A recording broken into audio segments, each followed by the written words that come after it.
Welcome back to God Jack Joan, the home of epic adventures, powerful heroes, and stories. We will see what if Harry Potter's sister changed everything. Here is short summary. What if Harry Potter wasn't the only child of the Potter family? Living in her famous brother's shadow, Lorena Potter has always watched from the sidelines while Harry faced the dangers of the wizarding world. But when hidden talents, unexpected challenges, and long-buried secrets begin to surface, Lorena finds herself at the center of events that could change everything. As fate takes an unexpected turn, the story of the Potters is rewritten forever. Before we begin, don't forget to like the video, subscribe to the channel, and turn on notifications so you never miss another adventure. Now, grab your wand, prepare for the unexpected, and let's dive into today's story. He was chuckling as he stepped over the corpse of James Potter, the green flash fading from the room. Upstairs he could hear her screaming as she tried to barricade herself into the nursery. It would seem she had no wand on her either. And yet she still thought she had a chance. Perhaps she did. She, at least, had nothing to fear. So long as she was sensible. He had promised to spare her if possible, and he kept his promises, particularly if they were to servants as loyal as Severus Snape had been. It was his information that had brought him here tonight. Snape was the reason he was now so close to his goal, mere minutes away from destroying the thing that could possibly stop him. With another flick of his wand, the nursery door burst open, sending her meager barricade flying against a wall. Baby toys spilled across the floor and a rocking chair broke apart, wooden spindles rolling in all directions. One even rolled to rest mockingly beside her foot. She stood in front of the crib containing both children, arms spread. Her eyes were blown wide and fixed on him as she tried desperately to find words to save her children, babble falling from her lips. Not them, not Lorena, not Harry. Please, not them. Stand aside, you silly girl, stand aside, now. Not my children, please no, take me, kill me, and not them. This is my last warning. Have mercy, have mercy. She said desperately. Not Harry, not Lorena, I'll do anything. Stand aside, girl. He could have forced her away from the crib, tossed her into the wall as easily as that rocking chair. But he had given her several chances, yet she still stood between him and what he desired. Green light flashed and she dropped, the ghost of her desperation and fear still lingering in her glassy eyes. The two children were silent in their crib, staring at him. The boy had risen up, clutching the bars and watching in interest. The girl, on the other hand, merely sat where her mother had placed her minutes before. She just stared, not looking terribly interested, just staring, her head tilted curiously as if to say, "Oh, it's you." He stepped closer to the crib, letting his wand lower slightly. The boy began to cry, making him frown. He'd never been able to listen to the small ones cry at the orphanage without wanting to wring their scrawny necks. But he could stand it for a while. He had time. No one knew he was here, no one was coming. He could take a moment to contemplate, to savor his victory, the moment so close he could taste it. And, of course, there was still one last thing to decide. His wand was stowed in his pocket and he reached out, lifting the female infant from the crib, holding her at arm's length. She, at least, was no danger to him. She was almost interesting. She was still simply observing him, like she was waiting for something. Even as her brother cried, she didn't make a sound. Just stared at him with green eyes so similar to her recently deceased mother. "You are no danger to me," he said aloud. "So the question becomes, what is your fate? Your father had to die, he was in my way. Your mother, she chose her death. And your brother, he will go. But you pose no danger. Should I kill you as well? It would almost be a kindness," he contemplated, turning the thought over in his head. Orphanages are never kind to their occupants. You would learn that quickly, but not if I kill you here and now. Perhaps you would find your family in whatever afterlife there is. The girl blinked at him. Her chubby little hand reached out towards him.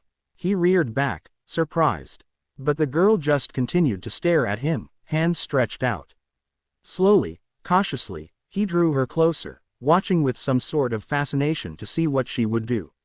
When she was within reach, she laid her chubby palm on his cheek and, for the first time that night, made a sound. A cheerful gurgle, almost a greeting, like she was pleased to see him. Would she be nearly so pleased if she were old enough to comprehend what she had just witnessed?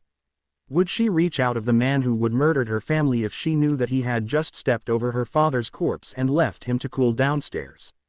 It was an intriguing idea, in its own way. To see what would become of the orphaned Potter girl.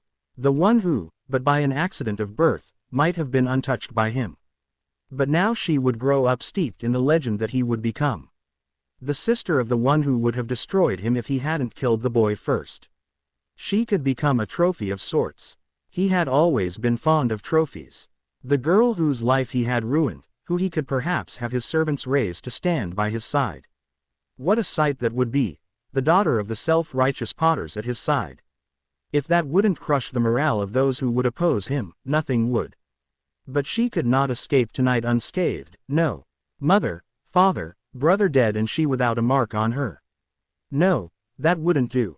He took the child in one arm. His free hand drew his wand from his pocket once more. He imagined he could feel a savage pleasure from the instrument at what it was about to do, the damage, both physical and emotional, it would wreak upon the baby. He placed the tip of his wand against her left cheek. Her little mouth turned down as if she were annoyed. He dragged the wand in a large, elegantly curved S, the same as the one emblazoned on the locket of his ancestor. Where his wand touched, skin parted as smoothly as butter. Blood seeped from the thin wound. Finally the child reacted to him in a normal way. She screwed up her face and began to cry, trying to pull away from his wand, but he held her head tightly in place until he was finished. Her tiny hands clenched into fists in her irritation, face going red as she wailed her pain with all the gusto her tiny little lungs could muster. The boy cried louder and harder at the sound of his sister's wail. His mouth turned down in a scowl once more as their voices drilled into his ears. He set the wailing, bleeding girl down in the crib. He would return to her later. Now he turned his wand upon the boy, the reason he was here. It was almost comical to think that this screaming lump of flesh might one day destroy him, the greatest wizard who had ever lived, he who had delved farther into the mysteries of magic than anyone else ever had. And yet no chances could be taken. He inhaled, aimed his wand at the child's face, and said the words. The energy leached from his body with breathtaking speed as he was ripped apart from the inside out. He staggered against the crib, the girl's face inches from him, watching him accusingly as his vision blackened. He had just enough time to realize he was dying before he was shattered. The banging on the door was what woke us up, as it had for the past decade of our lives. I groaned and stretched carefully as Harry removed his bony knee from my back. One had to be careful when you had two people crammed into a twin bed. One wrong move and you ended up on the floor, which had happened to me more than once. Thankfully, both of us Potter children were skinny and small, otherwise the situation would have been hopeless. Harry crawled over me and straightened up as well as he was able under the stairs, yawning widely as he fumbled for his glasses. I curled into a ball and groaned, one hand reaching out to pick up the broken frames of his glasses and pee them to him. Harry took them and nudged my shoulder. "Come on, if you don't get up it'll be cold chicken noodle soup again," he grunted. I let out a louder groan, but rolled out of bed, stretching my hands towards the sky. They stopped about halfway up, connecting with the stairs. I sighed and lowered my arms, rubbing my bleary eyes.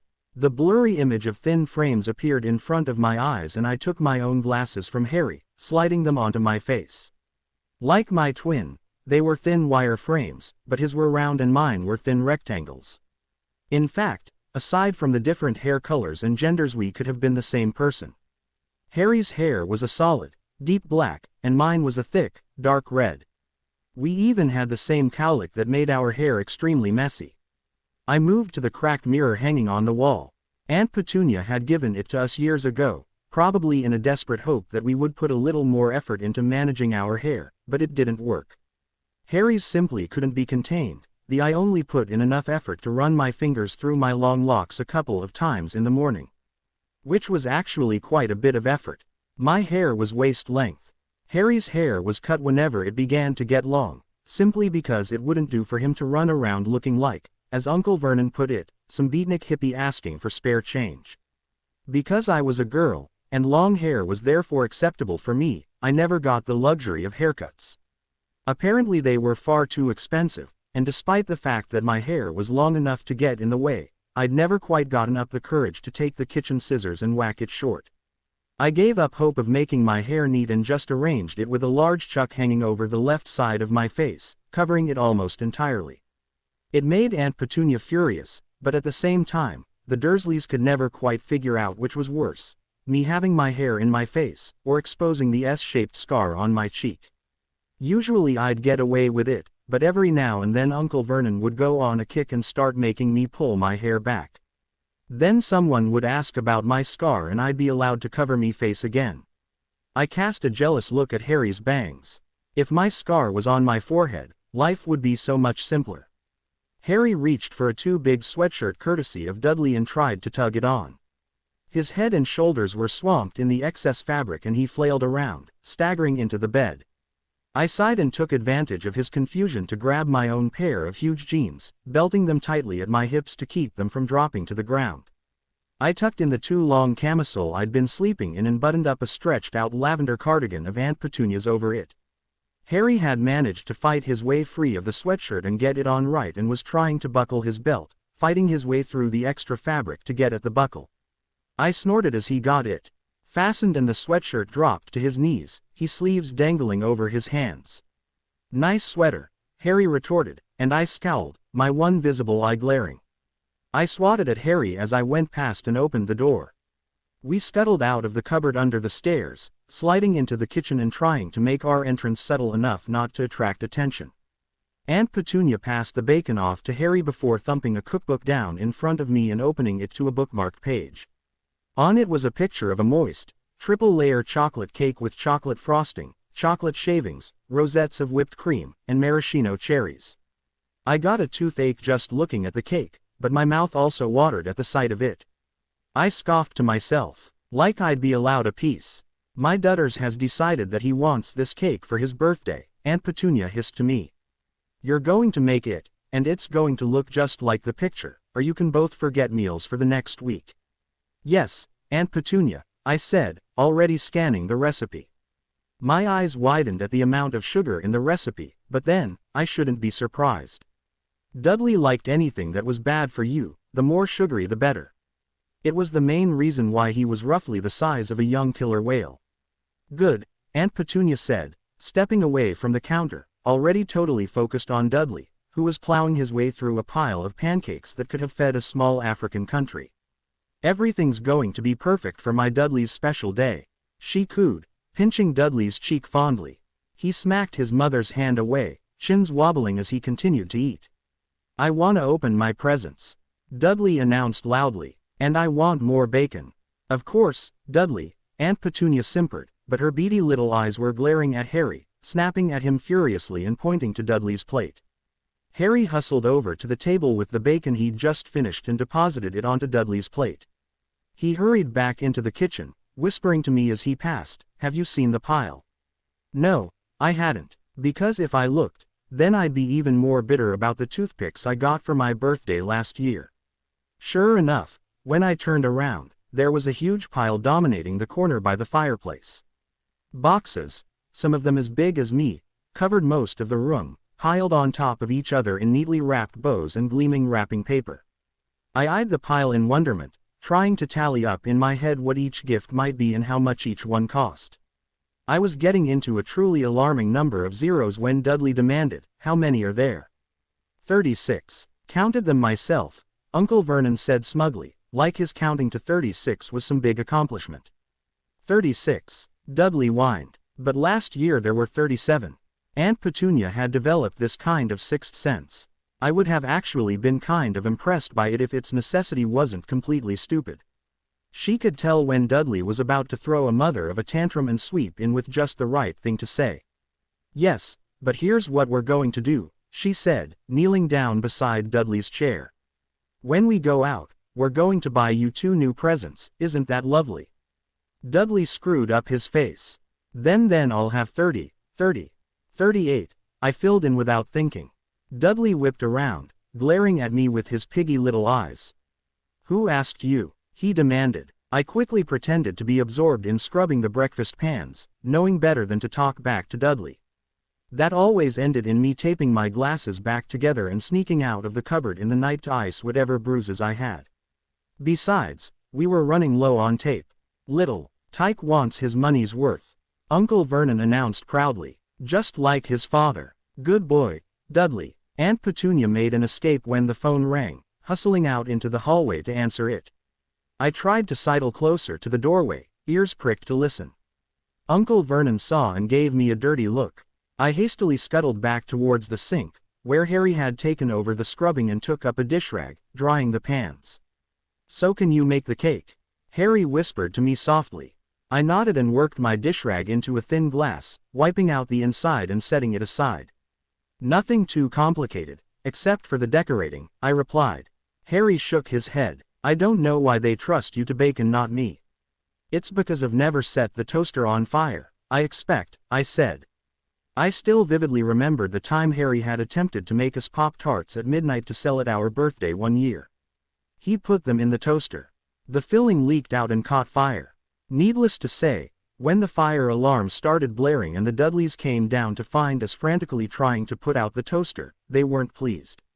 Uncle Vernon screamed at us until 1 and then locked us in the cupboard without food for 3 days. Harry flicked some bubbles at me and I wiped them off, giving him a thoroughly unimpressed look. One time, Harry grumbled into the sink.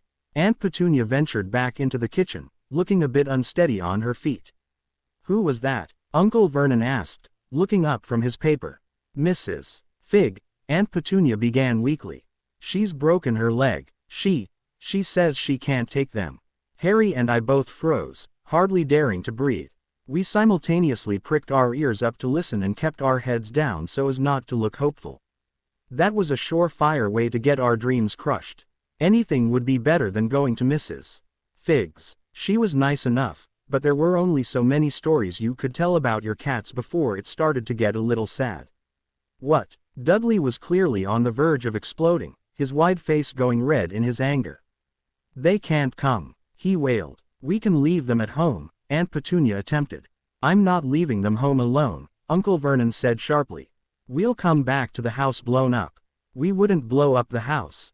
Harry muttered indignantly. Could Dudley's birthday actually be a good day for us? I wondered, awed by the very idea. Dudley's birthday usually meant free rein for him to do whatever he wanted to us, which usually meant punching. Fingers crossed, Harry said, lifting one hand out of the soapy water and showing his crossed fingers. I did the same. They can't come. They'll ruin my birthday. Dudley wailed, chin wobbling as he threatened tears. Aunt Petunia's hands fluttered helplessly as she tried to figure out what to do. No, they won't, Dudders. She cooed soothingly. We won't let them. Somehow, by some strange act of a benevolent God, nearly an hour later, Harry and I found ourselves crammed into the backseat of the Dursleys' car. Despite Dudley's best protests, which included screaming his head off, crying loudly, and flailing randomly while Aunt Petunia frantically called around for someone to watch us, nothing could be done. He'd thankfully shut up when his friend Piers showed up, but he'd taken to glaring at us hatefully every few seconds. The back of the Dursleys' car was not meant for 4 people, particularly not when one of them was the size of Dudley. Dudley took up half of the backseat by himself and Piers was no stick either. Harry ended up squished against the door with me in his lap, struggling to breathe. You okay? I whispered to him, shifting in his lap and trying to take as much of my weight off of him as possible. My voice triggered another series of glares from Dudley. If Aunt Petunia hadn't been watching her and Harry out of the corner of her eye, I would have made a face at the boy, but as it was, I wasn't going to ruin what could possibly the best day Harry and I had had in, well, forever, really. I'm good, Harry assured me, although he looked a little squished. I shifted once more, ching a hand against the door and a foot against the floorboard. Motorcycles, Uncle Vernon grunted from the front seat as one roared past them. Swerving everywhere, making noise, hooligans, disturbing the peace. I had a dream about a motorcycle once, Harry recalled, blurting it out without thinking. It was flying. Uncle Vernon nearly wrecked the car. I had to cling to Harry to keep from sliding across the back seat into Dudley's lap. He whipped around, glaring at Harry's shell-shocked expression, face an alarming shade of puce. Motorcycles don't fly, he roared. In the seat next to me, Piers snickered. Aunt Petunia was distracted, frantically turning her husband around so that he was looking at the road, and I managed to worm my foot across the floorboard and stomp my heel onto Piers's foot. The boy hissed and glared. "You're gonna pay for that," he grunted. I responded by sticking my tongue out. "I know they don't," Harry said indignantly. "It was just a dream." Other than that, the ride to the zoo was pretty quiet. No one seemed to want to talk much, all of us suffering under the combined annoyance on the part of the Dursleys directed at us. Harry and I kept our mouths shut to keep from setting Uncle Vernon off again. One more time and he might leave us in the car while he and Aunt Petunia took the boys in. We got out into the warm sunshine and Aunt Petunia hustled off with Dudley and Piers to purchase tickets. Harry and I made to follow, only for beefy hands to encircle our arms and yank us back, tossing us against the car. Uncle Vernon shoved his beet-red face close to us, growling quietly, "Any funny business from you two, anything at all, and you won't have meals until Christmas." "We won't do anything," Harry promised. "We never do," I agreed. That was true. Things just tended to happen around us. Like the time Aunt Petunia had tried to send me into picture day in one of her old dresses, a floaty, floral, pastel monstrosity that was too tight in some places and too loose in another, the whole thing hanging low because I was too short. I had looked around at all the other girls in their nice-fitting skirts and their neatly pinned hairstyles and wished that just once I could have a good photo. That afternoon, I came home in a neatly pleated maroon skirt and a creamy buttoned front shirt, my hair tamed into a low-id for once, and no idea how it happened. I'd gotten a week with no food for that one, but Harry had snuck me what he could from his own meager meals, and I'd snuck out once to smuggle a few slices of bread and a couple GS out of the kitchen. Also, things tended to blow up when I was angry. I wasn't an arsonist, but when I was annoyed, things blew. I remembered being really angry at Dudley for breaking my glasses again and punching a wall inside of our cupboard. The moment my fist connected, the light bulb dangling inside exploded in a shower of sparks. And once at Christmas when Dudley got all kinds of expensive presents and Harry and I got an expired package of cocoa mix, the fire in the grate suddenly burst out of hearth and lunged at Dudley.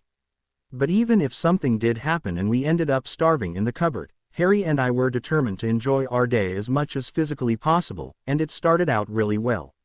Piers and Dudley got large chocolate ice creams when they went in and, because the lady was looking at Harry and I expectantly, Uncle Vernon bought us both cheap ice pops to keep up appearances. They weren't half bad, either, I mused as I licked mine, staring in interest at a cage full of exotic birds, trying to match each bird with the little plaques of information in front of the display. The Dursleys were a few exhibits away, watching as monkeys chattered in an artificial tree, and Harry was staring at a gorilla. We maintained our distance as the day wore on. Dudley and Piers had seen all of the big carnivores by then, so they were starting to get bored, and at any moment they might start taking casual swings at us. Our mood still couldn't be dampened, though. At the zoo restaurant, when Dudley's Knickerbocker Glory didn't have enough ice cream on it, Uncle Vernon bought him another and we got to split Dudley's first one. For a couple of kids who routinely kept themselves alive on bread, water, and smuggled fruits from the fridge, it was pretty much the best thing we'd ever eaten. Afterwards they went to the reptile house. I was glad I had put on my cardigan that day, because the inside was cool and dark. I tugged the sleeves down over my hands and pressed close to Harry as we trailed a display behind the Dursleys. It was pretty easy to keep our distance, considering that Piers and Dudley were skipping over a lot of the lizards and going straight for the biggest SS. I actually kind of liked it in here. It was pleasantly cool and just dim enough to make normal things look interesting in the muted light. There was an almost soothing quality to the place, and the greenish lights that hung overhead made everyone look a little different. The whole place just looked mysterious. "Make it move," Dudley ordered his father, giving a frustrated look to a huge boa that was curled up in the shade of a fake rock, dozing. "Move," Uncle Vernon barked at the S, drumming his fingers on the glass. "Do it again." Uncle Vernon complied, but the S didn't so much as flinch. I felt sorry for it. I knew that had to be loud, and the poor S was just trying to take an afternoon nap. "This is boring," Dudley ed, moving off to pester a poisonous coe that was sunning itself inside its enclosure. "He's gorgeous," I cooed as we stood in front of the boa's enclosure, admiring the gleaming brown scales. "I feel bad for him," Harry admitted. Imagine having people staring at you all day, tapping on the glass. The S moved suddenly, uncurling slightly. It raised its head up to our eye level very slowly, one verti at a time. Then it closed one eye in what was unmistakably a wink. Harry and I exchanged incredulous looks. Can he? Harry began, winking back uncertainly. Can you? I stared at the S. Its head bobbed up and down in a nod. My eyes widened and I beamed happily. I was talking to AS. The S flicked its tongue out and gave a soft hiss, bobbing slightly like it was laughing. It sent a look towards Vernon and Dudley and then rolled its eyes. As well as AS could, anyway. It was very clearly saying, I get that a lot. Must be annoying, Harry murmured in reply. The S nodded vigorously. Where are you from? The S lifted its tail, jabbing it at the small sign in front of its tank. Boa constrictor, Zill, was it nice there? I asked curiously. The boa jabbed its tail at the sign again and I looked at the line below that. This specimen was bred at the zoo. So you've never been to Zill? Harry said sympathetically. You'll never believe what this S is doing. Piers and Dudley came scampering across the room. Dudley punched Harry in the ribs, sending him crashing to the concrete floor. Piers gave me a shove, sending me down into Harry's lap. My elbow connected with his stomach and I head-butted him in the chin.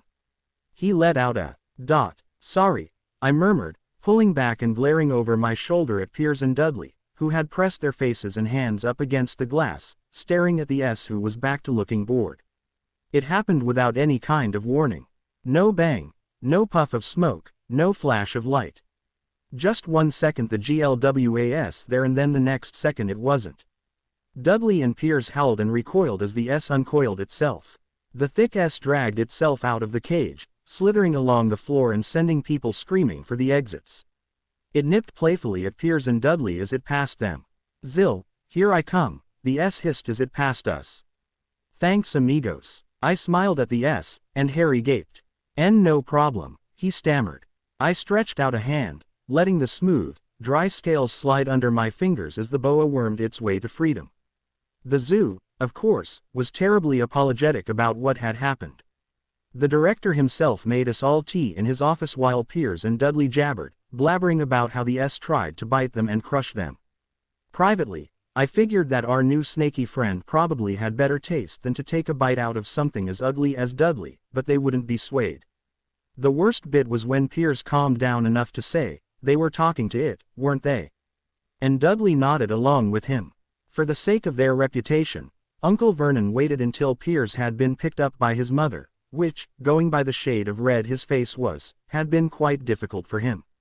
He managed to growl out, "Go cupboard, stay, no meals, a week."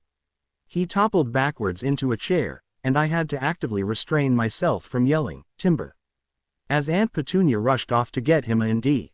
Instead, I felt Harry's hand slip into mine and let him drag me off towards our cupboard. I slid inside, shutting the door quietly. When it came to Uncle Vernon in a mood, it was best not to make any extraneous noise that could draw his attention.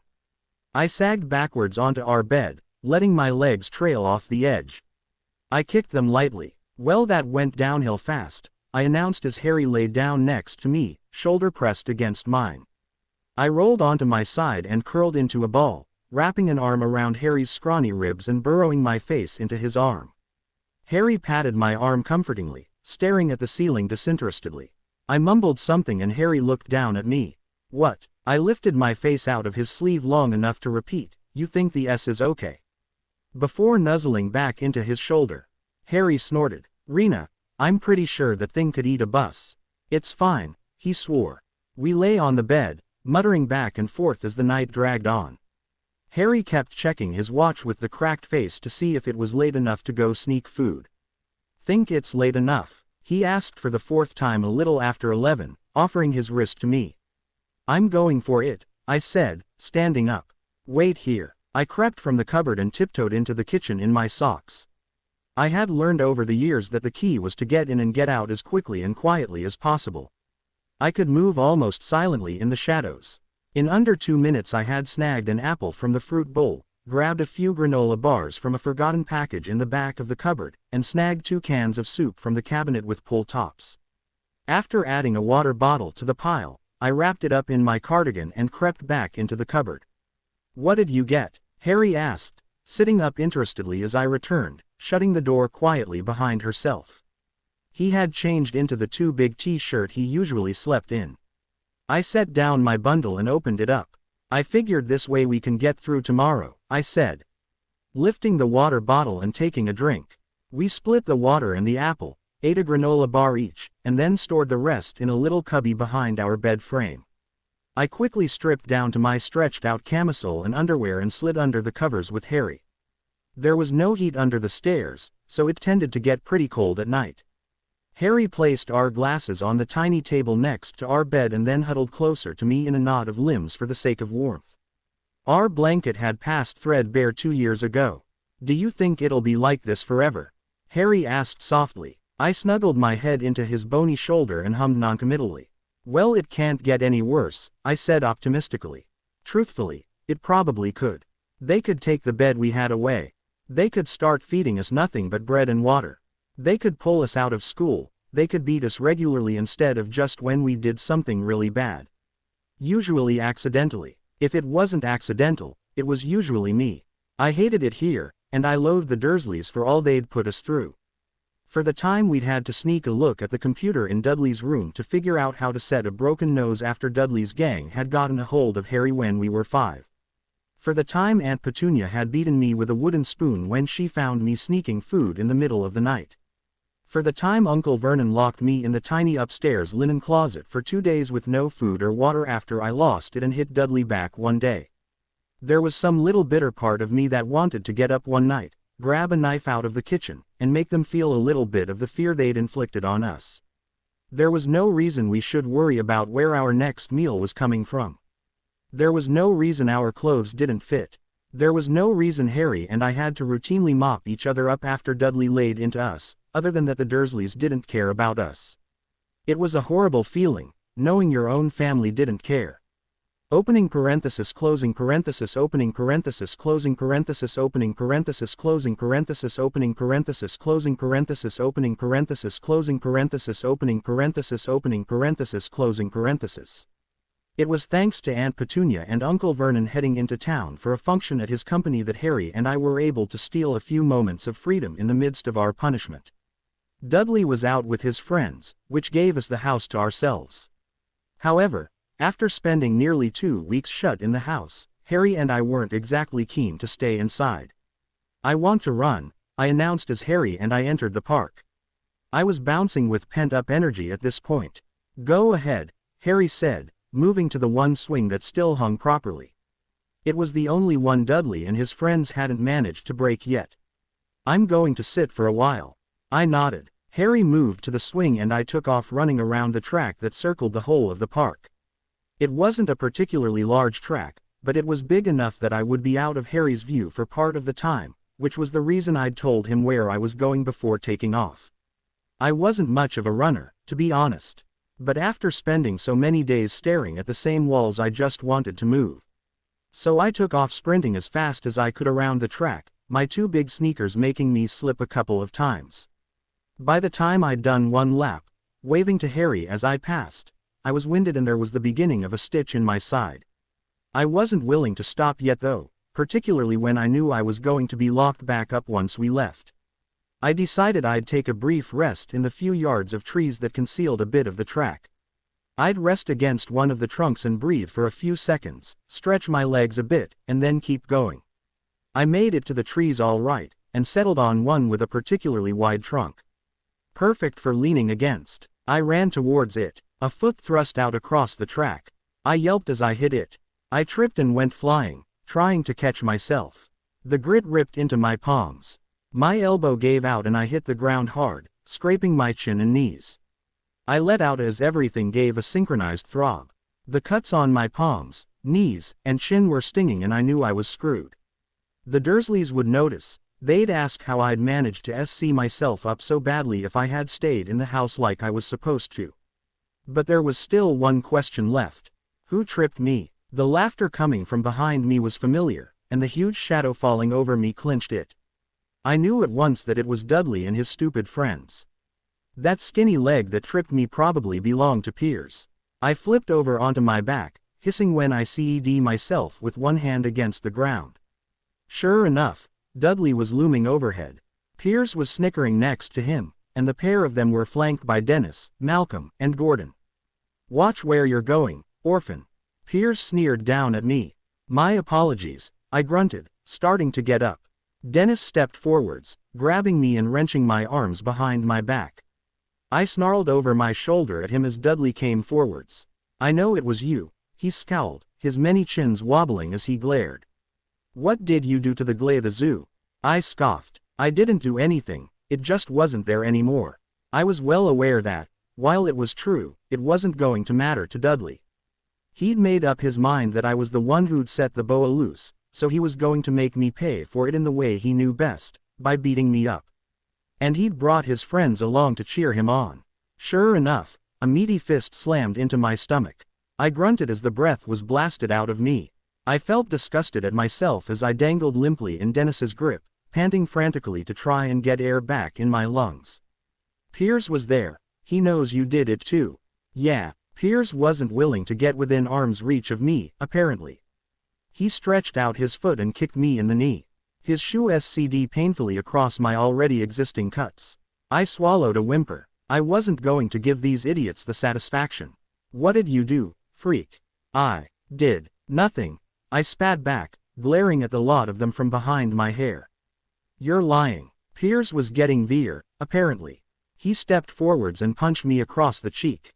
He didn't hit nearly as hard as Dudley, but it was still enough to snap my head to the side. My teeth cut into my cheek and I felt blood fill my mouth. I scowled at him viciously.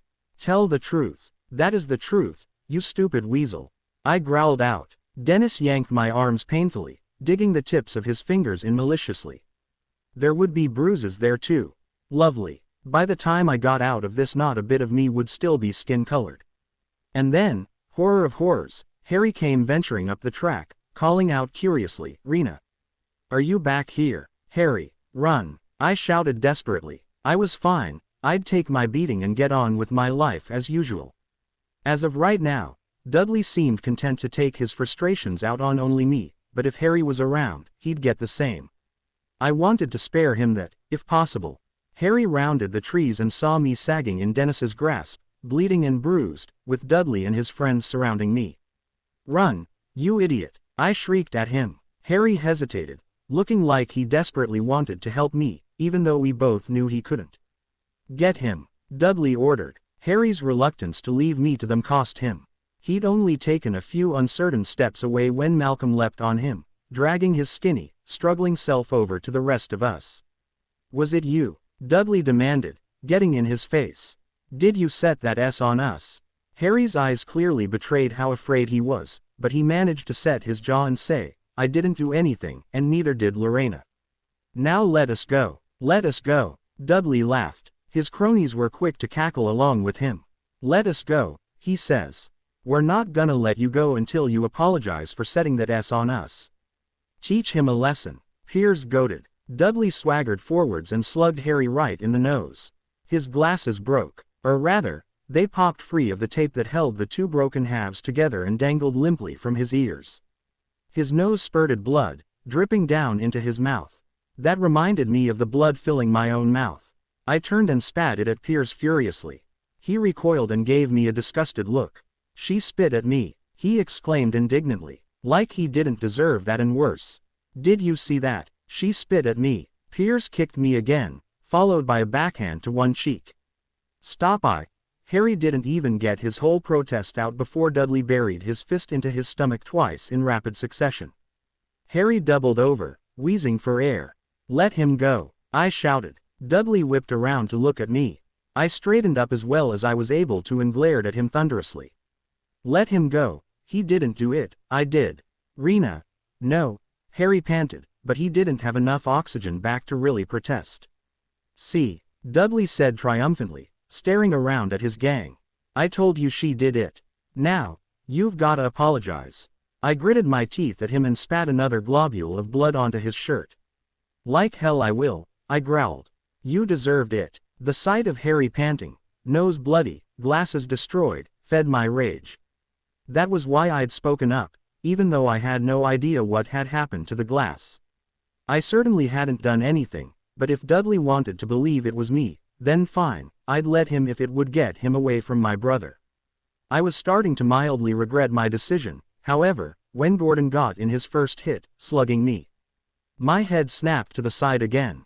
My neck was starting to get sore, but it was nothing compared to my face, my shoulders, and my knee. Hey, there's that ugly scar. My stomach knotted when I realized the toss of my head had knocked away my hair, revealing the S-shaped scar on my cheek to Dudley's gang. I watched Dudley's eyes zero in on it, his piggy little face lighting up maliciously. He knew how much I hated that scar. Hey, no wonder she hates her face. Piers sneered. It's so messed up. He reached out a hand, poking the scar pointedly. I snarled at him as he started to trace it. I jerked my head to the side and bit down hard on his finger. Piers screamed loudly as I broke skin and felt his blood join my own in my mouth. Get her off! Get her off! He howled. Dennis let go of me, taking a step to the side. He was going for my hair, to wrench my head away from Piers's hand. But he'd made the mistake of not keeping a grip on me. I loosened my jaw and spat Piers's blood in Dennis's eyes. He yelled in protest, scrubbing his face furiously. Piers was howling, cradling his injured hand. Dudley took a step closer to me. There was one good thing about spending so much time dodging his hits and things he tossed at me from across rooms, trying to hurt me. I was small, skinny, and I was fast. I twisted away from his reaching hands and tripped him like Piers had me. He went down with a curse. Malcolm let go of Harry to grab at me. I jerked away from him as well and grabbed Harry's hand. Come on, I yelled desperately, tugging him. We took off running as fast as my knee would allow, holding hands. I was limping and every step was agonizing. I think I'd sprained my ankle when I went down, but I was at least outpacing Dudley, who couldn't move very fast thanks to the fact that he was carrying 2 extra people's worth of fat on his frame. By unspoken consent, we headed for the house. I threw open the front door. Harry sprinted in after me, slamming the door behind him. We flung ourselves into our cupboard and started barricading the door with anything we had. Working together, we managed to shift our bed at an angle, jamming it up against the door. Only a moment later a huge weight collided with the door, making the hinges creak alarmingly. Dudley was pounding on the door, screaming about how he was going to make us pay, how we'd regret this, how much he was going to hurt us. Harry and I huddled together against the bed frame, panting wildly as the cupboard rattled around us. The mirror came loose from the wall. By some miracle it didn't break, just slid down the wall and came to rest leaning at an angle against the wall. I could see us reflected in it, 2 skinny, bloody kids curled around each other in the darkness. My lip was split and there was a cut across my cheek. One of my eyes was already swelling up. My knees, palms, chin, and nose were all bleeding. Harry looked downright pristine compared to me, which is what I was hoping for. It took all of 5 minutes for Dudley to get bored hammering on our door and screaming. He wasn't going to win any intelligence competitions, but he was at least smart enough to realize that he didn't have to get at us. All he had to do was tell his parents and we were finished. I shouldn't have tripped him, I muttered to myself, wrapping my arms tighter around Harry's waist. He's gonna be out for blood. He deserved it, Harry said with a surprising amount of spite. I looked at him in surprise. Green eyes blazed with fury, not pain as I'd originally thought. He pointed to the mirror angrily. Look what he did to you. I'll be fine, I insisted. I just need a couple of days to heal in an ice pack and I'll be perfect. For a moment, Harry was silent, and then he asked, and how long will that last? I didn't answer. I couldn't, because I didn't have an answer, and that fact made me shudder. Sure, I'd get over these bruises, and then I'd get more, because after this Dudley was definitely going to come after me twice as bad as he had today. I cursed myself. I should have been smarter, I should have thought before I acted. If I had, maybe I would have been able to get us out of there without putting myself at the top of Dudley's hit list. But when I saw Harry hanging there limply, ready to accept his beating just to get it over with, well, I'm ashamed to admit that I lost it a little bit. Harry and I stayed curled together for several hours. When the door opened signaling Aunt Petunia and Uncle Vernon's return, we heard Dudley run up to them and sell us out almost immediately. Outside the door we could hear Aunt Petunia cooing over Dudley's injury. Apparently he'd cut his palms, poor baby, and Uncle Vernon's heavy footsteps. We both flinched when he knocked on the door with an ominous calmness. "Get out here," he growled. Harry and I were fast to comply. We knew it would only be worse if we hesitated. We shoved the bed out of the way and stepped out into the hallway. Uncle Vernon grabbed the pair of us by the back of our necks and hauled us into the living room, tossing us onto the couch. I could see Aunt Petunia pressing ice to Dudley's palms tenderly as he pretended to sniffle. He looked over his mother's shoulder and gave a malicious grin. "So, setting a poisonous S on my son wasn't bad enough, you decided to try and beat him up?" Uncle Vernon demanded, face purple with rage.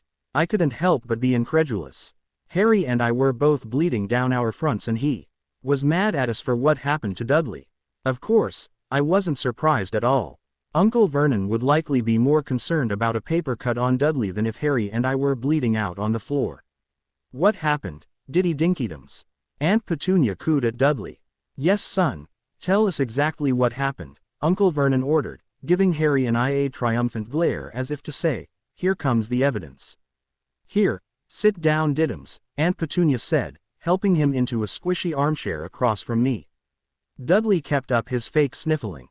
We were in the park. He sobbed over his wobbling shins. "They left the house," Uncle Vernon asked sharply. Why yeah," Dudley wailed. "I was with my friends when they walked up. A- all Piers did was ask about her SCSC scar and she attacked him, and Harry came at me. My FF friends tried to PR protect us." "You attacked my baby for something like that?" Aunt Petunia asked furiously, clutching Dudley to her. She glared at Harry and I viciously. "That's not true," Harry protested weakly, but we both knew there was no hope. "No way would the Dursleys believe us over Dudley. So now you're calling my son a liar?" Uncle Vernon boomed. "We went to the park, but they attacked me," I deadpanned. It wouldn't help, but I might as well tell the truth. At least that way I hadn't done anything wrong. If I couldn't have a victory, I'd take the moral high ground. "I only tripped him after he and his friends came at Harry and I 5-2. "You started it," Dudley blubbered. "So you admit you tripped him?" Uncle Vernon announced smugly. I gaped at him. There was no possible way a human could be that thick. This had to be the most extreme case of delusion I'd ever seen. "Only after he and his friends attacked me for no reason," I repeated slowly.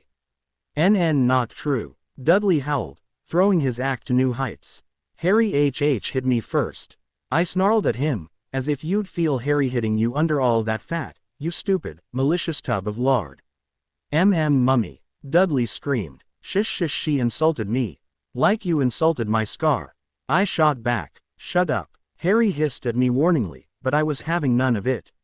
I was so sick of Dudley getting whatever he wanted while Harry and I got kicked aside like we were some kind of mangy cats that kept coming around begging for scraps. The difference is I can't help that.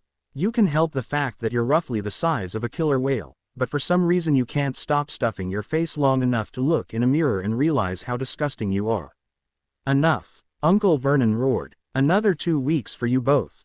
No food, no leaving the cupboard, nothing." Harry grabbed my hand and dragged me from the room in fear of what I might say if I stayed there any longer, but before we left the room, I managed to give Dudley one last look that promised death. By the time we were released from our punishment, which was far longer than 2 weeks, Harry and I had each lost about 3 pounds we really couldn't spare, and Dudley was once again in the spotlight. Not that he ever really left it. This time it was because he'd been accepted to Smeltings, Uncle Vernon's old private school, where the students beat each other with knobby sticks to build character. For the first time, Harry and I would be free of Dudley in school, which was a good thing. My injuries had mostly healed, but my ankle still throbbed now and then. We entered the kitchen one morning to find Aunt Petunia stirring a huge vat of what looked like dishwater on the stove.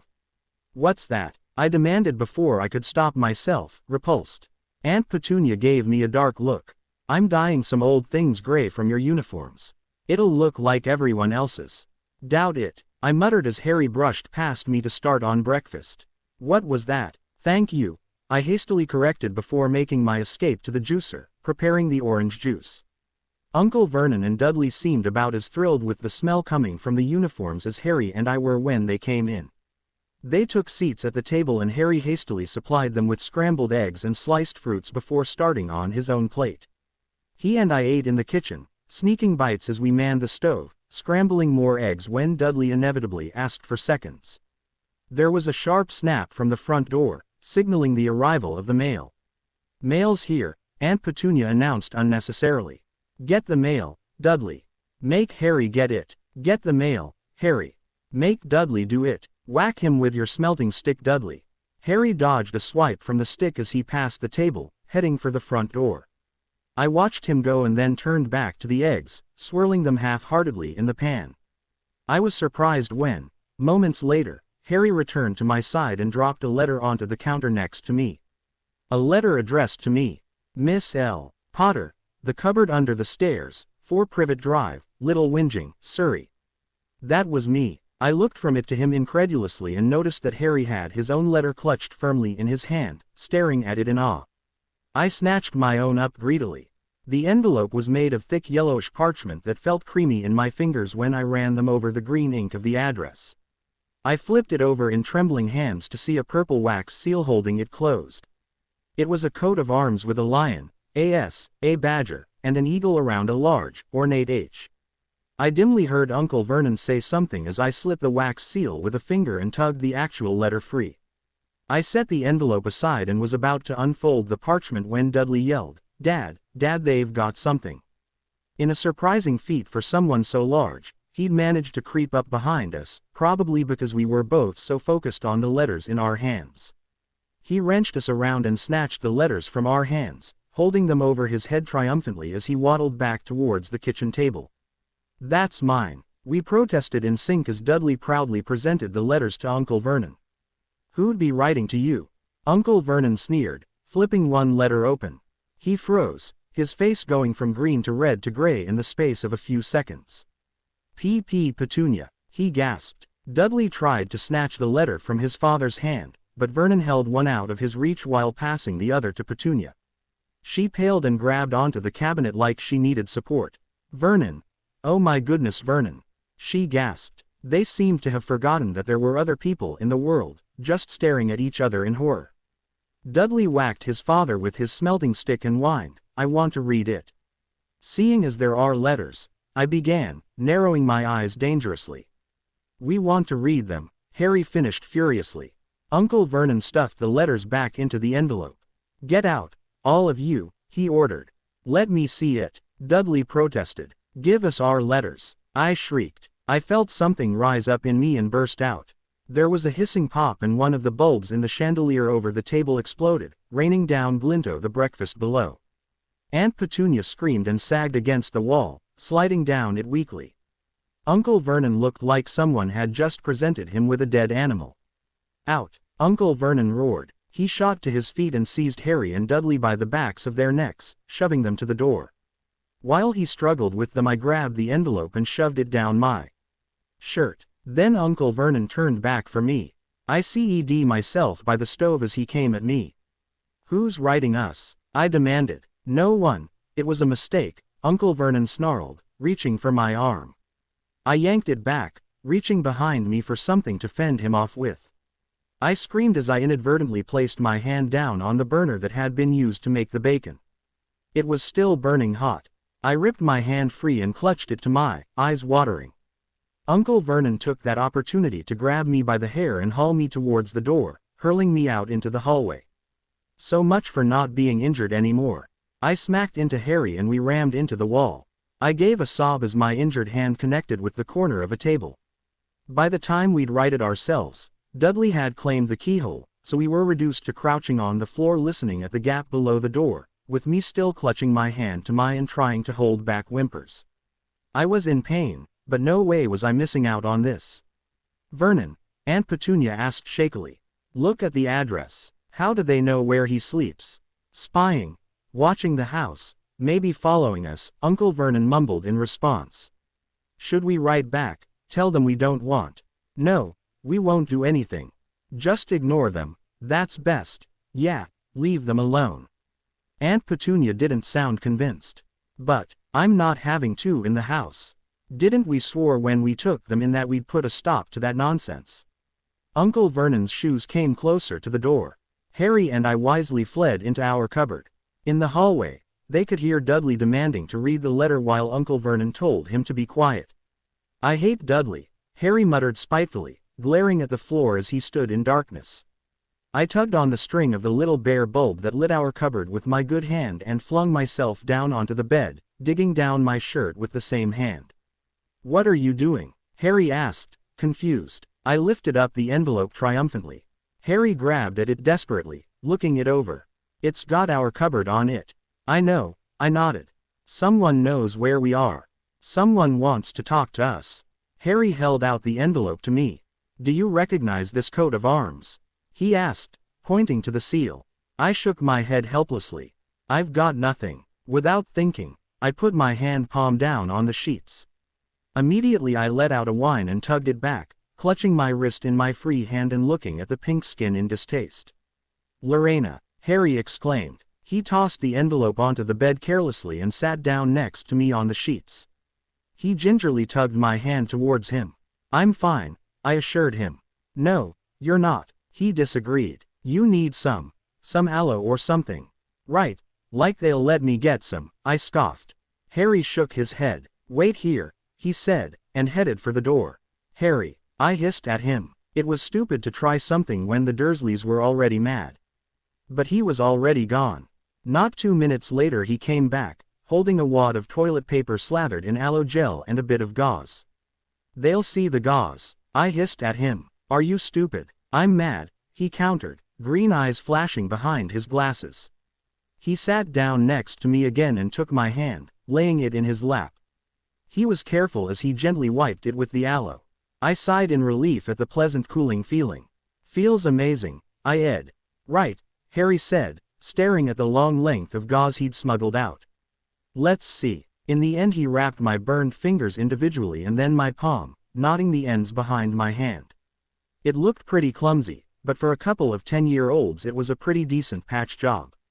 Thanks, I said softly, leaning over onto Harry's and tugging my hand into my stomach. That feels way better. What happened? He asked. I shook my head. Was stupid. Accidentally put my hand down on the stove. It wasn't Uncle Vernon. He checked. I shook my head again. No, just me. But that was a lie, in a way. It was Uncle Vernon. If it weren't for years of systematic abuse, my immediate reaction to someone reaching for me wouldn't be to find a weapon. If he hadn't come at me like that, I wouldn't have had my hand anywhere near the stove. Yet another injury to add to the tally the Dursleys had caused. Uncle Vernon himself turned up at our cupboard that night after he got back from work, which was definitely a first. He had to squeeze through the door, almost filling the entire cupboard with his bulk. Where's my letter? Harry demanded, holding me close to his side protectively. He was still mad about my hand. Who's writing us? I pressed. No one. It was a mistake, Uncle Vernon said sharply. I've burned them. It had our cupboard on it. Harry protested angrily. It wasn't a mistake. Silence. Uncle Vernon snapped. He flinched and plastered on a smile. It looked in all honesty like he was being tortured. Listen about this cupboard. Your aunt and I talked and you're getting too big for it, so you'll be moving into Dudley's second bedroom. I reared back, startled. What? Just take this stuff up there now, Uncle Vernon ordered, making his escape from the cupboard before he could anything else that might be construed as nice. He didn't say anything about you stealing the gauze, I noticed, staring down at my hand. I know, Harry agreed. Something's really wrong. This stuff was just clothes and a few cheap toys the Dursleys had given us over the years, things like bouncy balls or broken toy soldiers. We got it all upstairs in a matter of minutes. Dudley's second bedroom was really just storage for all the things Dudley had broken but refused to let his parents throw away. There were shelves upon shelves of broken toys and gadgets, probably enough money combined to rent a flat. It made me angry just to look at it all. One of these things was probably worth more than everything Harry and I had ever owned, combined. I tossed my clothes onto the floor in frustration and flung myself onto the bed, pulling out the envelope from up my sleeve. It was folded and bent a little now after a whole day hidden in my clothes, but the green ink still glimmered and you could still make out most of the details on the wax seal. Why didn't I put them in our cupboard before I came into the dining room? Harry beat as he sat down next to me, staring at the envelope longingly. You didn't know, I replied absently. I tucked the envelope under the pillow of the slightly larger bed and looked around at all the shelves. I stood up and ventured closer to the one shelf holding books. They were in pristine condition. Look on the bright side. I jerked a thumb at them. Reading material. Harry snorted. Opening parenthesis closing parenthesis opening parenthesis closing parenthesis opening parenthesis closing parenthesis opening parenthesis closing parenthesis opening parenthesis closing parenthesis opening parenthesis closing parenthesis opening parenthesis closing parenthesis. The next morning Dudley was shell-shocked. Despite him pulling out all the stops and throwing the tantrum to beat all tantrums, Harry and I hadn't been made to vacate his second bedroom. It was probably the first time in his life he'd ever been refused something. I couldn't help but be a little smug as I gave him his eggs the next morning.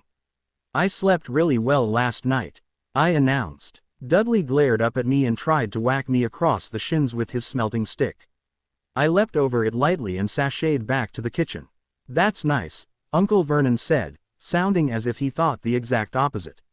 But he seemed to be trying to be nicer to us, so when the mail came, he made Dudley go get it. Dudley smacked his smelting stick into things in the hall as he made his way to the door. There's another one, he shouted suddenly. Mr. and Miss Potter, the smallest bedroom. Uncle Vernon yelled and leapt to his feet, scrambling for the mail. Harry and I were hot on his heels. He tackled Dudley trying to get the letter from him and Harry wrapped an arm around Uncle Vernon's neck, trying to haul him free so that he could get at the letters. The smelting stick swung wildly, nailing everyone at least twice. I took a certain vicious pleasure in angrily kicking my uncle and cousin. Sadly, Harry and I were malnourished and skinny.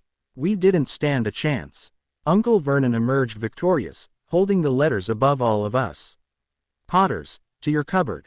I mean bedroom, he corrected hastily. Dudley, go, just go. Bitter and sore, Harry and I trooped back up to the bedroom. I didn't even make it to the bed. I just flopped onto the carpet and growled, digging my fingers into the strands.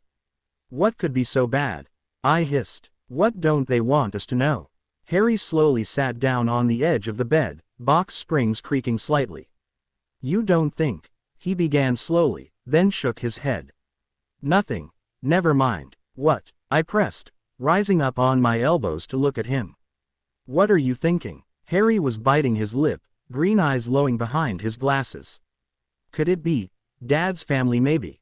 I went quiet. We knew for a fact that Aunt Petunia was our only family on their mom's side. But our dad was a bit of a mystery.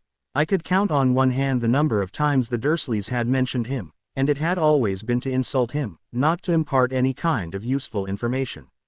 For all we knew, we might have other uncles and aunts, maybe even grandparents. When we were little, we used to amuse ourselves with fantasies straight out of a film. Some rich grandparents sweeping us away from number 4 to live in a mansion, the Dursleys gaping after us as we drove off. Some kind of eccentric uncle coming back from an adventure in the Amazon to claim us, having just found out we existed. Then there were the more realistic dreams. Some clean-cut, friendly man appearing on the doorstep with our poor vision and Harry's dark strands. A woman with 2 children hiding in her skirt demanding to see her niece and nephew. In all of our dreams though, one thing was the same, we left. We left Privet Drive far behind and never looked back. We went from scrounging for crackers and sneaking into the kitchen at night to wandering in and making a sandwich whenever we wanted. We had our own rooms, our own possessions, things that hadn't belonged to other people first, things that actually fit. We had actual lives instead of being the Cinderella to the Dursleys' evil stepmother. We will get our hands on one of those letters, I swore. If they keep coming, sooner or later we'll get one, and then we'll know. Harry brightened, leaning over to the alarm clock we'd managed to repair one summer. He set the clock to ring a little before 6. We'll go down before anyone else and grab the mail when it comes through, he explained to me. I nodded approvingly. We will get those letters, I repeated. The next morning our alarm went off just like Harry had set it. I shut it off to keep the beeping from waking up the Dursleys. We quickly dressed and crept downstairs in the darkness, heading for the mail slot. Harry took one final step and recoiled with a yelp. I screamed as a huge shape loomed in front of us. I quickly realized it was Uncle Vernon, the sleeping bag still knotted around his legs. He'd passed out in front of the door to keep us from doing exactly what we'd planned. The screaming lasted half an hour. It only stopped when the mail came through the flap and landed at Uncle Vernon's feet. He'd scooped up the 3 letters each addressed to us and was shredding them before Harry or I could even demand that he hand them over. That day he stayed home, nailing the mail flap shut and whistling, "Tiptoe Through the Tulips." But the nailed shut letter flap didn't perturb whoever was writing the letters. They were shoved through the cracks in the doors and even through the window in the bathroom. Then the letters came in somehow pristine eggs that their milkman had passed through the window. Aunt Petunia shredded those in her food processor. By the time Sunday came around, battle lines had been drawn. I was glaring at the Dursleys any time one of them was in my line of sight, and I was making snotty remarks I usually wouldn't have dared to. Even Harry was getting short. He'd snapped at Aunt Petunia the other day to carry her own groceries, before stalking up to our bedroom and shutting himself inside. Aunt Petunia and Uncle Vernon were both looking wrung out, and Dudley was still pouting over the fact that he hadn't been allowed to see the letters either. "No post on Sundays," Uncle Vernon muttered at the breakfast table, looking happier than he had in days. Not a single letter. A single letter came rocketing out of the fireplace and gave him a paper cut across the back of the head. The fireplace began to spew letters, 30 or 40 at first, then more. I dove to the floor, scrambling to get my hands on one. Uncle Vernon grabbed a handful of my hair and wrenched me to my feet. Aunt Petunia had hustled out of the kitchen with Dudley and our uncle threw Harry and I out into the hall after them, slamming the kitchen door behind him. He yanked frantically at his mustache, face rapidly alternating between red and white in a way that couldn't be healthy. "Go upstairs and pack. Only the essentials. We're leaving in 5 minutes." He looked so close to a heart attack that none of us said anything. Harry and I had no trouble packing up our clothes and climbing into the back seat of the car, but Dudley didn't take it nearly so well. Uncle Vernon hit him around the head when he tried to pack up the electronics in his room. Harry looked out the window at the night sky as we sped down the highway. I sat in the middle, leaning my head on his shoulder sleepily. Dudley was pouting in the last seat, giving us dark looks every now and then. We stopped for the night at a gloomy hotel. Dudley, Harry, and I had to share a room. Dudley snored loudly in his sagging twin bed, but I curled up in the sheets and joined Harry on the windowsill, staring out at the cars passing by. "Do you think the letters will keep coming?" I whispered, leaning my forehead on the cool window. "They haven't stopped yet," Harry replied. I touched the envelope, which was hidden up my sleeve. It was like some kind of silent prayer. "Please keep coming." If the letters kept coming, then eventually we'd get a hold of one. Eventually, we'd find out who wanted to talk to us so desperately. The next morning's breakfast was toast and cold tomatoes. As we were eating, the owner came up and asked, "I'm looking for H&L Potter. I've got about 100 of these at the front desk." He held up one of the letters. I opened my mouth desperately, but Uncle Vernon was already on his feet, hustling the man away and loudly announcing, "I'll take them." Our impromptu road trip didn't get any better. Uncle Vernon stopped the car several times, got out, looked around, shook his head, and took off again. They did this in a forest, the middle of a field, the top of a parking garage, and an abandoned parking lot. Finally he stopped by the coast and locked us into the car, vanishing into a store. "Daddy's gone mad, hasn't he?" Dudley mumbled. Aunt Petunia hissed at him to hush the front seat. "I want to stay somewhere with a hotel," he whined. "It's Monday, the Great Umberto's on tonight." I blinked. Dudley always knew the date because of the truly staggering number of TV shows that he watched religiously. And if it really was Monday, then that meant. My hand reached out, settling on top of Harry's. "We're almost 11, Harry whispered, following my train of thought.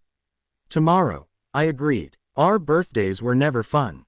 We didn't get to go to the zoo like Dudley did, we didn't get huge chocolate cakes, and we didn't have any friends to invite over.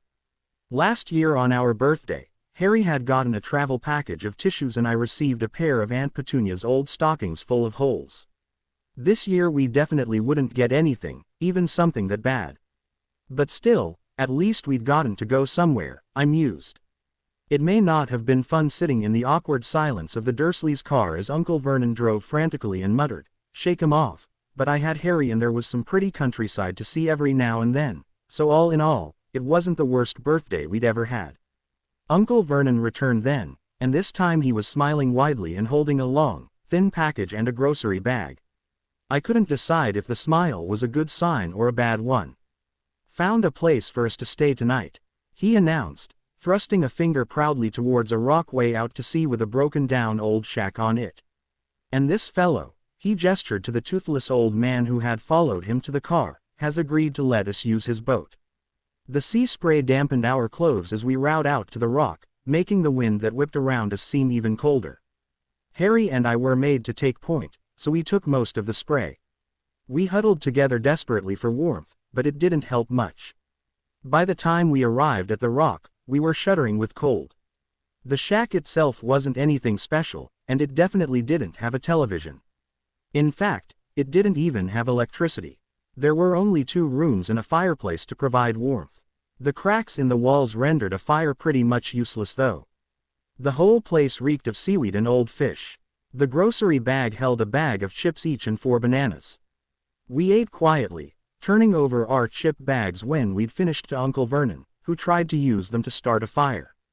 They just smoked and curled. "Shame there's a storm forecast. We could use some of those letters now, he announced jovially. Clearly, he was relying on the bad weather to keep the post from getting through to us.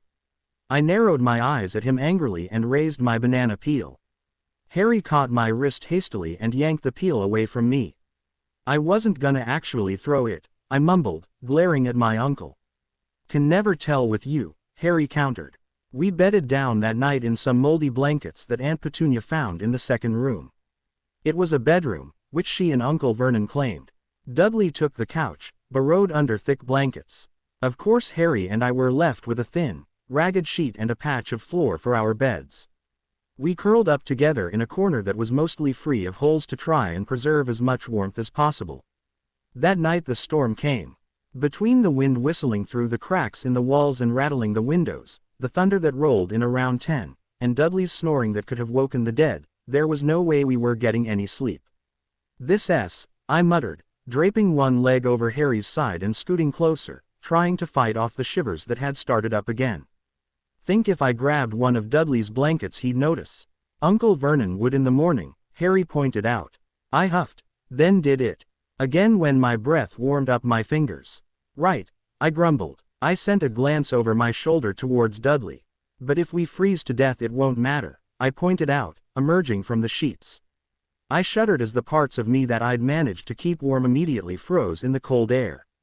I crept closer to Dudley, hand outstretched towards his top blanket.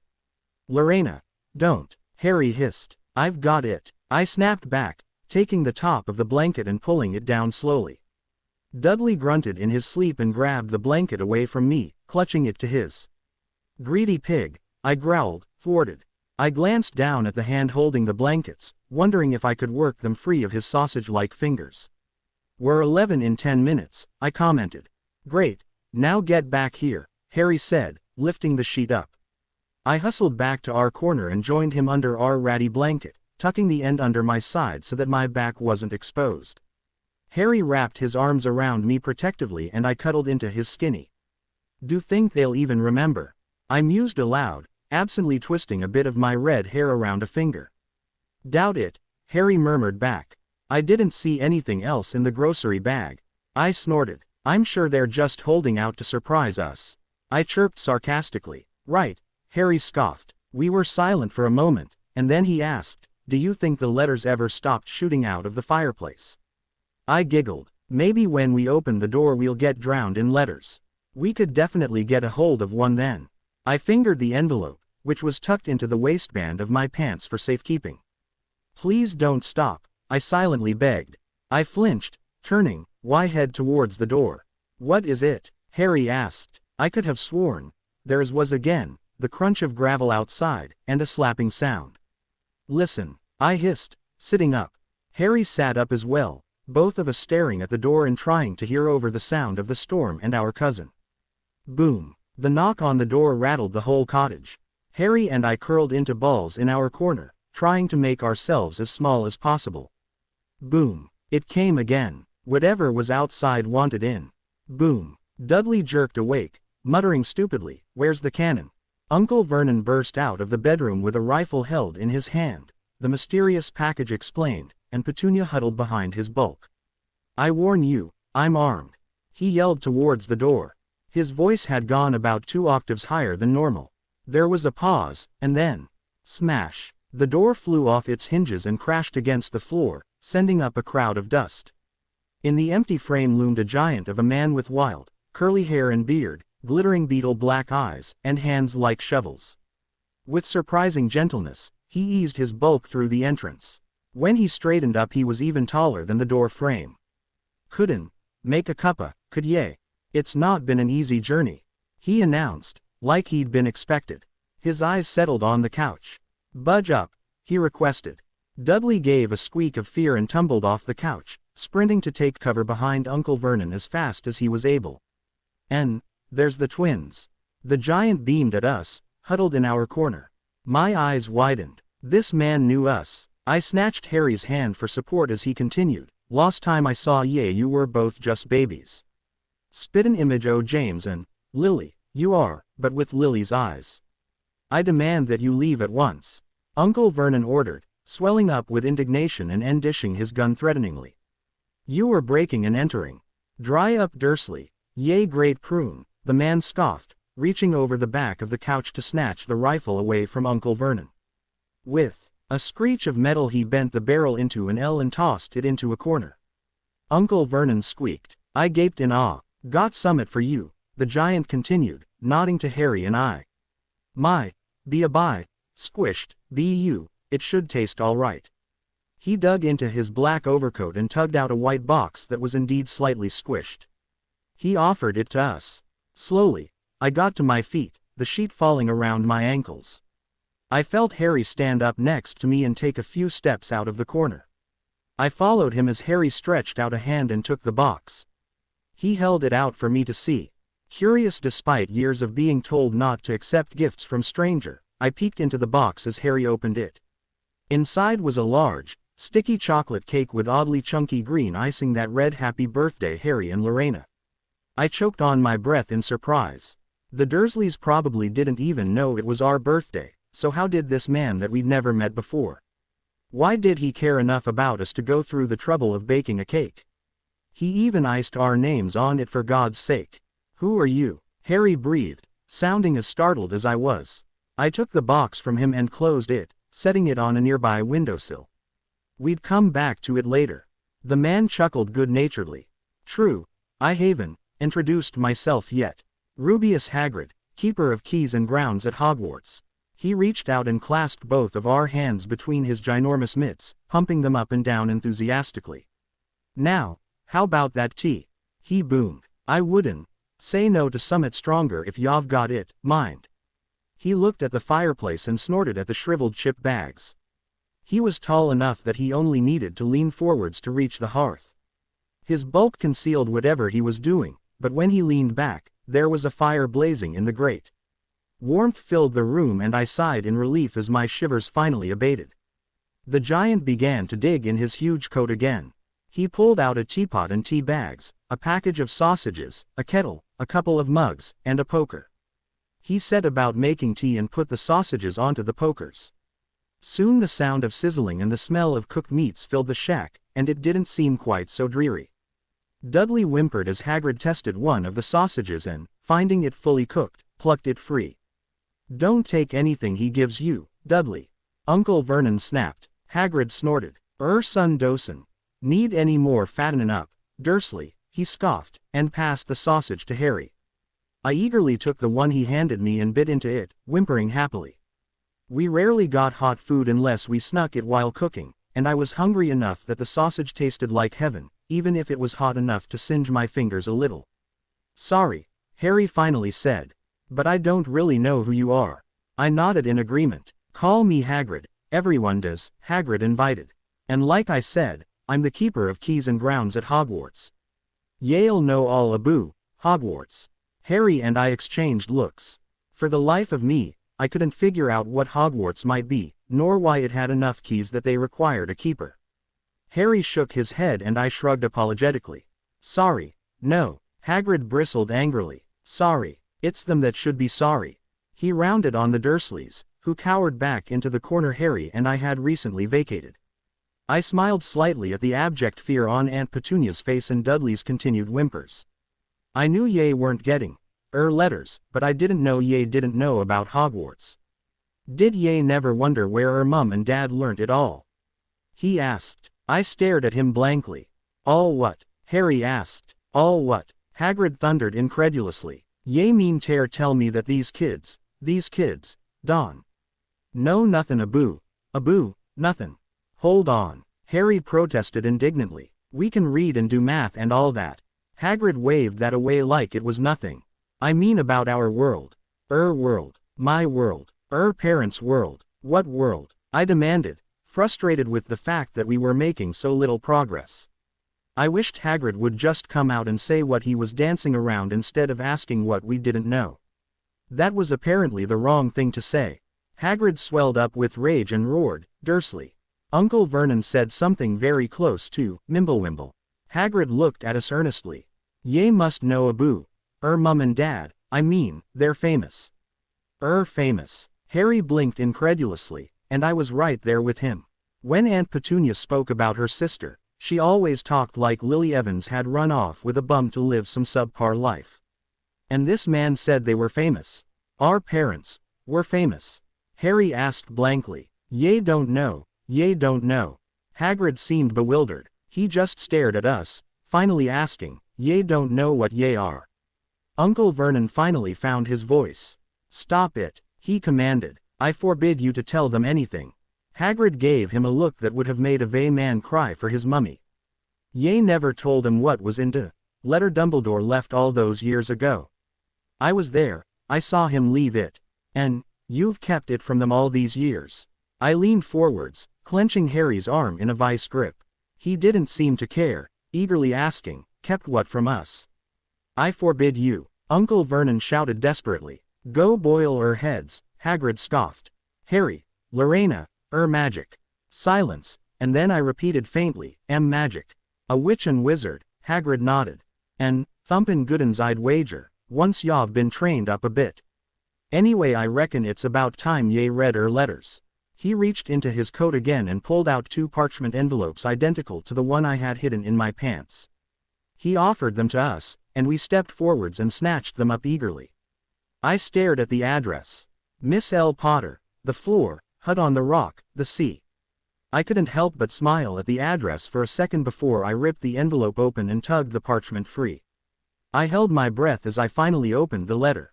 My eyes widened at the letterhead. Hogwarts School of Witchcraft and Wizardry. Underneath it was the headmaster, with a list of titles that I had never seen before. It was the Dumbledore Hagrid had mentioned earlier. The letter itself was signed by Minerva McGonagall, the deputy headmistress. It was an invitation to the school. Behind that was a list of equipment. Spell books, robes, cauldrons, and telescopes. The magic school. What does it mean they await my owl? Harry asked, pointing to the last line. Hagrid smacked a hand to his forehead. Gallopin' Gorgons, that reminds me. From inside his overcoat he plucked an owl. A living, breathing, distinctly annoyed owl. He tugged out a parchment, quill, and ink and scribbled a letter to the headmaster, saying that he'd given us our letters and was going to take us to get our supplies. I looked back down at the list of supplies eagerly. Hagrid attached the letter to the owl and tossed the bird out into the storm as if it was perfectly normal, then returned to the couch. I reached over and pushed up on Harry's chin, closing his mouth. Now where was I? Hagrid mused. Uncle Vernon seemed to have finally regained his courage. He stepped forwards, ashen-faced, and managed to grit out angrily, "They're not going." "Oh, and I suppose a great muggle like ye's gonna stop 'em," Hagrid said, unimpressed. "Muggle," I repeated, liking the vaguely insulting tone of the word. "Wah, we call non-magic folk," Hagrid explained. "It's misfortune ye grew up with some o' the biggest muggles I've ever seen. We swore when we took them in that we'd put a stop to it."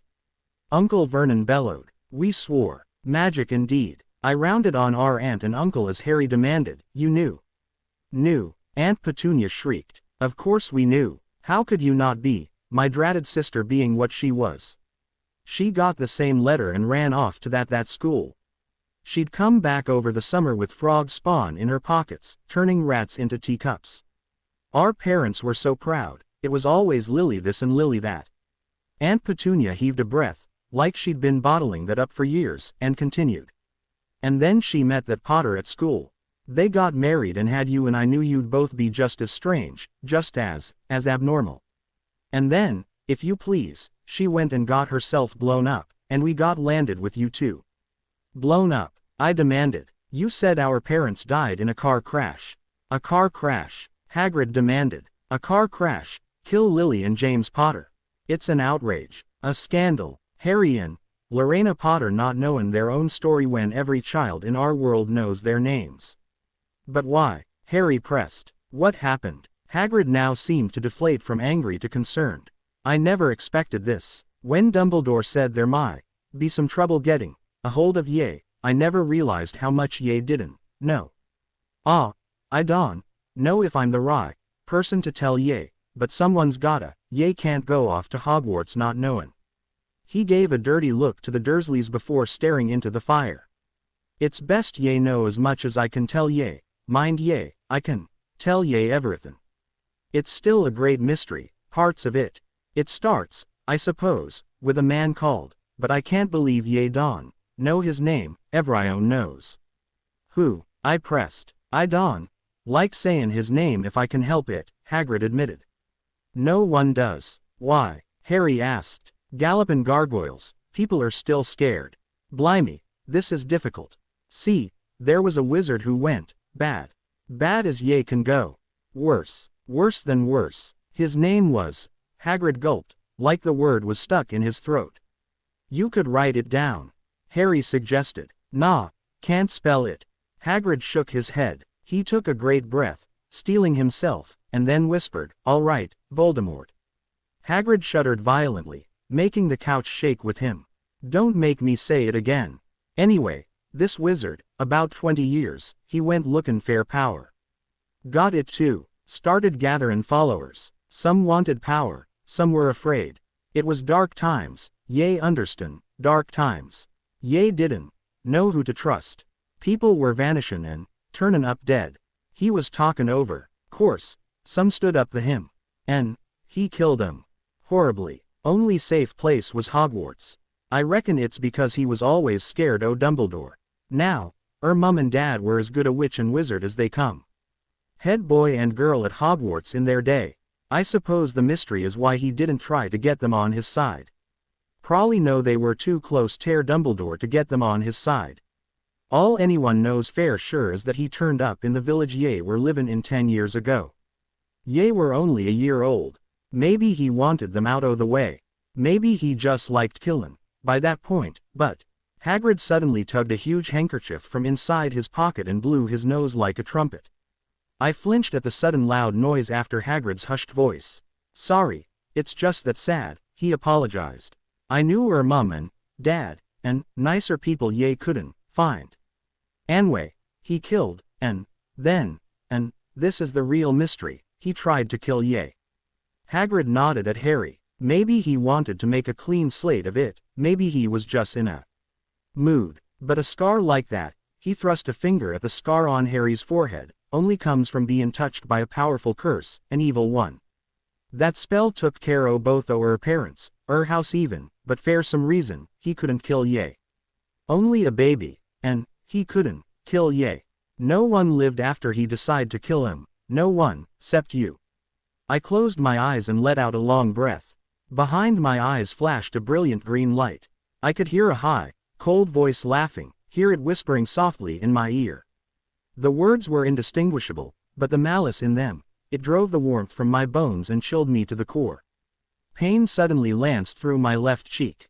I clapped a hand to it, wincing. Hagrid looked at me sympathetically. And that's another mystery, he said, nodding to my cheek. I ducked my head self-consciously. My hair had been concealing the large S-shaped scar on my cheek this whole time, but I got the feeling Hagrid knew it was there. Did he try and use that spell on me too? I asked softly. No, Hagrid said, shaking his head. And no one can figure out why. Near as we can tell, he cut that mark into her face, then set Ye aside and turned on Harry. No one knows why he stopped or didn't try to kill Ye. Maybe he just wanted to do Harry first. Hagrid shrugged. I pulled Ye from the house myself and brought Ye tear this lot, Dumbledore's orders.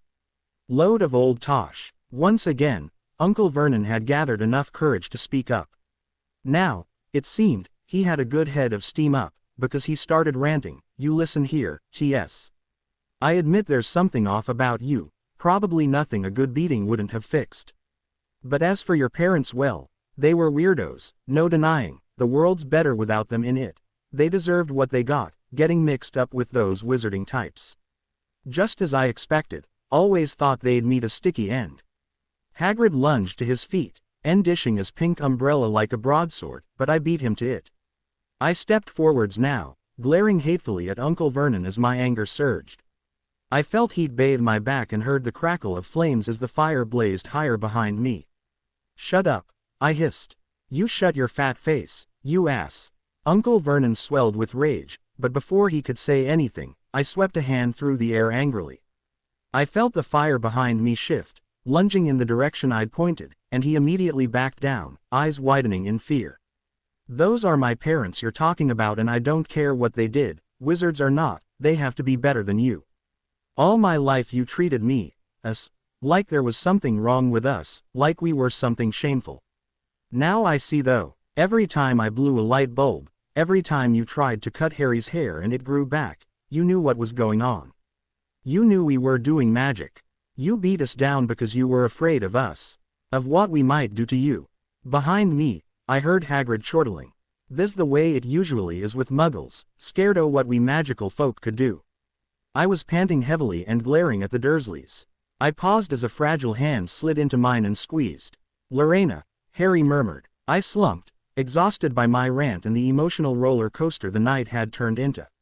I took a step back, leaning against Harry's shoulder wearily. Hagrid, Harry asked quietly, whatever happened to volume, to him? Good question. Hagrid nodded approvingly, still looking at the successfully cowed Dursleys in amusement.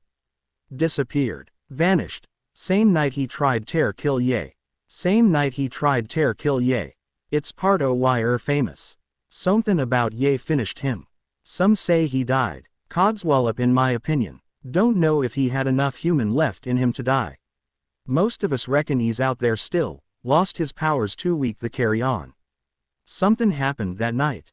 No one knows what, but somethin' aboo, Ye stumped him that night. Hagrid stared at us, warmth and respect blazing in his eyes. I hunched in on myself.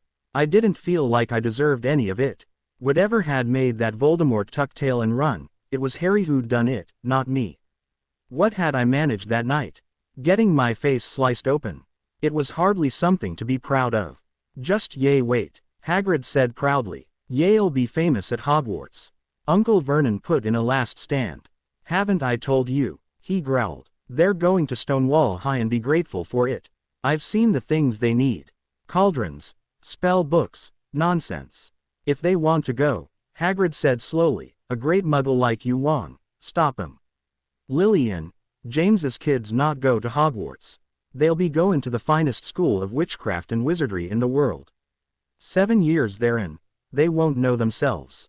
They'll be with youngsters of their own sort fair a change, and they'll be studyin' under the finest headmaster Hogwarts has ever seen. I am not paying for some crackpot old fool to teach them magic tricks. Uncle Vernon shouted. Hagrid yelled and jumped to his feet, dishing his umbrella once more. Uncle Vernon retreated on pain of death by Ment. Never insult Albus Dumbledore in front of me. Hagrid roared. He brought the umbrella swinging down. There was a flash of violet light and a sound like a squealing pig. Dudley yelped and clutched his bottom, a curly pink pig's tail bursting from the seam in his pajamas. Aunt Petunia wailed and clutched her son. Uncle Vernon gave Hagrid one horrified look and dragged his family back into the bedroom, slamming the door behind them. Hagrid observed the door thoughtfully. Meant to turn him into a whole pig, he admitted. But I guess there wasn't much left. He glanced at us, flushing slightly. I'd appreciate it if Ye didn't mention that to anyone at the school. Strictly speakin', I'm not allowed to use magic outside o' the school. I was allowed to do a bit tear keep up with Ye and get letters to Ye, one of the reasons I was so keen tear take the job. Why can't you do magic outside of the school? Harry asked curiously. Hagrid winced. Oh, I was at Hogwarts myself but I got expelled, he admitted. In me third year. They snapped my wand and everything. Dumbledore let me stay on as groundskeeper. Great man, Dumbledore, he blustered. Why were you expelled? Harry pressed curiously. I nudged him violently with an elbow. Got a long day tomorrow. Hagrid announced loudly. Lots tear by, gotta go into town fairer supplies. He tossed his overcoat at us. It took both of us to catch the thing without being bowled over. Ye can kip under that. Don, mind if it wiggles, still got a couple of dormice in the pockets. I wrinkled my nose in distaste as I heard a tapping. Why couldn't Aunt Petunia let me sleep in and savor my dream for once? It was a good one, too. Some giant came and told me that Harry and I were magical, and that we got to go and learn spells at some school called Pigfarts or something. All right, I'm getting up, I heard Harry grumble. He pulled away from me and stood up. I let out a quiet groan of distaste as I lost his body heat and clutched my blankets closer. Except these weren't my normal blankets. I'd gone to sleep last night under a threadbare sheet. This thing felt much thicker and sturdier. There were no holes and no thin spots. In fact, this felt like treated canvas, the kind that repelled water. It was really warm. I opened one eye a slit and peered down. I snapped upright, eyes coming open, and ran my hands over the huge overcoat I was sprawled under. It was the same one from my dream, that apparently wasn't a dream. Hagrid was snoring softly on the couch and Harry was slumped tiredly at the window where an owl was waiting with a newspaper tied to its leg. He looked up and saw my expression, the way I was clinging to the coat, and smiled slightly. Yeah, not a dream. So I noticed, I said, eyes flicking from Harry to the owl to Hagrid. Hagrid. Hagrid groaned in response. The owl swooped into the window and dumped the newspaper on Hagrid's face. He gave a small shout of surprise and opened his eyes. I blinked in shock as the owl alighted next to me and pecked at the material of the coat expectantly. I don't know what you want, I said helplessly. Pay him, Hagrid grunted as he sat up straighter. What? I asked in confusion. He wants pay for delivering the paper, Hagrid said, unrolling said paper. In the pocket. Hagrid's coat was nothing more than a conglomeration of pockets, it seemed. I stared at them all helplessly for a moment before beckoning Harry over to help. We came up with dog treats, keys, string, tea bags, and an odd-looking root that pulsed unnervingly in my hand when I pulled it out. I hastily shoved it back into the pocket. Got it, Harry said, tugging free a bunch of strange coins. How much? He asked, staring at the gold, silver, and bronze coins helplessly. 5 nuts, Hagrid said, opening the paper up. I looked from Hagrid to the coins. How much? I repeated. The little bronze ones, Hagrid explained. Harry quickly picked out 5 of the nuts and passed them over to me, who was closest to the owl. I reached out and tucked the coins into the pouch on the owl's leg before giving it a little stroke on the head. The owl hooted happily and took off out the open window. However, this brought up an interesting point. Hagrid, Harry said, shooting me an uncomfortable look as I passed Hagrid back his coat. We don't have money. Course you do, Hagrid said dismissively, shrugging his coat on and tucking the paper into it. I reminded him, you heard Uncle Vernon, he said he won't pay. Blimey, do you think our parents left you with nothing? Hagrid chuckled. But I though the house, Harry began uncertainly. Well, they didn't keep their money in the house. They kept it in a bank. Wizards have banks, I asked interestedly, standing up and stretching. Just the one. Gringotts. Run by goblins. I choked midway through a yawn. Across from me, Harry paled slightly and whispered, goblins. Yeah, so ye'd be mad tear try and rob it. Nasty creatures, goblins. In fact, I've got tear go to Gringotts anyway, an errand fair Dumbledore. He sends me to do lots o' important things, Hagrid said proudly. Go and tear Gringotts, fetchin' you too. Knows he can trust me, see. After a quick breakfast of cold sausages, we took off. Hagrid said he'd flown to the island, but we took the boat back.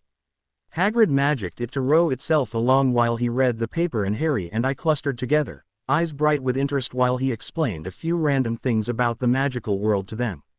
The Ministry of Magic, dragons, Gringotts and its defenses. When we got to the train station, Hagrid definitely attracted stares. He was huge, for one, and he pointed at normal things and remarked on how odd they were. When we finally got on the train, Hagrid took out a pair of knitting needles and began working on what seemed to be a bright yellow camping tent but could have been a sock for him. "Can we find all of these things in London?" I asked, scanning my list. I'd been going over it constantly, trying to imagine it all, waving a wand, striding around in wizard's robes, sending letters with my very own owl, bending over a cauldron and cooking up a potion. "If you know where to go," Hagrid said with a conspiratorial wink. Where to go turned out to be a grimy pub called the Leaky Cauldron, situation between a record store and a bookshop. The muggles who walked past glanced over it like it wasn't there. I got the distinct impression that, to them, it wasn't. Hagrid said that the place was famous, but it certainly didn't look like it. Inside it was small and smoky. There were only a few people scattered around.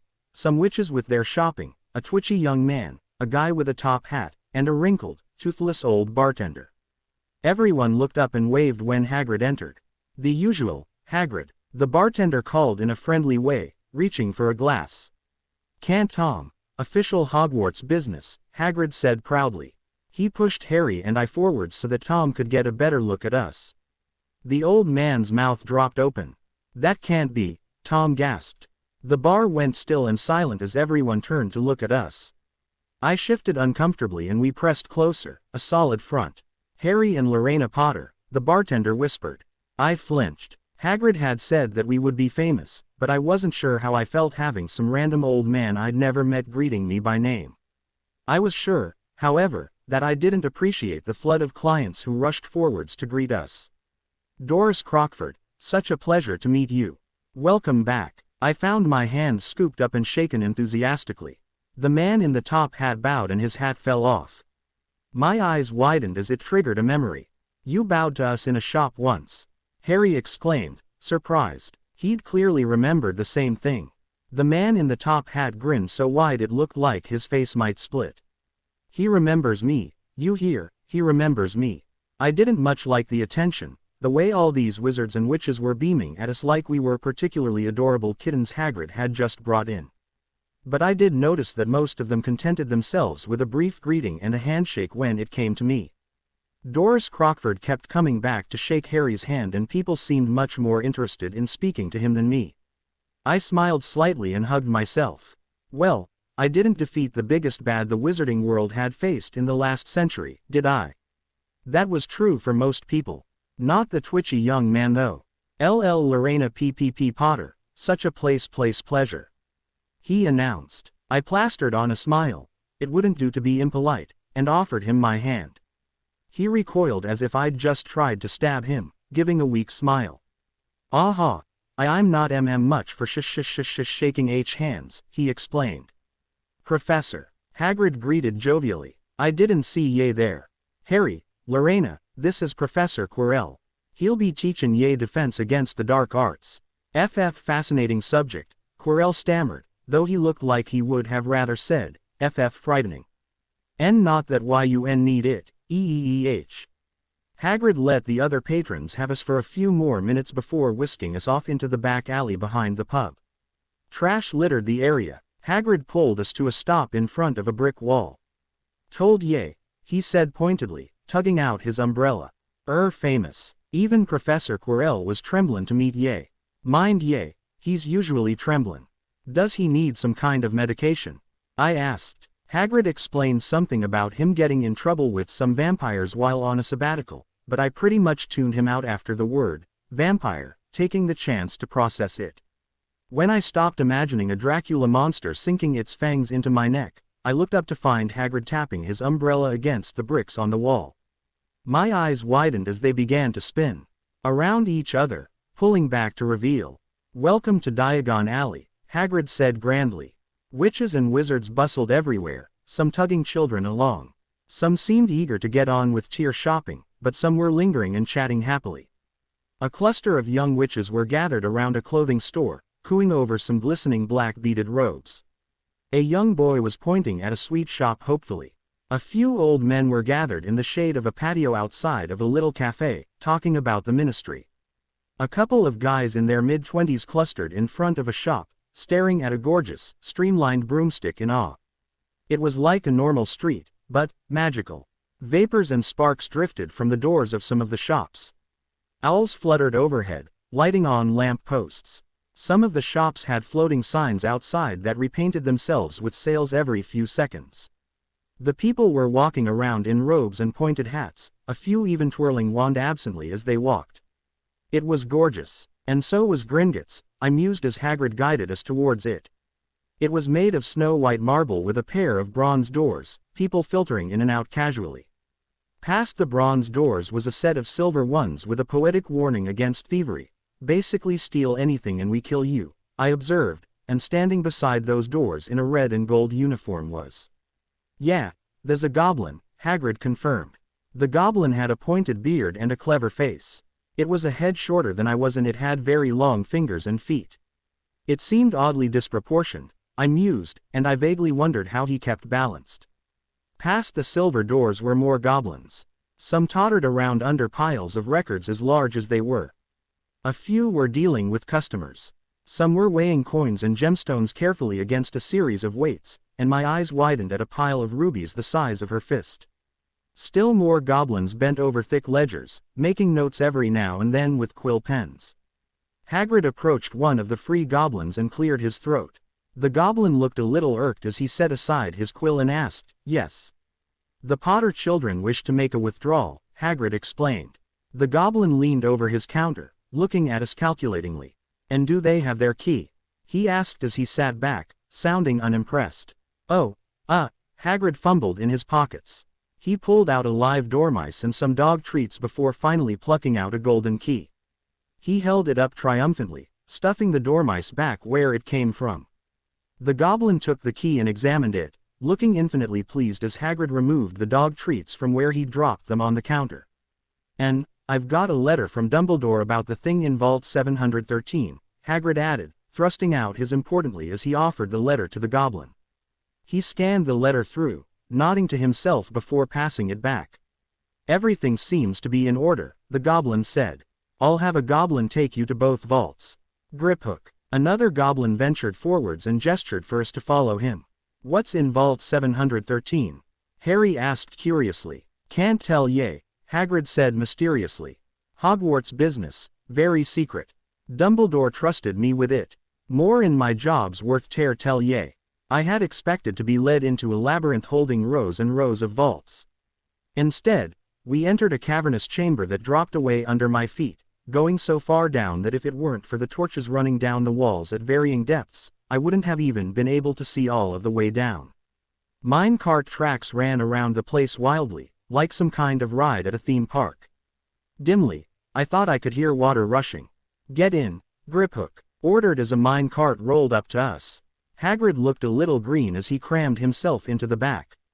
Harry and I climbed in front of him, and Griphook took point. The cart lurched under us and we were off, whizzing down the track, making turns on its own and taking us deeper and deeper. "What's the difference between a stalactite and a stalagmite?" Harry mused aloud. "Stalagmite's got an M in it," Hagrid groaned. "I hate these carts, they make me sick." "Stalagmites are the ones on the ground," I recalled, observing Hagrid. His lips were pinched together like he was trying to hold back vomit. At the risk of being sprayed with what could potentially be buckets of sick, Harry and I kept quiet and didn't ask him any more questions. We ground to a stop by a little door in the wall. Hagrid got out to lean against the wall, steadying himself. Griphook climbed out as well and took the key, sliding it into the lock and turning it. He opened the door and a puff of green smoke exploded out. When it cleared, I stared in awe. Heaps of gold, columns of silver, and piles of bronze. Faintly, I wondered what the exchange rate from wizard to muggle currency was, and whether it fluctuated with the prices of gold and silver. No matter what the rate was, I was positive I was looking at more money than I'd ever seen before. The idea that I had this vault full of precious metals and, yeah, I saw some jewelry cases sitting on a table, barely visible in a heap of nuts. "If the Dursleys had any idea they'd lose their minds," Harry murmured. I think we might be richer than they are, I said, smothering my laughter in a hand. The idea that I had to beg and plead for new clothes from the Dursleys now seemed hysterical, when I could probably buy their whole house several times over. Hagrid helped us shovel some money into a bag for each of us, explaining as he did so, 17 silver sickles to a galleon, 29 nuts to a sickle. Right, that'll be enough for a couple of terms. We'll keep the res, safe here fair yea. Vault 713 please, and can we go a bit slower? Hagrid almost begged the goblin. Griphook smiled unpleasantly. One speed only. We went even deeper into the vaults, the air getting colder and damper around us. The torches seemed to be a little more infrequent, leaving us in short patches of darkness. When we stopped beside Vault 713, Harry and I both looked forwards eagerly. After our vault, we were expecting something equally impressive. Perhaps mounds of precious jewels or secret spell books or ancient artifacts. Stand back, Griphook ordered. The door had no keyhole, but when Griphook stroked it with a long finger, the door simply dissolved into nothing. If any but a Gringotts goblin tried that, they'd be ed inside and trapped. I couldn't resist asking, how often do you check to see if anyone's in there? Griphook gave me a nasty grin. About once a decade. I wished I hadn't asked. Inside was rather anticlimactic. No jewels, no books, no artifacts. In fact at first it looked totally empty, not even a forgotten Canute sparkling from the corner. But then Hagrid stepped forwards, scooping up a grubby little package about the size of my palm. It was tied with brown twine.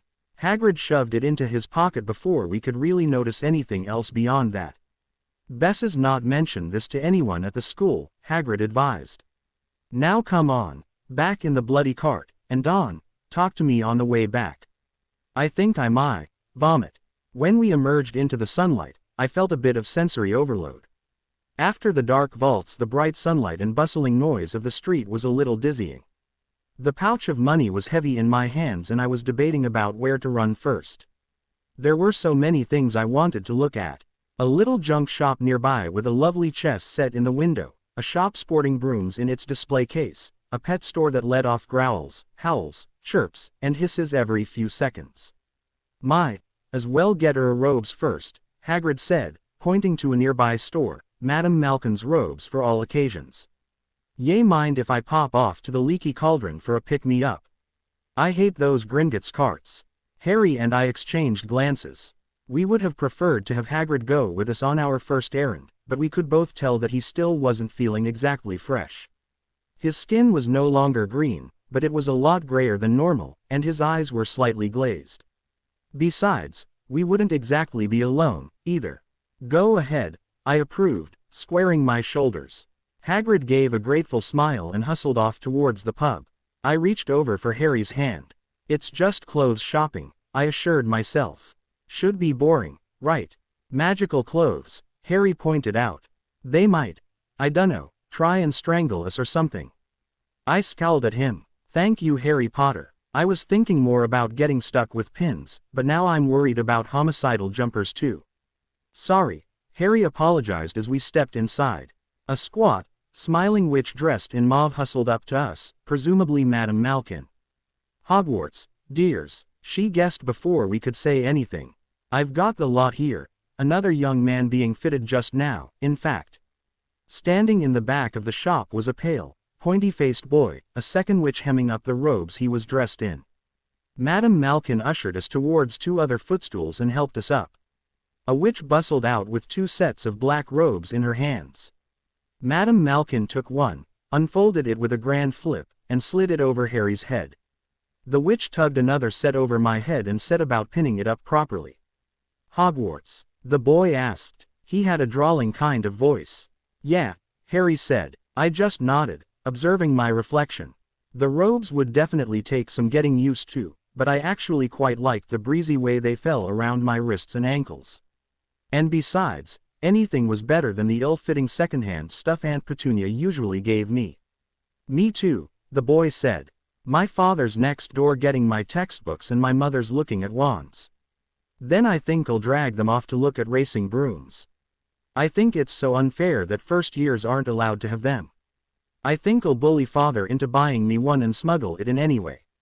I glanced sideways and saw Harry staring at the pale boy, nonplussed. I caught his eye and puffed out my cheeks, screwing up my face into a pout and holding out my hands to illustrate fatness. It was a passable interpretation of Dudley. Harry bit his lip to keep from snorting and nodded in agreement. "Have you got your own broom?" the boy asked. "No," Harry replied, and I echoed him. "Do you play Quidditch at all?" We exchanged completely lost glances before shaking we heads. The boy didn't seem to require an answer, because he went on to say, "I do.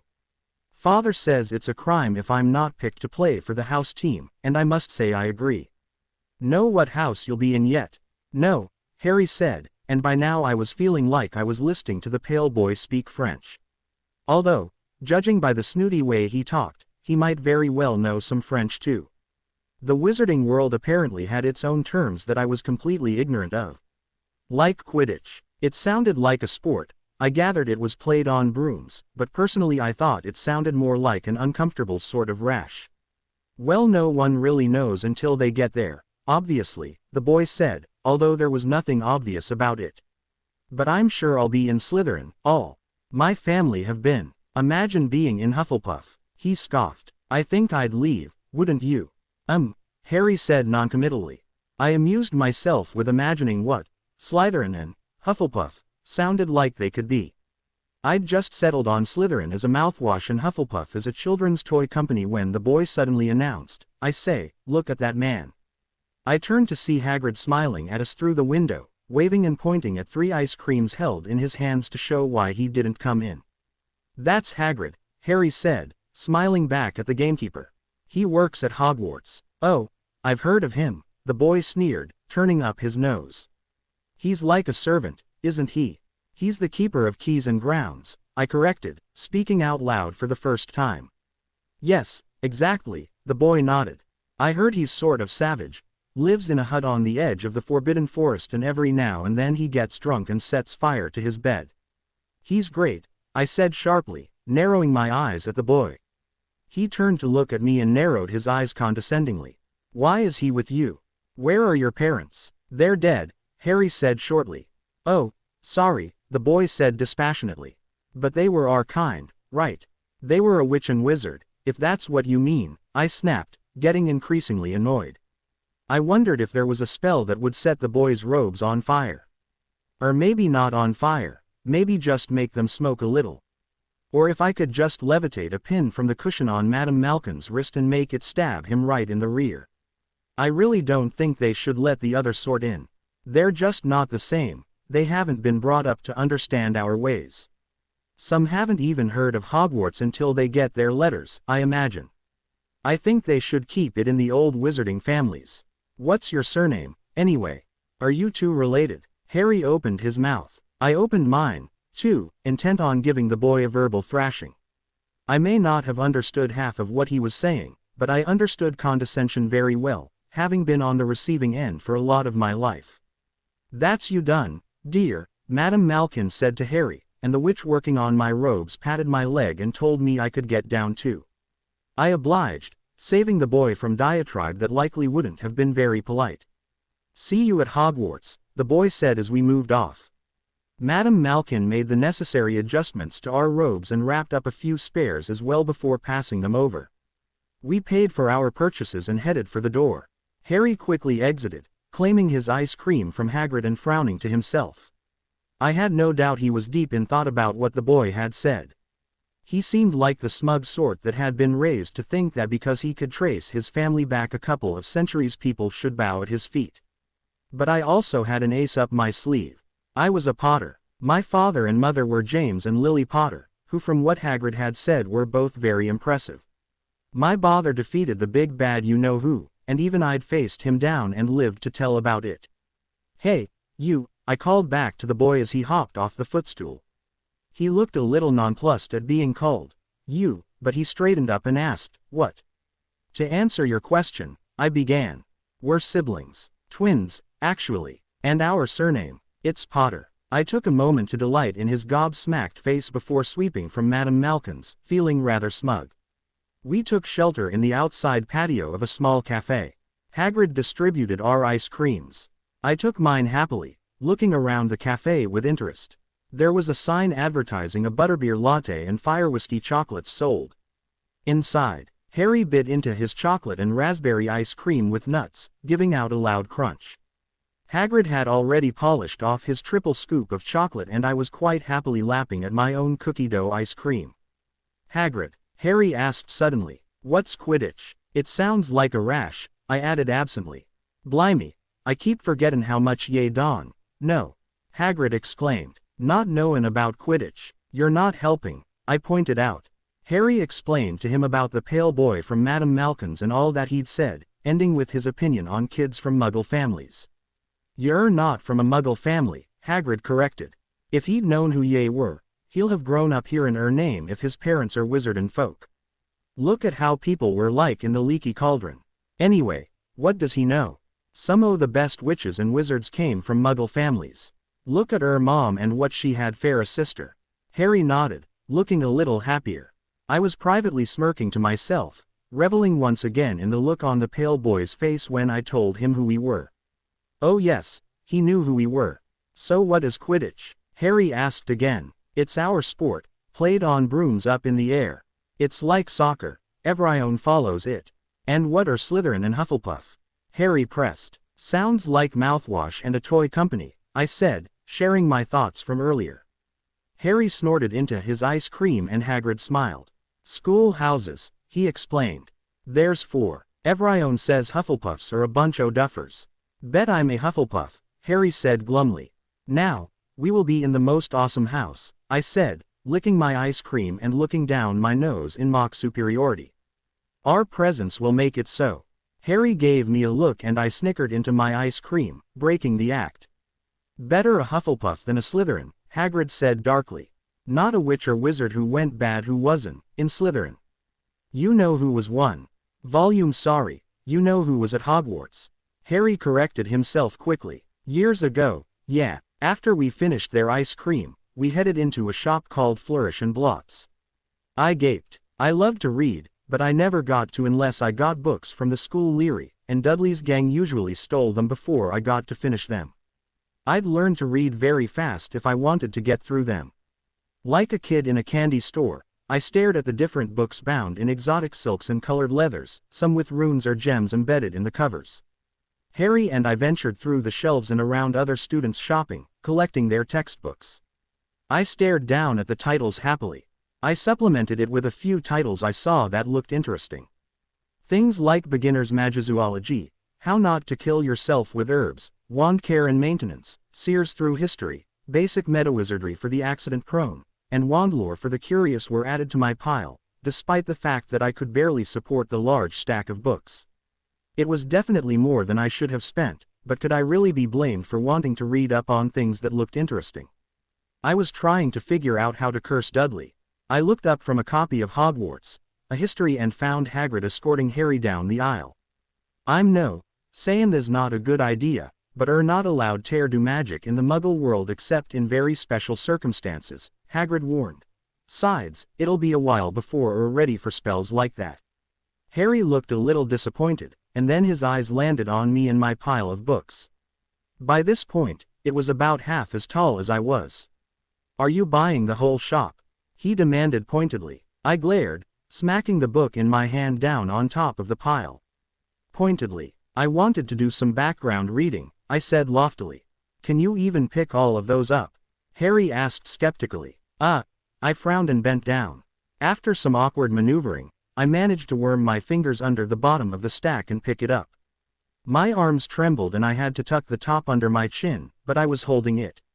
Over the top of my pile, I stuck out my tongue. "So take that, brother dear." Next we went to the north side of Diagon Alley. At Potage's Cauldron shop Harry and I picked up our pewter standard size 2s, despite Harry's interest in a golden cauldron. We got scales and a telescope each from Wiseacre's Wizarding Equipment. I had looked around that shop with interest, examining different astronomy equipment that I had no idea how you might use. We passed a place called Madame Pimpernel's Beautifying Potions. A few small cauldrons bubbled merrily in the display, signs advertising them as skin clearing, wart removing, and pimple popping. There was also a display of impervious lipstick, it never wears off, and some color change eyeshadow, matches your outfit. I shook my head. Maybe in a few years, but not now. Hagrid took us into amanuensis quills to get our writing equipment. Harry and I gaped outright at the idea of writing with quills and parchment, but at the same time, I was eager to try it. We wandered around, staring at the different feathered quills and the various colors of ink. I admired some gold-leafed parchment while Harry examined a peacock feather quill. I snorted at the size of it. I couldn't help but think that would be kind of obnoxious to write with. I did splurge on some ink that changed color depending on the writer's mood. I imagined watching the color get steadily redder as I wrote a particularly difficult essay for some clan couldn't resist. I was fascinated by Slug and Jigger's apothecary. Harry was too. We ran around, holding our breath as much as possible to block out the horrid smell, peering into barrels of slimy things and examining the labels on jars of herbs. We got basic potions kits, which came with phials, utensils, and starter ingredients in a hard case to protect them. Once we left the apothecary, things were starting to get tricky with all of our packages. I was starting to regret getting so many books. I was also cursing whoever required us to have a pewter cauldron and that damned potions kit. Those things were heavy. Hagrid consulted our supplies lists again thoughtfully. Just wands left, and I need to get ye a birthday present. I looked up at him in confusion and Harry blushed.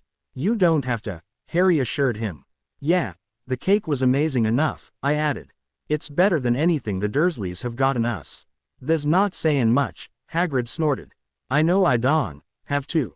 Tell ya what, I'll get animal. Not a toad. Toads went out of fashion years ago. Ye'll be laughed at. All the kids want owls. They're dead useful, carry mail and everything. I'll get ye both owls. I was awed at the inside of Elop's Owl Emporium.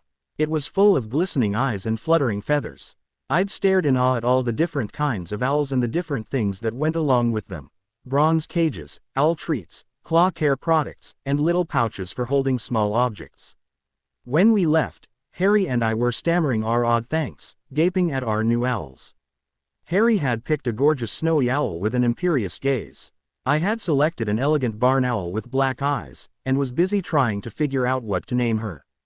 Don't mention it, Hagrid said gruffly, but he seemed pleased that we loved our gifts so much. Just Ollivander's left now, only place fair wands, and you've gotta have the best wands. I glanced at Harry, a smile spreading across my lips as my eyes fairly glowed.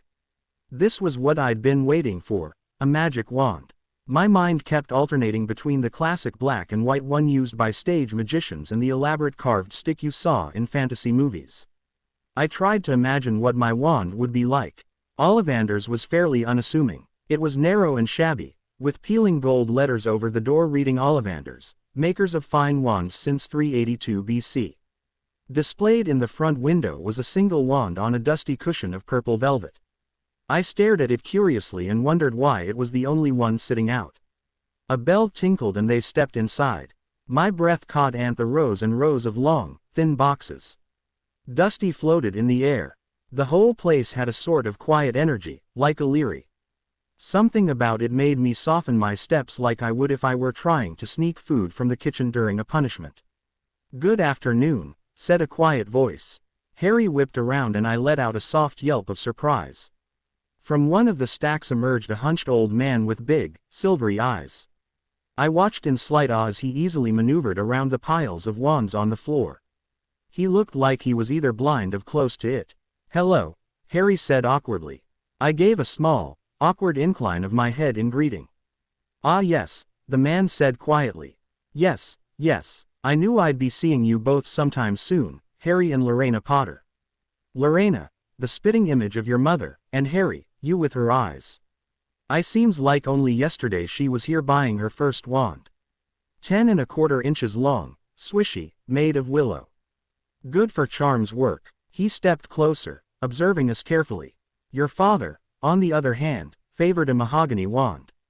11 inches, pliable, a little more power and excellent for charms work. Well, I say your father favored it, it's really the wand that chooses the wizard, after all.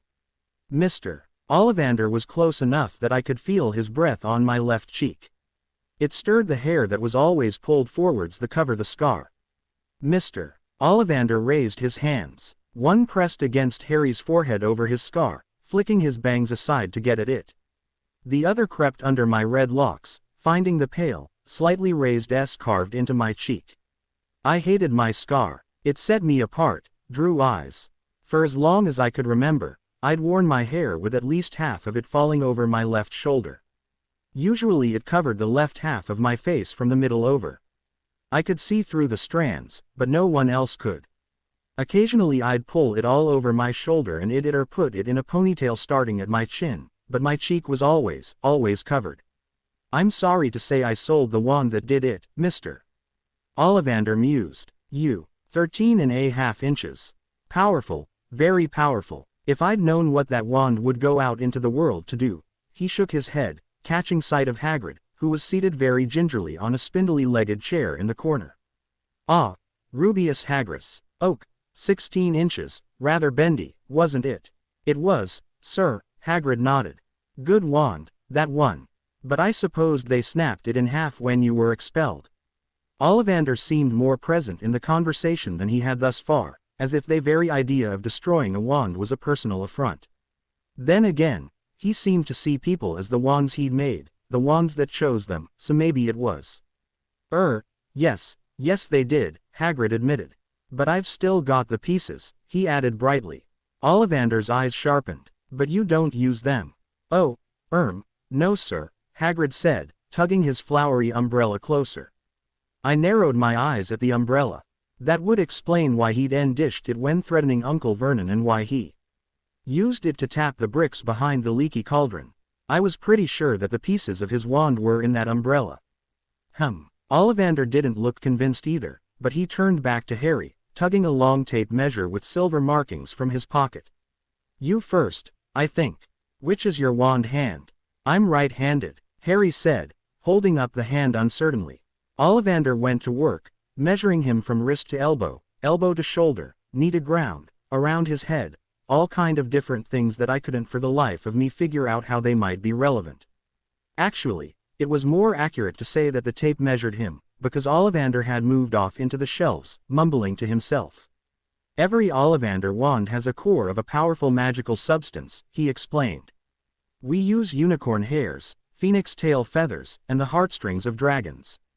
No two Ollivander wands are the same, just as no two unicorns, dragons, or phoenixes are quite the same. And of course, you will never get such good results with another wizard's wand. That's enough. Now he added to the tape measure, which was measuring between Harry's nostrils. It switched to me and I held out my right hand obligingly. Now Mr. Potter, try this one. Beechwood and dragon heartstring, 9 inches, nice and flexible, just take it and give it a wave. Harry took the wand and waved it around a bit. I watched interestedly, but Mr. Ollivander snatched it out of his hand almost at once. Maple and phoenix feather, 7 inches, quite whippy. Try this. Harry had hardly raised the wand when it, too, was snatched back by Mr. Ollivander. No, here, ebony and unicorn hair, 8.5 inches, springy. Go on, try it out. I watched the growing pile of wands with awe. Wands of walnut, ash, and cedar were tossed aside. Some were bendy, some unbendable. Nothing seemed to satisfy Ollivander, and I couldn't quite tell if he was getting increasingly excited or frustrated as the pile grew larger. Tricky customer, the old man observed. Not to wonder. We'll find the perfect match somewhere. I wonder. Holly and phoenix feather, quite an unusual combination. 11 inches, nice and supple. Harry took the wand from Ollivander, looking a bit weary from all the wands he'd been testing. But almost immediately, I could tell that something was different about this one. He straightened up, looking down at the wand in surprise. Red and gold sparks shot from the tip like fireworks. Hagrid applauded and Mr. Ollivander smiled, but there was something behind it, almost like the reaction unnerved him. "Oh, yes, very good. Curious though. Very curious. Curious, Miss Potter. I wonder. Very curious indeed," he murmured, pinning me with those eerie saucer-like eyes of his before moving off into the stacks.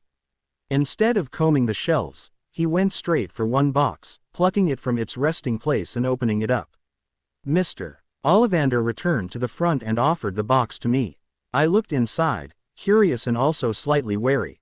Mr. Ollivander seemed tense now, like he was expecting something, but he wasn't sure whether it was good news or bad yet. No matter the wandmaker's reaction, I had to admit that the wand inside was gorgeous. A slim, elegant white wand speckled with black spots above a handle carved with curving patterns. When tilted one way they looked like vines, but then the light caught it a different way, they could have been some kind of runes. I reached out and pushed away the thin gossamer fabric laid over the wand. I reached inside, hand trembling slightly, and took the handle in my fingers, lifting it up. I held it between the tips of my fingers, then shifted my grip so that my pointer finger extended along the shaft. The wood felt smooth and welcoming against my skin. A strange sort of warmth welled up, tingling my palm, and I knew what had caught Harry's attention when he'd picked up his holly wand. "Give it a wave, Mr. Ollivander sighed. I felt like I'd been jerked out of some kind of trance by the old man's voice. It was now lower, almost suspicious. The old man had fixed his eyes on me intently. I turned away from him and flicked my wrist elegantly. Sparks burst from the tip of mine, but unlike Harry, mine were gold and silver. I smiled, raising the wand again so that it was parallel to my face. "What's it made of?" I asked curiously. 12¼ inches. Very supple." He paused. With a phoenix feather core." My head snapped up, recognizing the last two qualifications. My hand jumped to my cheek. "Why, you said," I began uncertainly. Ollivander nodded. "I remember every wand I've ever sold," he said slowly. "It so happens that the phoenix whose tail feather resides in your wand, Mr. Potter, gave another feather. Just one other. I find it curious that you should be destined for this wand when its brother gave you that scar. And Miss Potter, wand wood is hard to come by. You can't simply cut a tree and turn it into dozens of wands. At most you can get a few nches from the same tree. The yew from your wand came from a particularly fine specimen of a yew tree, several centuries old, in fact. I got exactly 2 nches from that tree. One is in your wand, and the other is in his," I finished for him, staring down at my wand. I looked up at Mr. Ollivander. "But the core, from a different phoenix, Mr. Ollivander assured me. "I have heard of wands with cores from the same animal coming against each other, but there is precious little information on wands with wood from the same tree." I looked at my wand with a new respect. The wood from this wand was the same wood that had killed my parents. But for an accident of fate, this wand might have been the one that took me parents from me. The wand, which had originally seemed elegant and lovely, suddenly took on a slightly more menacing cast. I realized that, pretty as I found my wand to be, it was still a weapon. "It's curious how these things happen," Ollivander said, looking between us. "The wand chooses the wizard. We must expect great things from the both of you. After all, he who must not be named did great things. Terrible, yes, but great." Mr. Ollivander seemed almost awed by what the wand he'd created, the wand that had killed our parents, had gone on to do. I shuddered, placing my wand back in the box and wrapping the fabric over it again. I took the box from Mr. Ollivander and put the lid back on, holding it close to my. I wasn't entirely sure Mr. Ollivander was a good man. We paid 7 galleons each for our wands and left. Left the shop, left Diagon Alley, left the leaky cauldron, left the magical world behind. I didn't pay much attention to the eyes that lingered on our large, oddly shaped packages and owls got on the underground. I sat with the box holding my wand in my lap, trailing my fingers up and down it thoughtfully. "Lorena," I looked up and realized we were in the train station. Hagrid pushed a hamburger towards me, looking concerned. "You both are quiet," he observed. I looked back down at my wand, which was still in its box on my lap, and ran my finger the length of it. This had been my best birthday ever. A pet, a wand, a ticket to a magical school, information about my parents.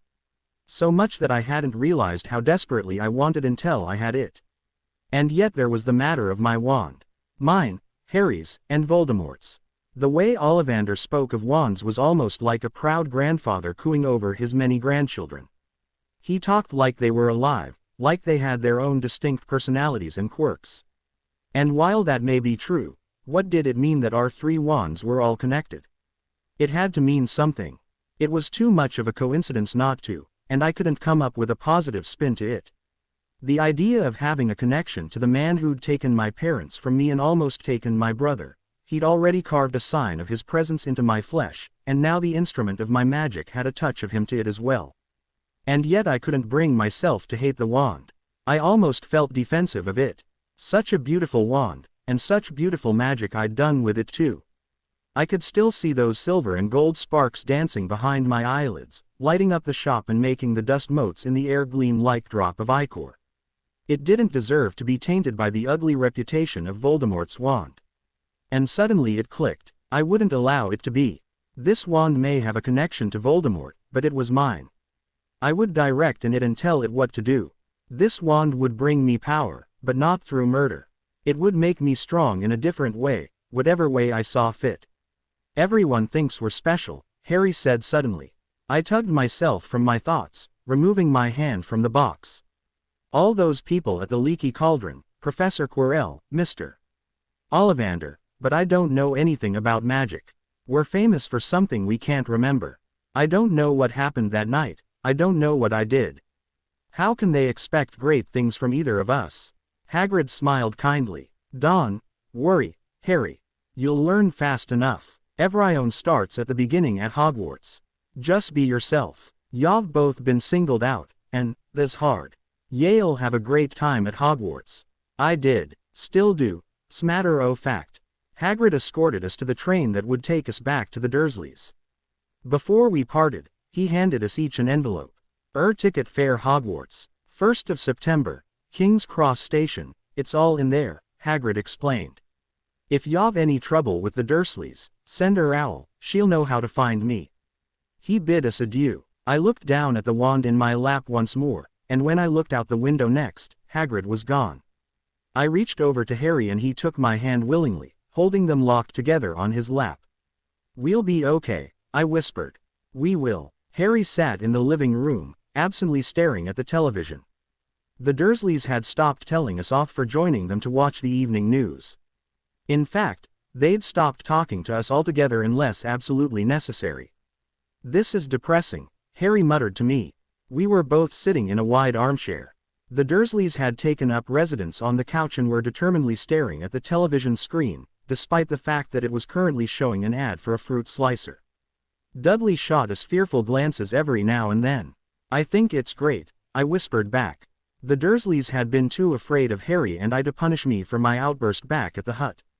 I could tell Uncle Vernon wanted to, though. Whenever he caught my eye these days he turned an ugly shade of purple. I loved it. Watch this, I hissed, grinning mischievously.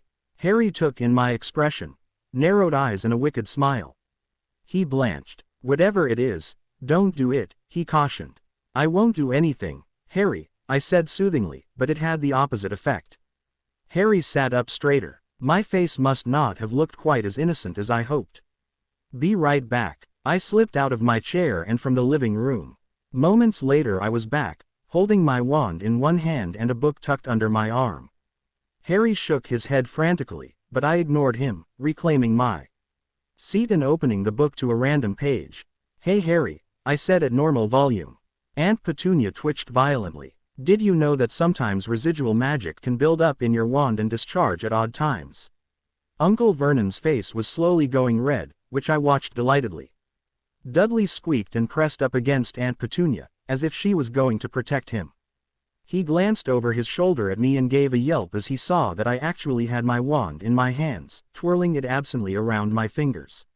Something wrong, Dudley? I asked innocently. We're going to bed, Harry announced loudly, grabbing me and my book and dragging me up the stairs towards our bedroom. I had to smother laughter as I staggered after him. Are you crazy? He hissed as we went. They're edgy now, let's not make it worse. Why not? I countered. When did they ever treat us right? I think a little payback isn't totally unjustified. Besides, did you see Uncle Vernon's face? I laughed. He looked so mad, but he was too scared to try and toss me in the cupboard. Lorena, Harry said sharply as we stepped into our bedroom. He shut the door behind us and turned on me. What's going to happen when they're not nervous anymore? It's not like we can actually use magic here. Then I'll back off, I said with a shrug. Uncle Vernon's probably keeping a running tally of things to punish us for. Harry pointed out. He grabbed my upper arms. Come on, Rena, you want to eat at some point next summer, don't you? Yeah, I do, and I will. I snapped, tugging free of him. But in case you've forgotten, they've lorded it over us for all of our lives. And now that we actually have the chance to turn the tables, even for a little while, you're scared. I'm not scared, I'm practical. Harry disagreed. It's not like we can actually do anything to them. Maybe not, but I'll settle for them being afraid of me while I can make it last, I said, turning to face the window and staring out at the street. I was still twirling my wand around in my right hand. My free hand came up, rubbing my right upper arm. There was a long, pink scar running down the back. I remembered when I got it. I was 6. I had tripped over the hem of the 2 big jeans I'd been wearing and caught myself on a table. I was fine, but I knocked off a vase that had belonged to Uncle Vernon's mother. Small and skinny even then, Uncle Vernon had lifted and thrown me bodily into the cupboard and shut the door. I'd collided with the corner of our bed frame and ripped open my arm. The Dursleys had refused to take me to get stitches. I had usually taken the worst of the Dursleys' anger, and I knew why. It was because Harry did his best to stay under their radar and keep out of trouble. I did too, to an extent. It seemed like I had a limit to how long I could stay submissive and then I couldn't take it anymore. I'd say or do something in retaliation and get in trouble. I remembered being locked in the cupboard when we were 8, and before Uncle Vernon had shut the door, I'd been smiling smugly to myself. There was some bitter part of me that wanted to make the Dursleys squirm. They'd spent so many years making us cower, and now they were the ones cowering. I appreciated the switch in power. Suddenly I was someone to be feared because I knew what I was capable of. I could possibly turn them into toads or blow them up, and they were terrified of that possibility. It was heady, to suddenly be on top after so many years on the bottom. I leaned to the side and 2 owls flew into the room. Hedwig, the snowy owl, took up a perch on top of her cage. My barn owl, named Artemisia after I found it in a textbook, landed on a shelf near me. I reached over, stroking the owl's wings softly. Is it wrong to want a little payback? I asked, wincing as I turned back to face Harry. Harry frowned. I guess not, but, just be careful. I sighed. Fine, no more fun for poor Rena. I'll be a good little girl for now. I stripped down to my camisole and crawled into bed. Harry followed me, dragging his Transfiguration textbook with him. I reached over and grabbed my book on metawizardry. It was an interesting read. I was finding out how to heal broken noses and stop bloody ones, how to cure headaches, and what to do if you were having trouble sleeping.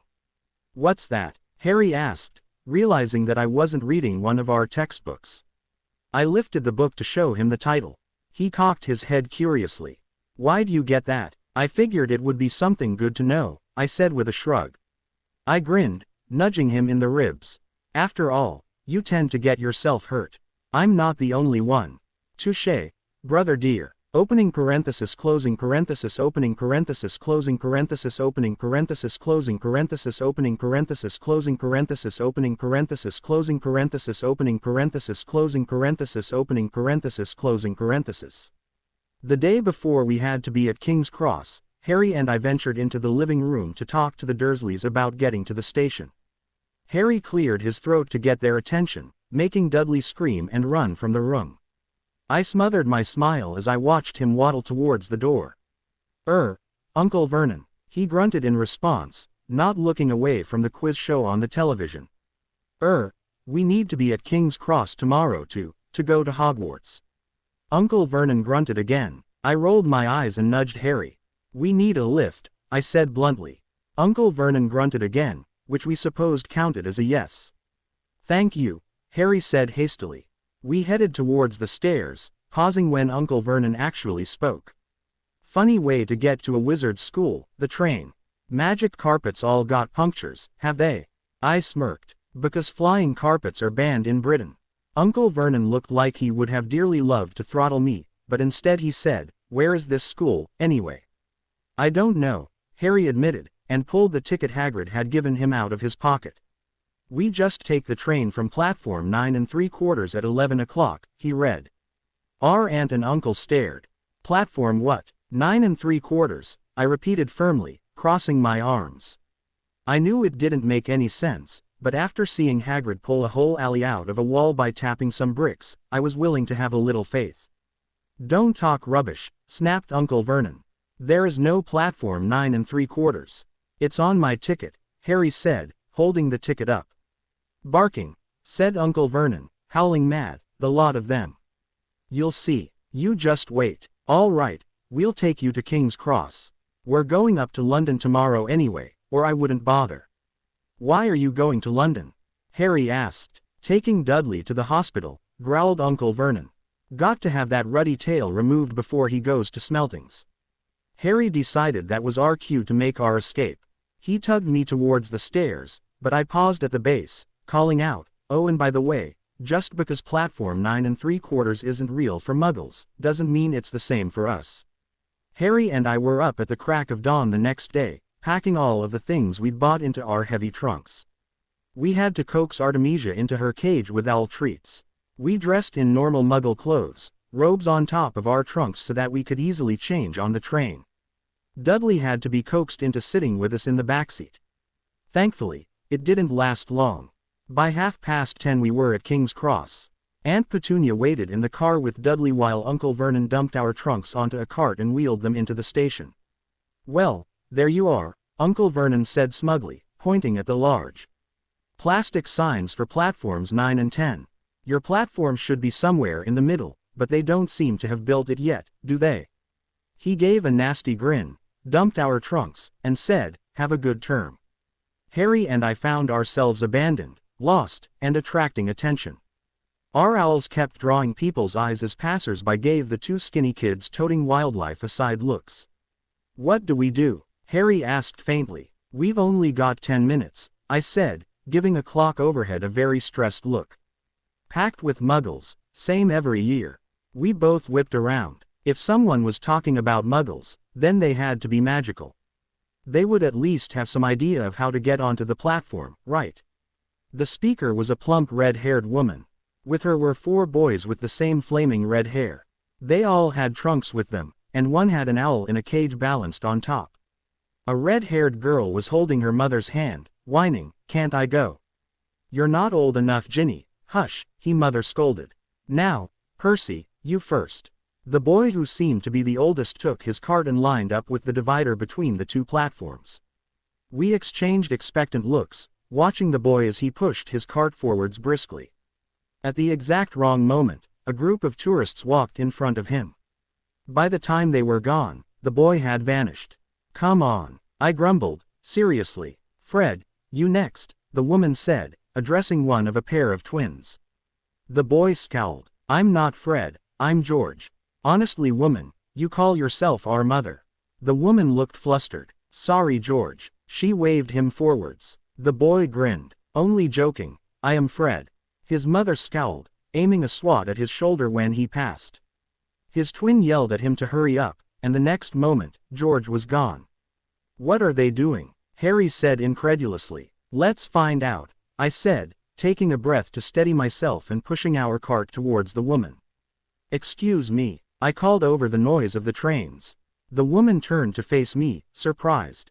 Her face immediately softened. "First time at Hogwarts," she guessed. Ron's new too. She gestured to her youngest son. He was tall, thin, and gangling, with freckles, big hands and feet, and a long nose.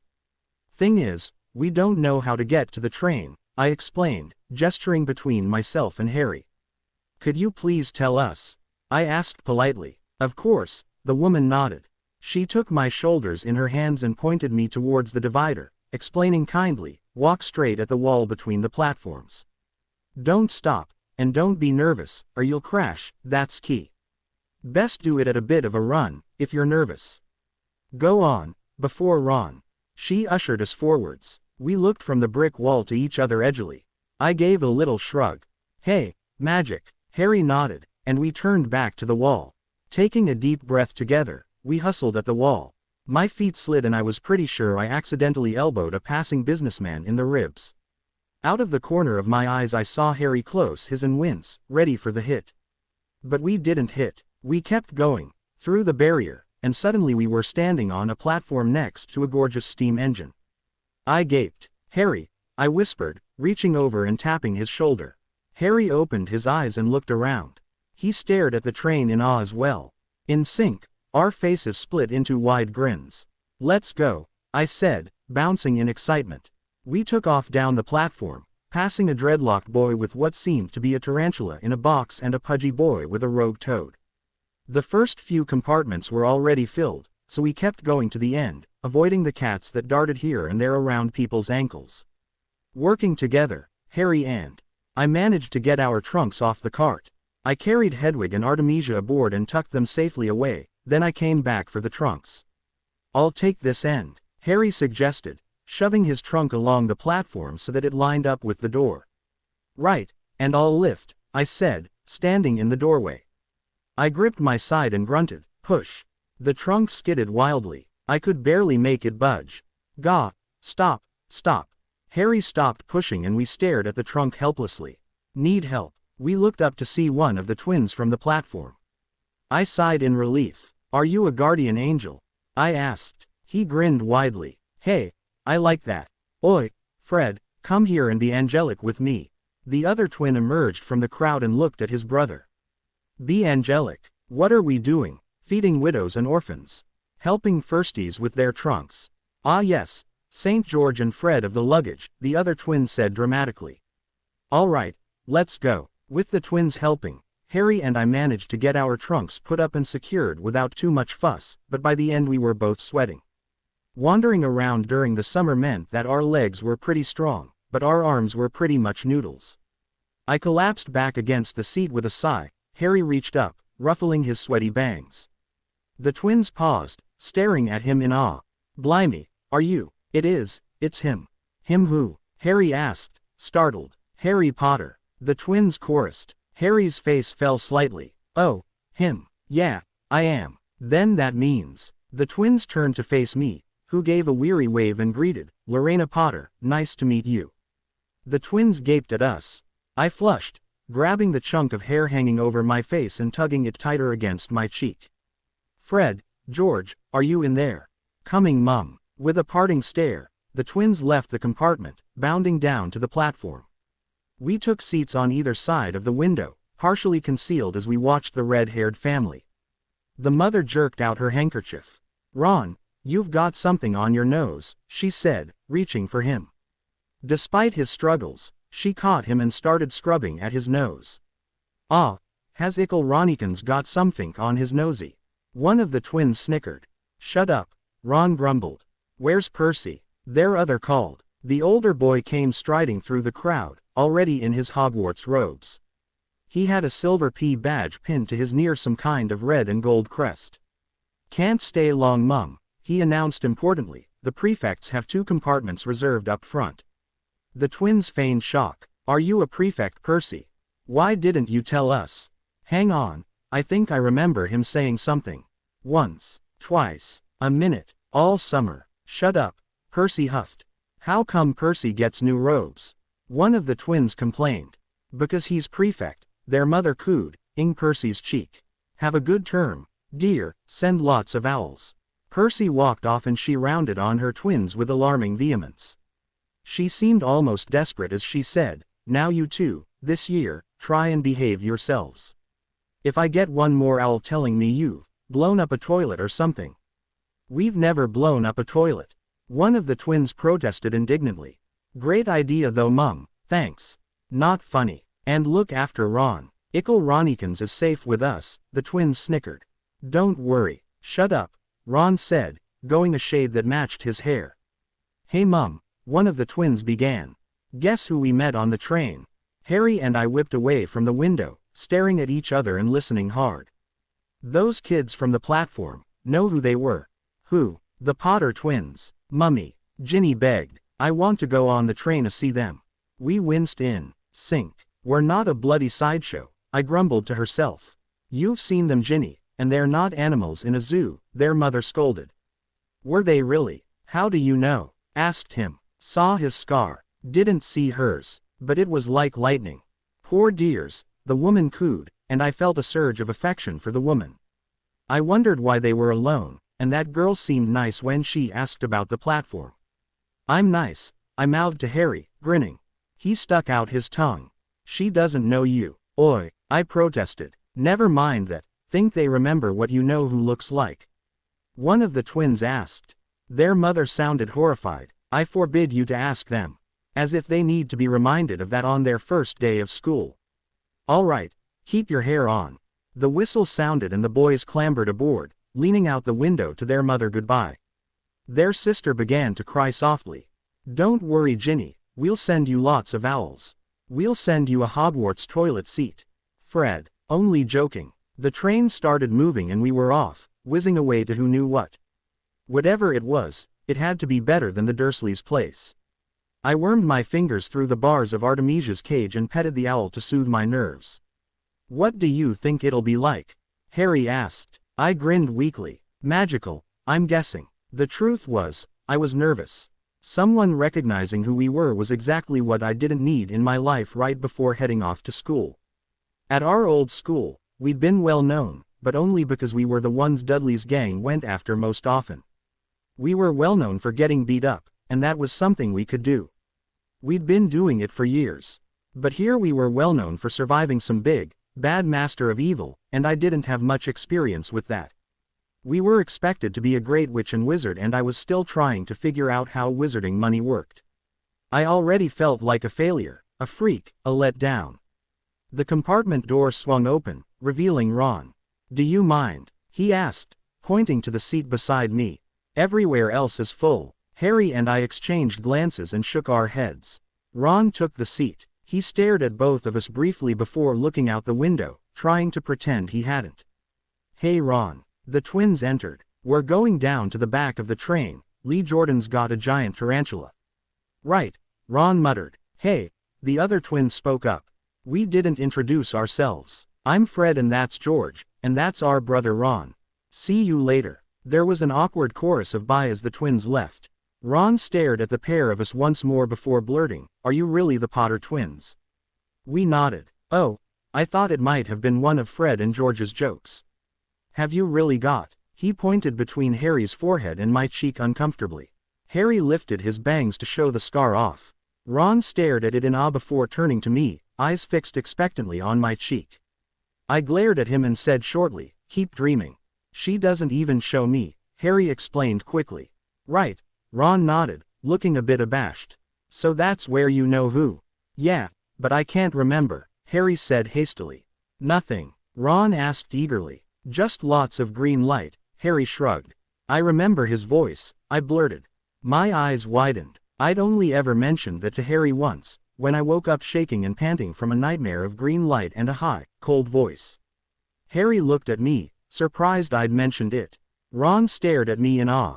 I shifted uncomfortably. Really? He asked, fascinated. I don't remember what he said, I said hastily.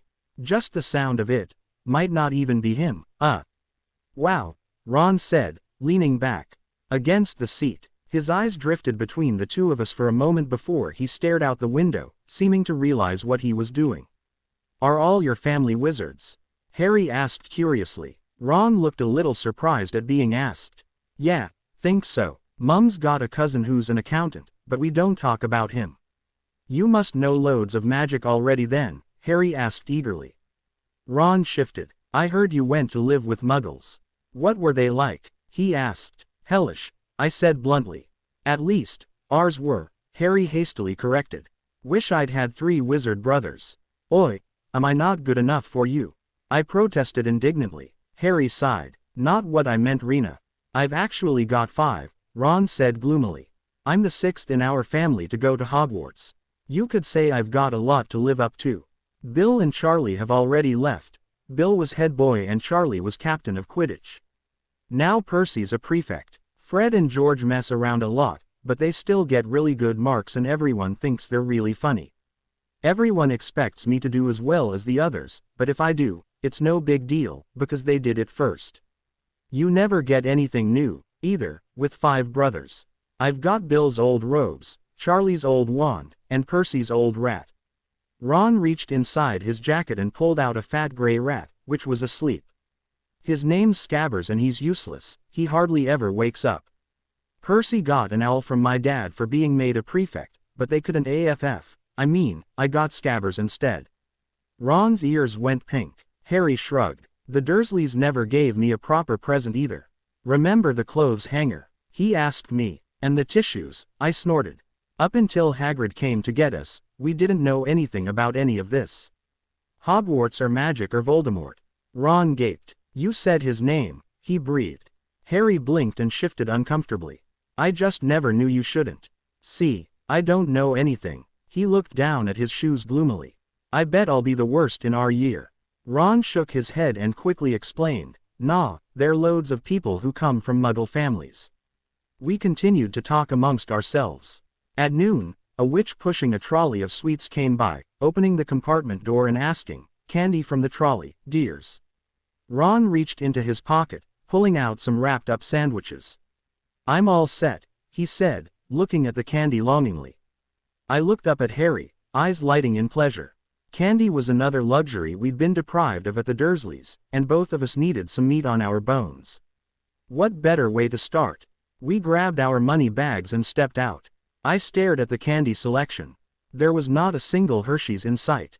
Instead there were chocolate frogs, tooth flossing string mints, Bertie Bott's every flavor beans, licorice wands, pumpkin pasties, and so much more. Harry and I exchanged wide-eyed looks. We had no idea what most of this was, no idea if we liked it. So, naturally, there was only one reasonable solution. We'll take the lot, Harry said. We took our haul back into the compartment. Ron's eyes went huge as we dumped it all into the empty seat next to Harry. Hungry, were you? He asked. Yes, but no, I said, picking through the hull and picking out a chocolate frog and a pumpkin pasty. I grabbed a licorice wand and then returned to my seat, sitting down and ready to tear into my spoils. Next to me, Ron opened up one of his sandwiches and made a face. She always forgets that I hate corned beef. Trade you, I offered, holding up the pasty. Ron shook his head. You don't want this, the bread's all dry. Well, I don't want this either. I'm not fond of pumpkin, I countered. I tossed the sweet into his lap. Ron took it eagerly. Soon the sandwiches were forgotten as we binged on sugar, and Harry and I worked our way through the new sweets, figuring out what we liked and what we didn't. They're not real frogs, right? Harry asked uncertainly, holding up a chocolate frog. No, said Ron, but see what the card is. I'm missing Agrippa. I raised an eyebrow. Pardon. Oh, of course, you wouldn't know. Chocolate frogs have cards, inside them, you know, to collect. Famous witches and wizards. I've got about 500, but I haven't got Agrippa or Ptolemy. Harry unwrapped his chocolate frog and picked up the card. I peeked over at it curiously. It showed a man's face. He wore half-moon glasses, had a long, crooked nose, and flowing silver hair, beard, and mustache. Underneath the picture was the name Albus Dumbledore. So this is Dumbledore, Harry exclaimed. Don't tell me you'd never heard of Dumbledore, said Ron. Can I have a frog? I might get Agrippa. Thanks.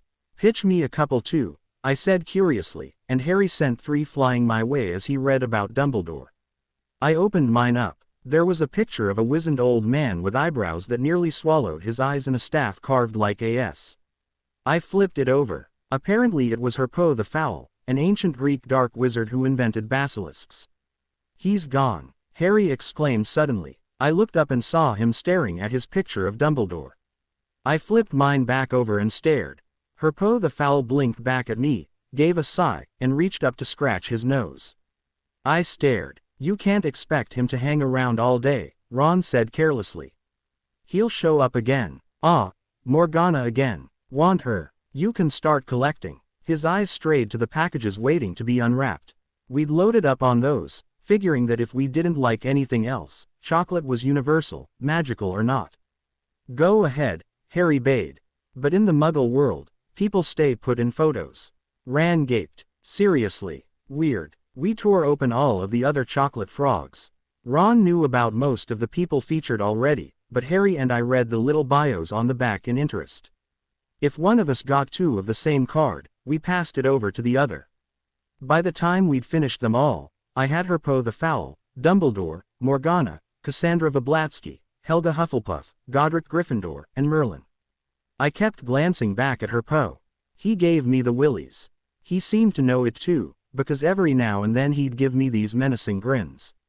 I shuddered and thrust him under Merlin, who gave me an understanding smile. Morgana rolled her eyes and made a rude gesture. He responded by blowing her a raspberry. Be careful with those, Ron advised as Harry picked up a box of Bertie Bott's every flavor beans. They mean every flavor. There's normal candy flavors like peppermint and apples, but then there's also liver and spinach. George swears he got a boogie-flavored one once. We had a great time going through the beans, delighting when we got a good one and teasing each other when we landed on a bad one. I became the ultimate loser when I bit into a pink one, expecting it to be bubblegum just like the last pink one I'd picked up. Instead it turned out to be rotten fish. I bowed out after that. Not too long after my bean debacle, a knock sounded on the compartment door.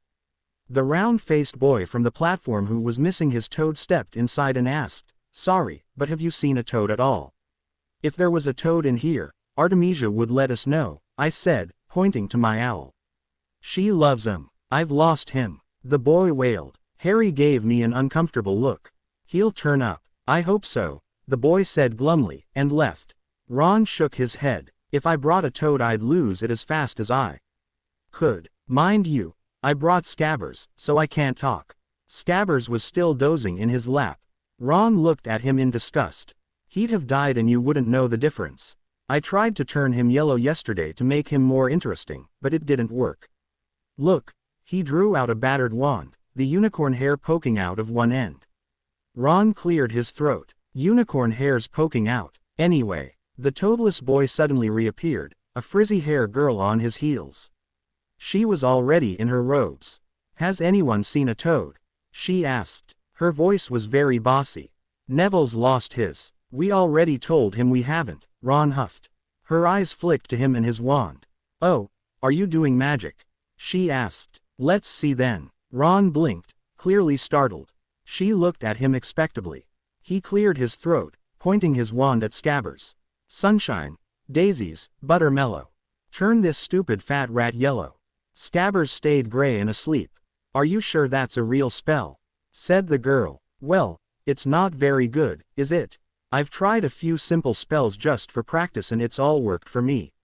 Nobody in my family's magic at all. It was ever such a surprise when I got my letter, but I was ever so pleased, of course. I mean, it's the very best school of witchcraft there is, I've heard. I've learned all our course books by heart, of course. I just hope it will be enough. I'm Hermione Granger, by the way. Who are you?" She said this faster than I'd thought was humanly possible. I stared at her, nonplussed. "Ron Weasley," Ron mumbled. "Harry Potter." "Lorena Potter." Her eyes widened in interest. I sighed. This was going to get old really fast. I could only hope that after a few weeks the fascination with us would wear off. "Are you really?" she asked. "I know all about you both, of course. I got a few extra books for background reading, and you're in modern magical history and the rise and fall of the dark arts and great wizarding events of the 20th century. Are we?" Harry asked faintly. "Goodness, didn't you know? I'd have found out everything I could if it was me," said Hermione. "Do either of you know what house you'll be in?" "I've been asking around, and I hope I'm in Gryffindor. It sounds by far the best. I hear Dumbledore himself was in it, but I suppose Ravenclaw wouldn't be too bad. Anyway, we'd better go and look for Neville's toad. You two had better change, you know, I expect we'll be there soon." Then she was gone like a whirlwind, taking Neville with her. "Whatever house I'm in, I hope she's not in it," Ron said irritably. He tossed his wand aside. "Fred and George gave it to me, should have known it was a dud." "What house are your brothers in?" Harry asked curiously. "Gryffindor. Mom and Dad were in it, too. I don't know what they'll say if I'm not. I don't suppose Ravenclaw would be too bad, but imagine if they put me in Slytherin. That's the house volume. I mean, you know who was in." "Yeah," said Ron. He flopped back into his seat, looking depressed. "You know, I think the ends of Scabbers' whiskers are a bit lighter," said Harry, trying to take Ron's mind off houses.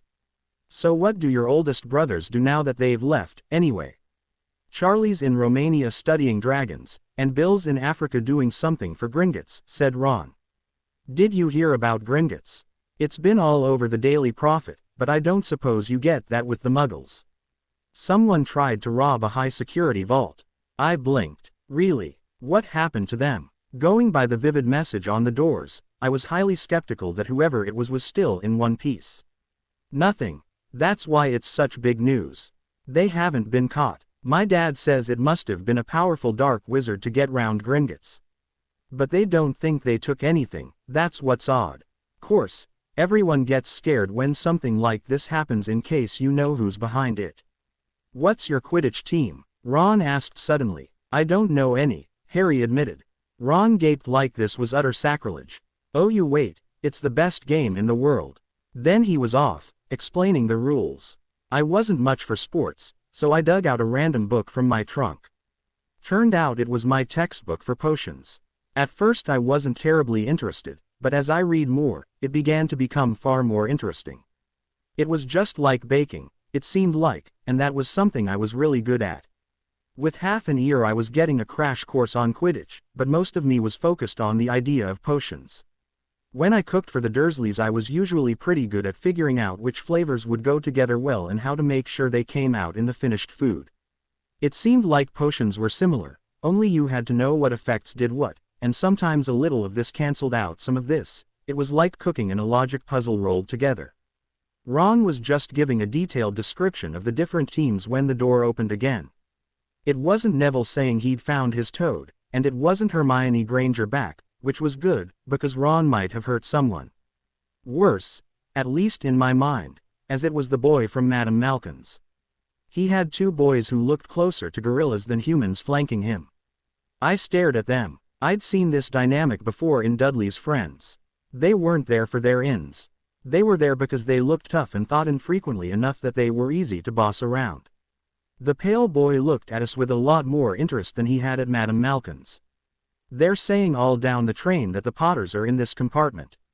So it's true. It's you, then. I sighed. I told you that already. He looked at me. I crossed my legs, looking at him expectantly. Something wrong? I asked pointedly. Harry was staring at the two boys standing behind him. He noticed, flicking a hand at them absently and saying, "This is Crabbe and Goyle. And I'm Malfoy. Draco Malfoy." Ron gave a slight cough, not quite disguising his snicker. Malfoy stared down his nose at him. "Think my name's funny, do you? No need to ask who you are. My father told me all the Weasleys have red hair, freckles, and more children than they can afford." He looked at Harry. "You'll soon find out that some families are better than others. You don't want to go making friends with the wrong sort. I can help you there." Harry stared back coolly and said, "I think I can tell the wrong sort for myself, thanks." Malfoy flushed slightly. "I'd be careful if I were you," he said slowly. "Unless you're a bit politer, you'll go the same way as your parents. They didn't know what was good for them either. You hang around riffraff like the Weasleys and Hagrid long enough, it'll rub off on you." Ron and Harry leapt to their feet. "Say that again," Ron demanded, going as red as his hair. "Oh, are you going to fight us now?" Malfoy sneered. "If you don't get out now," Harry said boldly. I sighed. This had gone on long enough. I shut my book with a snap and set it aside.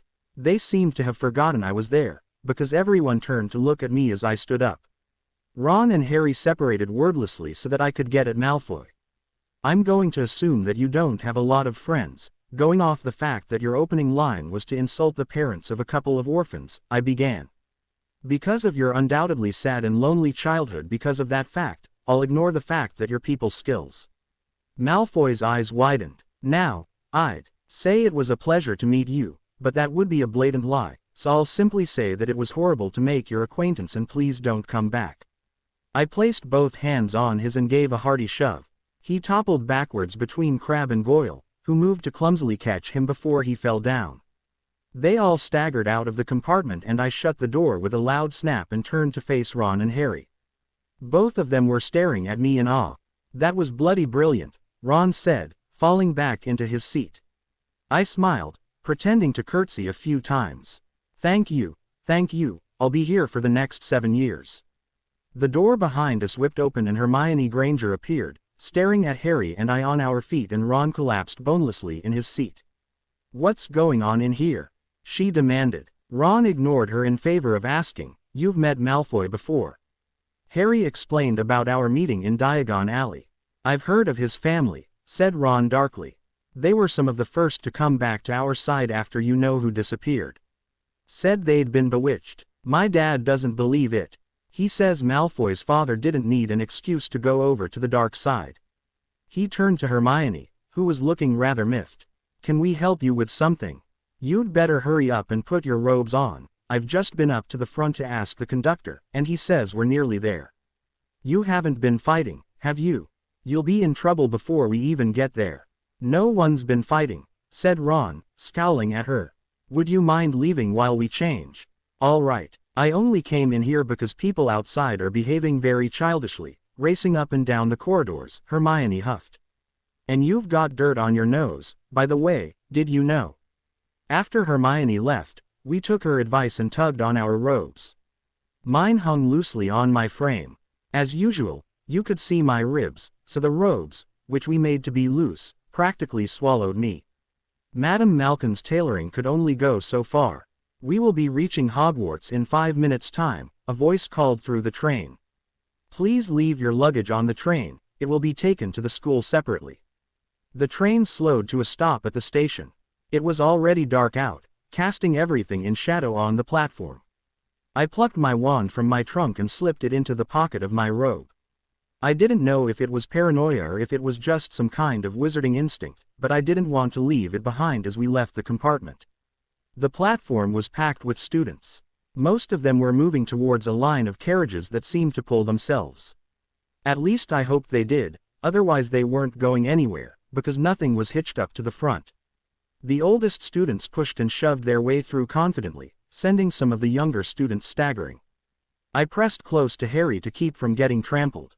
A lantern bobbed overhead and a welcome, familiar voice called, "Furs years." "Furs years over here. All right there, Potters." It was Hagrid, grinning at them in the light of his lantern. I beamed back, bolstered by the sight of a familiar face. "Come on, any more Furs years? Mind your step. Follow me." Hagrid led our nervous huddle down a long, steep path. It was dark on either side of the path, and I suspected there were trees. I thought I heard rustling in the NCHES every now and then. Nobody talked much. I think we were all too nervous.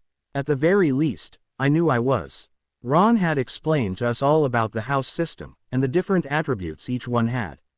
From the way he explained it, it was basically a stamp on your forehead, or rather, a crest on your robes. If you were a Hufflepuff, you were nice and sweet to everyone you met. If you were a Ravenclaw, you were a ENIAC, maybe a little arrogant, but not bad.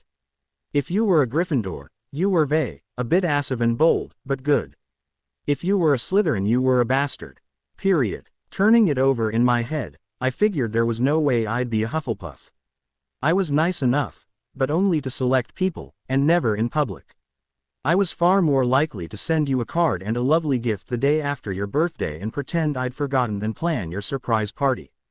In short, while I was nice enough, you had to be on my good side for me to bother with any kindness. I could see myself maybe being in Ravenclaw, I supposed. I wasn't stupid. In school I tended to get things pretty quickly. I liked to read. The fact that I'd already read a couple of my textbooks proved that I liked learning, and so did the gigantic pile of books I'd gotten at Flourish and Blots. But it wasn't really top of the list for me, so maybe that wasn't good enough. And besides that, I only liked learning what I was interested in. I didn't crave knowledge for the sake of knowledge. I could definitely see myself as a Gryffindor, and I was a little proud of that. They seemed to be the golden boys and girls of the school. I was gutsy and I had no problem setting people straight if they were doing something wrong. I didn't mind getting involved in situations, and I could definitely be a little assive every now and then. But Gryffindor also seemed to have the reputation of being more WN than INs, which wasn't me. Sure, I'd hit a person, but I knew that 99.9% of the population was stronger than me, so that probably wouldn't be the best course of action if I was angry with someone. A little alarmingly, I could also see a way I could be a Slytherin. Like I said, I was willing to throw punches, but I was far more likely to run verbal circles around a person before leaving them in the dust to try and work through the myriad of insults I'd just laid on them, just like I had with Malfoy. And as far as ambition, well, I couldn't deny I'd enjoyed the feeling of having one up on the Dursleys far more than was probably healthy. So really, all I'd ruled out was the nice house. Lovely. What did that say about my personality? You'll get first sight o' Hogwarts in a sec, Hagrid called. Just around this bend here. Ooh, I wasn't quite sure what I'd expected Hogwarts to be. Obviously from the amount of people on the train I knew it was big, and from Hogwarts, a history I knew it was old.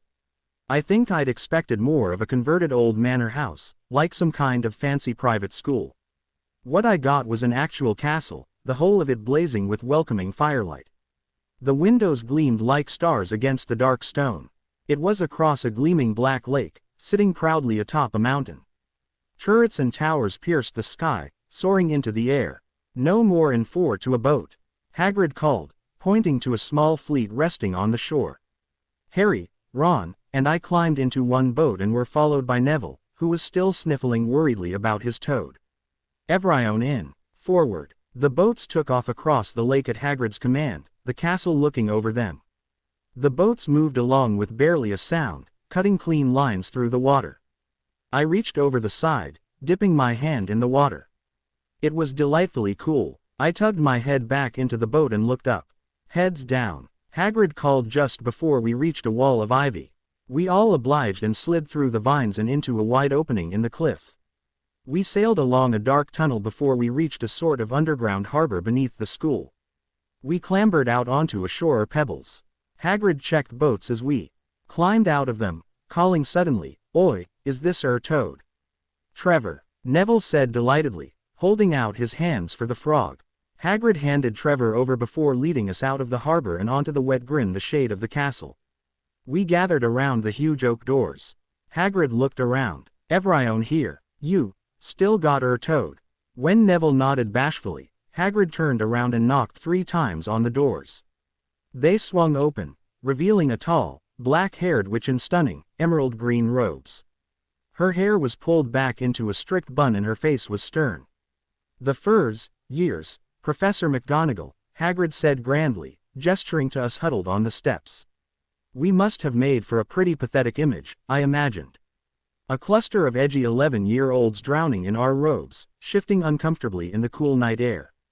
I caught a boy next to me looking like he was about to wet himself in fear. McGonagall observed us all imperiously, before nodding to herself, as if she'd reached some kind of conclusion about us. "Thank you, Hagrid," she said. "I'll take them from here." McGonagall stepped aside, and we all took our first steps into Hogwarts. The entrance hall was big enough to hold the Dursleys' entire house and, like Gringotts, lit with torches. I couldn't quite decide if it was for historical accuracy or for ambiance. After all, wizards were apparently still working with quills, so it could go either way. A grand marble staircase led to the upper floors, the ceiling soaring high overhead. Hundreds of voices poured from a large room to the right, but McGonagall guided us all across the hall into a small, empty chamber. We were crammed together, staring around nervously. I pressed closer to Harry and felt him curl his fingers around the sleeve of my robe. I slid my hand into my pocket and curled my fingers around my wand. The feel of my brother at my side and my wand in my pocket helped me straighten up my back and banish some of my nerves. McGonagall stood in front of the door, her hands folded in front of her. "Welcome to Hogwarts," she began. "The start of term banquet will begin shortly, but before you take your seats in the Great Hall, you will be sorted into your houses. The sorting is a very important ceremony because, while you are here, your house will be something like your family within Hogwarts. You will have classes with the rest of your house, sleep in your house dormitory, and spend free time in your house common room. The 4 houses are called Gryffindor, Hufflepuff, Ravenclaw, and Slytherin. Each house has its own noble history and each has produced outstanding witches and wizards. While you are at Hogwarts, your triumphs will earn your house points, while any rule breaking will lose house points. At the end of the year, the house with the most points is awarded the House Cup, a great honor. I hope each of you will be a credit to whichever house becomes yours. The sorting ceremony will take place in a few minutes in front of the rest of the school. I suggest you all smarten yourselves up as much as you can while you are waiting." Her eyes lingered on Ron's dirty nose and Neville, whose cloak was buttoned under his left ear. Her eyes also passed over Harry's messy hair and landed pointedly on mine, falling in my face for a moment. "I shall return when we're ready for you," McGonagall said. "Please wait quietly." She swept from the room. Harry leaned over to Ron, whispering, "How exactly do they sort us into houses?" he asked. "I'd been wondering that myself. Did we draw one out of a hat? Did the houses request we join them? Or was it something a little more magical? Some kind of test?" Ron replied uncertainly. "Fred was going on about how it hurts a lot, but I'm pretty sure he was joking." I scowled. "A test in front of the whole school? Throw us to the sharks, why don't we? If we do poorly, that sets the tone for the rest of the year. People would expect us to be failures, and then they'd—" I let out a yelp. 20 ghosts had streamed through the back of the wall, deep in conversation. They all wore clothes that were at least 3 centuries old, most of them older than that.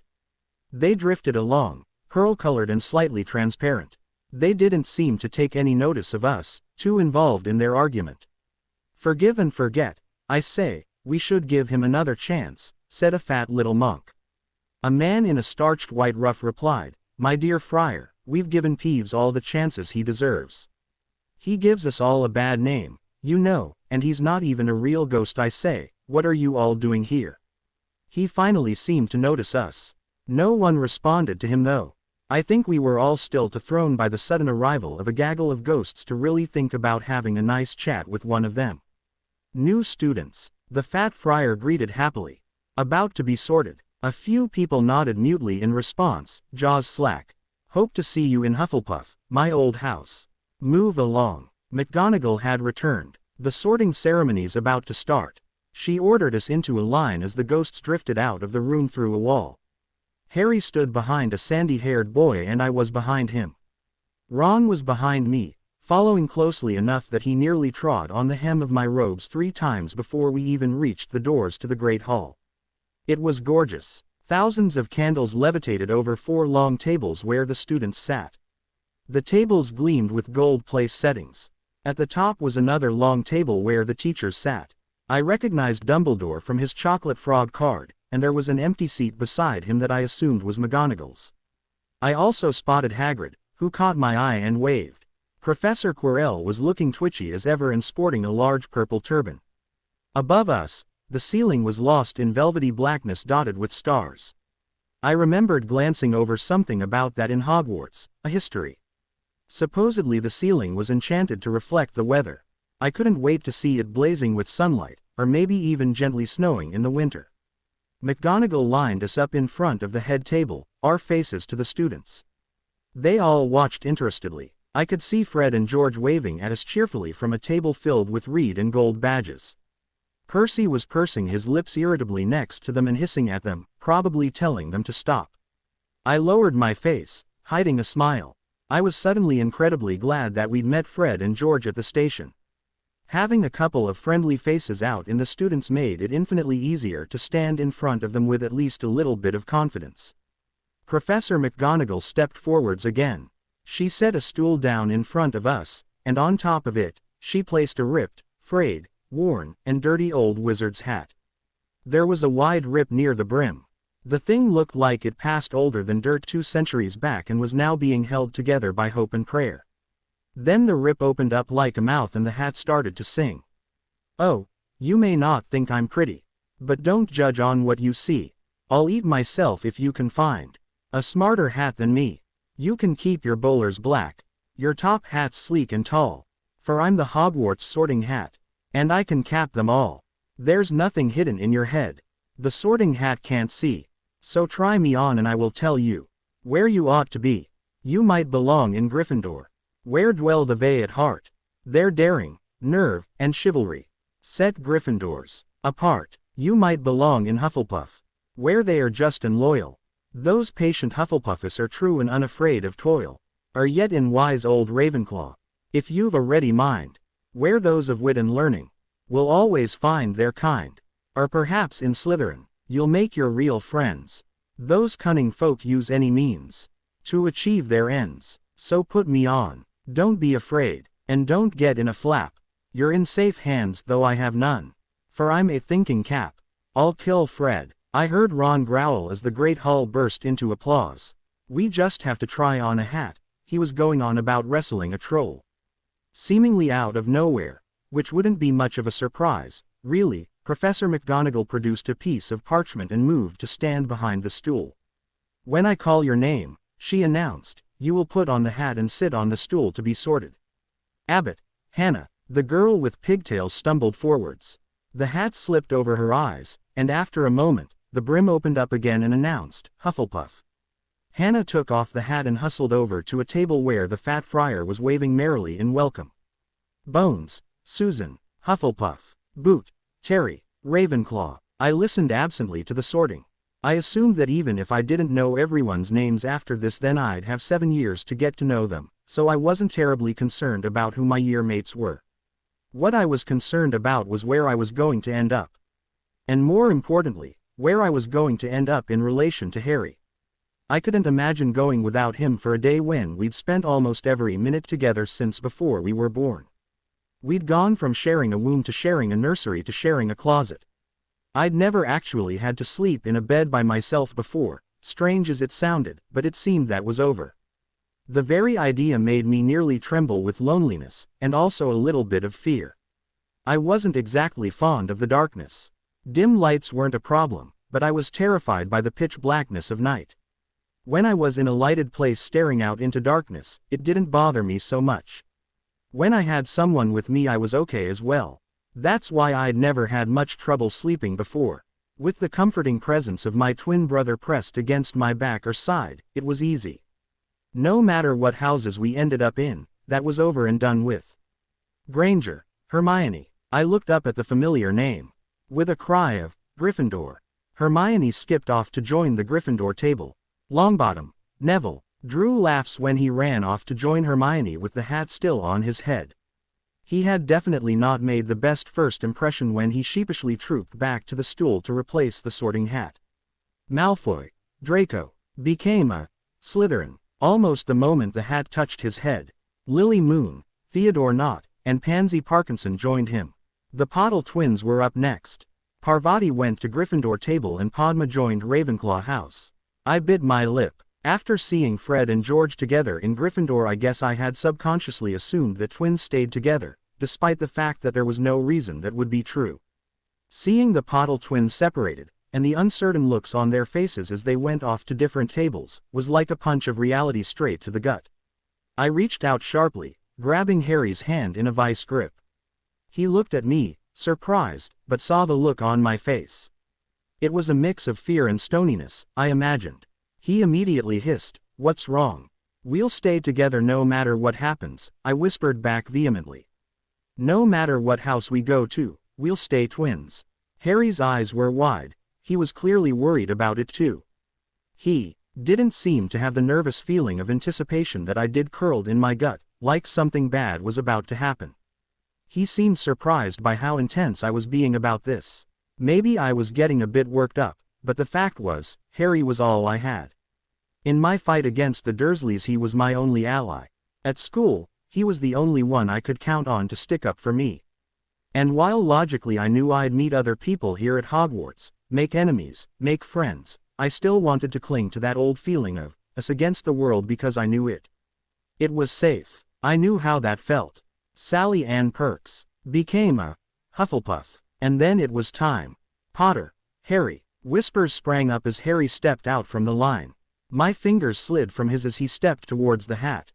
He picked it up, sat down on the stool, and dropped it on his head. I watched, holding my breath. The hat was low over his face, so I couldn't see his expression under the brim, but he was very tense, his hands clenching the side of the stool in a white-knuckled grip. Finally, after what felt like hours but was at most 3 minutes, the hat opened the rip near its brim and cried, "Gryffindor." I let out a sigh of relief. Harry would do well in Gryffindor. He was vague, but in a quiet sort of way. He kept out of trouble when he could, but when it found him, he never shied away from it. And besides that, He had a heart of gold and a genuine goodness that years with the Dursleys should have washed away, but had somehow survived. The Gryffindor table erupted into cheers as Harry joined them, Percy shaking his hand. "We got Potter." Fred and George were cheering over and over. The great hall fell silent again as McGonagall called, "Potter, Lorena." I took a deep breath. Ron clapped me on the shoulder supportively as I stepped forwards. I took the hat in my hands and sat down on the stool, placing it on my head. I made sure that I set it back a little on my head so that I could still see out. No one in the great hall was looking anywhere but at me, and I preened a little at the attention. At the Gryffindor table, Harry was watching me, clearly hanging from a thread as he waited for the sorting hat to do its job. "I'll join you soon," I promised him. "Really?" A sly little voice hissed in my mind. My eyes widened as I realized that this was the hat. Basking in attention isn't very Gryffindor. In fact, I'd say it's almost SL. "Don't you dare," I growled, heart pounding. Like Harry, I gripped the side of the stool tight enough to make my knuckles white. "Don't you dare. If you try, I won't go. I'm not leaving my brother. I don't care if it hurts me in the long run. I'm going where I'm needed, not where I need." Interestingly put, but as it happens, your brother will do very well in Gryffindor by himself, I imagine. Your mind is far too bitter and selfish for Gryffindor. You're about as far from a Hufflepuff as it's possible to be. You only care about people if they've earned it. And as for Ravenclaw, well, smart as you are, there's no true thirst for knowledge. That's not true. Yes it is. Remember, I can see inside your mind. The only clear choice is Slytherin. For a petrifying moment, the great hall was utterly silent. I saw the shocked faces of most of the older students. Harry looked crushed. Instead of losing their minds like the Gryffindors had, the Slytherins stared at me intently, like they were trying to figure out how I'd manage this. They whispered amongst each other, hissing back and forth like the SS they were. Then, slowly, the clapping began. Harry started it, bless him. He looked regretful, but he was still my brother. The rest of the Gryffindor table took up the clapping half-heartedly, the Hufflepuffs and Ravenclaws following with more respectful enthusiasm. The Slytherins seemed to be the most excited of the lot. The hat was lifted from my head. I looked up to Professor McGonagall. She was looking a little disappointed in me. "Miss Potter," she murmured to me. I took that as my cue and rose, moving towards the Slytherin table, who were looking a bit more excited to have me as I came closer. I saw Malfoy shoo Crabbe down a seat to try and make room for me, looking beside himself with glee. When I passed him, he patted the empty spot invitingly. I might have considered it, were it not for what had happened on the train. Even after Madame Malkin's, I could tolerate arrogance. I wasn't innocent of it myself. But the things Malfoy had said, totally unprovoked and unnecessary things, were still fresh on my mind and stinging. I didn't care if Slytherins had a reputation for being self-serving, I didn't care what it cost me, but I would not allow him to insult my parents. I stuck up my nose as I stalked past him, taking a seat instead next to Lily Moon. She was a brown-haired girl with blue eyes and a pale face. She stared mostly at the great hall at large, but when I slid into place next to her, she gave me a sidelong glance and murmured, "Welcome to the S-Pit." I scoffed. "Thanks. My parents." That thought lingered in my head for a moment. According to Hagrid, they'd been the best of wizards, not just magically, but in their temperament as well. I knew from him that they were both proud Gryffindors. What would they think of me now, a Slytherin, the mortal enemy of their old house? Were they looking down on me now, shaking their heads in shame at what I was? Or could they have pushed aside their old prejudice for the sake of love for their only daughter? Well, I'd never know what they would do. I'd never met them. Thanks to one Slytherin who wanted power. A member of the same house I was now part of. The connections just kept stacking up. I hated it. Dean Thomas and Ron joined Harry at the Gryffindor table. Lisa Turpin became a Ravenclaw and Blaise Zambini came to my table, taking the seat Malfoy had cleared for me. The sorting finished, McGonagall packed up the hat and stool and removed them from the hall. Dumbledore stood, instantly commanding everyone's attention. His face bore a soft smile, arms spread wide like he wanted to give all of us a big welcoming hug, which I seriously doubted was true, considering that most of the Slytherins were looking at him darkly. "Welcome," he announced. "Welcome to a new year at Hogwarts. Before our feast begins, I have a few words I'd like to say. Nitwit. Blubber. Oddment. Tweak. Thank you, he finished, and took his seat. I gaped as the golden plates in front of us suddenly filled themselves with food. There were 4 different kinds of meats, steaming bowls of cooked vegetables, loaves of bread, and plates holding artfully arranged cheeses and fruits. I stared at it all, awed. I very rarely got hot food unless it was smuggled from the Dursleys' meals. Yet here was a steaming pile of it, so much that the table was groaning under the weight of it all. You can eat it, you know. You don't have to just look, Lily murmured, nudging my side gently. I jerked out of my odd scanning of the different dishes and looked around. Up and down the table, people were loading their plates with food. I noticed that most of them had impeccable table manners. Most of them, Crabbe and Goyle being the most glaring exceptions. They ate like Dudley. It was clear that when it came to Slytherin House, breeding carried some weight. I began spooning portions of food onto my plate, keeping my back as straight as I could. I tried to make it look effortless, but I'm not sure how well I pulled it off. I wanted nothing more than to grab some of everything like I could see Harry doing over at the Gryffindor table, but I figured that stuffing my face wouldn't make the best first impression. I noticed that Harry was happily chatting with Ron and Percy. I scowled at my plate, a pang of loneliness hitting my stomach. You know, you're the first Potter to ever be in Slytherin. I looked up. Pansy Parkinson was the one who'd spoken. She stared at me, interest lighting her pug face. Beside her, the hulking Millicent Bulstrode was trying to look stony, but she was clearly interested as well. Even Tracy Davis and Daphne Green were looking at me in interest. I didn't know quite how to respond to that, so I just said, interesting, and took a bite of my mashed potatoes. I could have ate aloud, but I didn't want to make a fool of myself. Parkinson leaned forwards, clearly wanting to interrogate me more. Why do you think that is? I stared at her. I suppose it's because we have a tendency towards being Gryffindors, I said pointedly.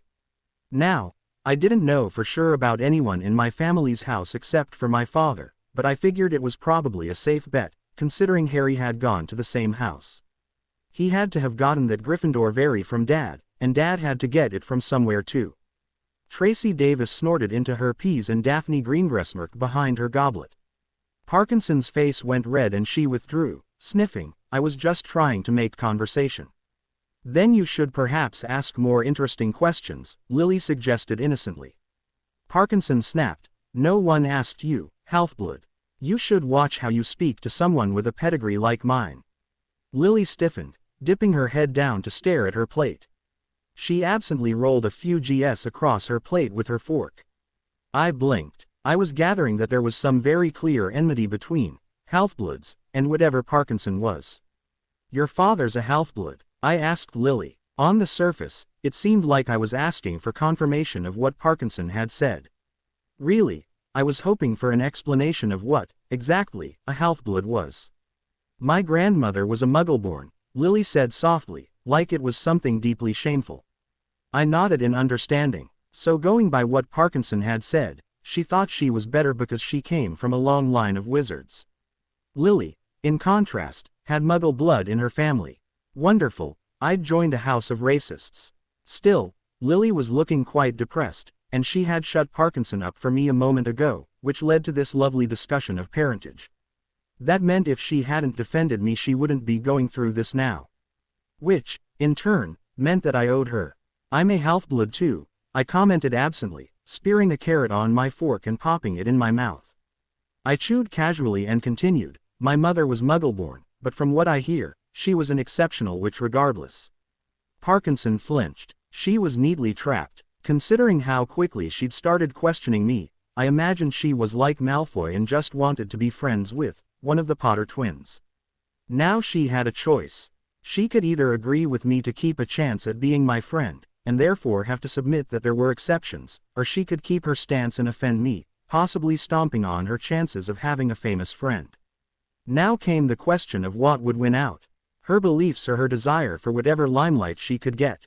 She'd have to pick one. Or, she could stay silent, which was the wisest option, and which she picked. We all ate quietly for a while. I was steadily working my way through my vegetables and was halfway done with my chicken, which was seasoned almost to perfection. I might have added just a little bit of lime juice, I pondered thoughtfully, to offset the amount of pepper a bit. I wasn't terribly fond of pepper. Can we see your scar? Tracy blurted suddenly. Bulstrode sneered at her sudden outburst and Parkinson rolled her eyes. Tracy flushed a bit and looked shamefaced. Smooth, Davis, Daphne scoffed. Sorry, Tracy apologized. She huffed. Oh, you know you were all wondering. Keep wondering, I said coldly, running a hand through the chunk of hair covering the left half of my face to make sure it was still in place. I keep it covered for a reason. Is it true though? Bulstrode rumbled. Does it really look like an S? I scowled, but I could see that they wouldn't be distracted from this topic quite as easily. Even Lily was looking in interest at my left cheek.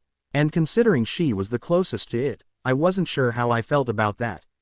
Yes, it does, I confirmed, hoping that would put them off. But instead it just seemed to heighten their curiosity. Is it true that you know who carved it into your cheek with a rusty knife? Tracy asked eagerly. I heard a dagger. Daphne blinked. It was his wand, obviously, Parkinson scoffed. I wouldn't know, I said shortly. I was only a baby at the time. Do you remember anything? Parkinson pressed. Fascination wasn't a good look for her. It screwed up her pug-like face even more. Yes, do tell us, Potter. I stared down the table. Malfoy was leaning past Zambini to look at me, gray eyes glittering. Remember anything about him? He asked. I blinked at him. I'd already told Ron. I assumed that, like most schools, that was all it took for information to get spread. It would probably only be a few days, a week or two tops before they knew anyway. I do, actually, I said slowly. Malfoy blinked. Clearly, he hadn't been expecting that. Then his sneer fixed firmly back onto his face and he said, You've got to be lying. You were only a baby. HMPH, well so much for telling them. I was all set to be honest and accommodating, but if he wanted to be like that, then let the Slytherins stew in their curiosity for a while. I let my eyes go distant and misty. The hand holding my fork slowly lowered to rest on the table. I remember, I whispered. The Slytherins leaned forwards. I remember. They were on the edge of their seats. It was hilarious. I remember. That it's none of your bloody business, I finished sharply, letting the mask fade. My face took on an irritated expression and I gave Malfoy a dark look. He scowled and turned back to his food. I saw Zambini nudge him. Nice going, he rebuked. Shove off, Malfoy muttered. I scoffed and continued on with my dinner. I was starting for the first time that I could remember, to feel full. When everyone had finished eating, the plates cleared themselves magically, leaving the gold spotless and gleaming. Barely a blink later the dishes were full again, this time with desserts. There were cakes, pies, ice creams and toppings. I stared in awe. Sugar was a rare treat in my life, and now I was staring at an entire banquet table full of it, all for the taking, with no Dudley to take it before I could get a share. I happily dragged a piece of apple pie onto my plate, topped it with vanilla ice cream and whipped cream, and drizzled caramel topping over it all. How do you do that? Lily asked, looking at my dessert a little odd. It looks like something you'd get at a restaurant. I looked at my dessert and shrugged. I supposed it might have been a little much to drizzle the caramel in artful zigzags, but I thought I might as well make it pretty since I had the option. I cook a lot, I said by way of explanation. Don't you have servants for that? Parkinson looked like she was confused by the very idea of having to provide for yourself. I was really starting to dislike her. No, I replied coolly. I always handled myself. Going by the way Parkinson's eyes narrowed, she was starting to really dislike me as well, which suited me just fine. I dug into my dessert, taking a moment to glance up at the head table. Dumbledore was chatting with McGonagall. It seemed like they got on very well, considering the fact that McGonagall was smiling slightly and shaking her head at whatever Dumbledore was talking about. I looked down at Hagrid, whose plate was holding an entire pie that he seemed almost finished with. He caught my eye and waved a hand in greeting, though I couldn't help but notice that he looked a little uncertain about me now as well. I recalled McGonagall's expression when she looked down at me. Disappointment. And Hagrid, who'd been so kind to me, now looked like he wasn't quite sure what to do with me. All because I was in Slytherin House. I couldn't decide whether I was unreasonably annoyed at my fellow housemates for the reputation they'd cultivated, or if I pitied them because everyone else seemed determined to only see the worst in them. I knew one other teacher up there. Professor Quirrell in his odd purple turban was nervously wringing his napkin in his hand. He was speaking with another professor. This one had a sallow, gaunt face, long, greasy black hair, and a truly unfortunate hooked nose. "Who's the teacher talking to Professor Quirrell?" I asked. A few of the girls looked up to see who I was talking about. Daphne smiled slightly. "That's our head of house," she explained. "Professor Snape. He teaches potions. He favors us," Parkinson said smugly. "Always gives us points, and he takes them from Gryffindor all of the time." "I see," I nodded. "No wonder Quirrell looks about to wet himself," Bulstrode scoffed. "Everyone knows that Snape wants to teach defense against the dark arts." Almost like he knew he was being talked about, Snape stopped mid-conversation with Quirrell and turned to look at us. The other girls quickly dipped their heads, trying to pretend that they hadn't been staring at him. I was the only one that kept looking. He met my gaze with his own black gaze, and the strangest expression crossed his face.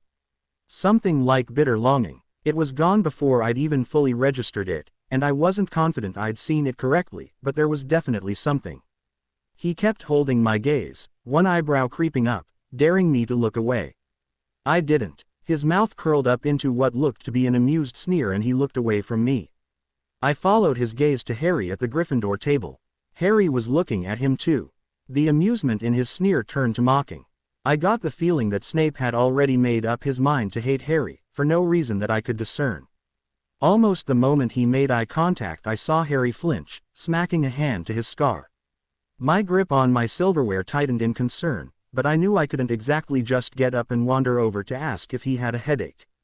Ron leaned over, asking if he was okay.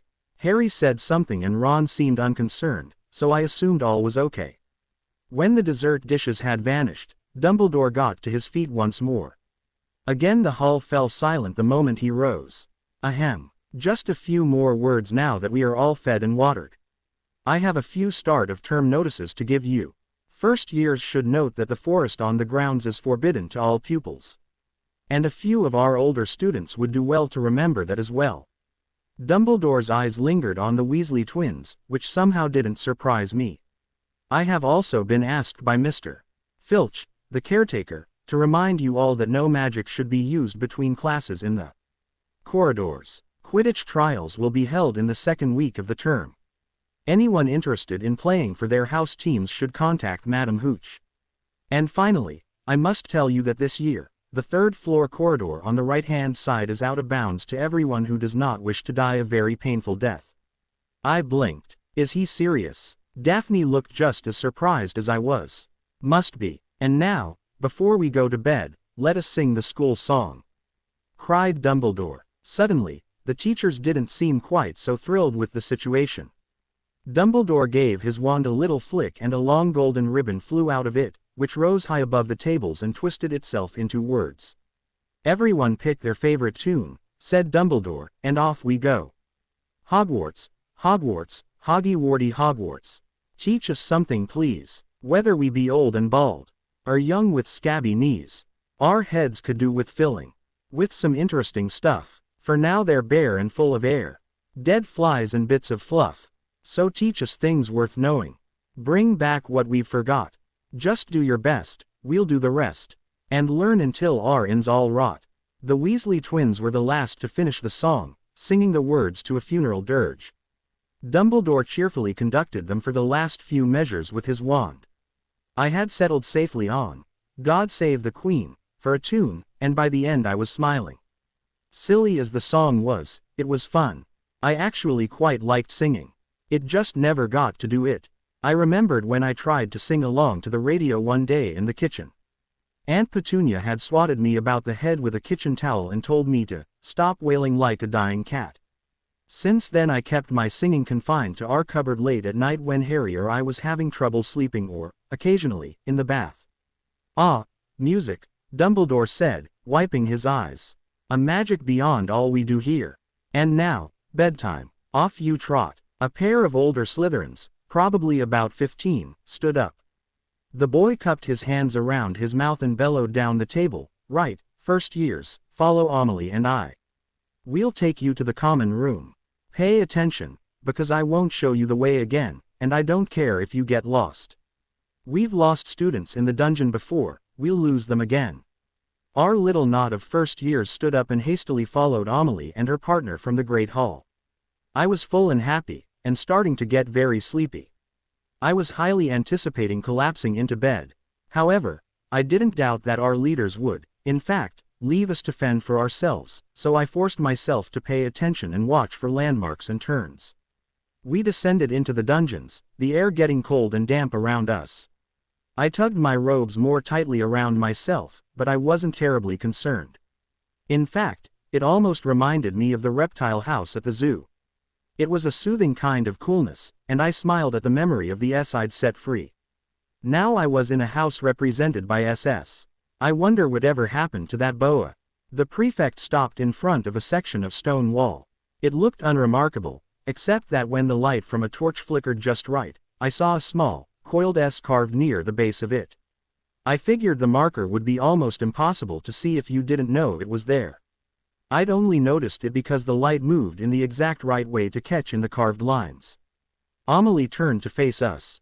The password changes every fortnight, so check the notice board. No password, no entry. Boys' dormitories are to the left, girls to the right. Salazar. Night all. I'm bushed. The wall behind her ground open.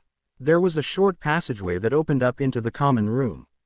Amelie and her companion strode through easily and vanished into 2 rooms off to the side that must be dorms, but the rest of us first years stopped and stared for a moment.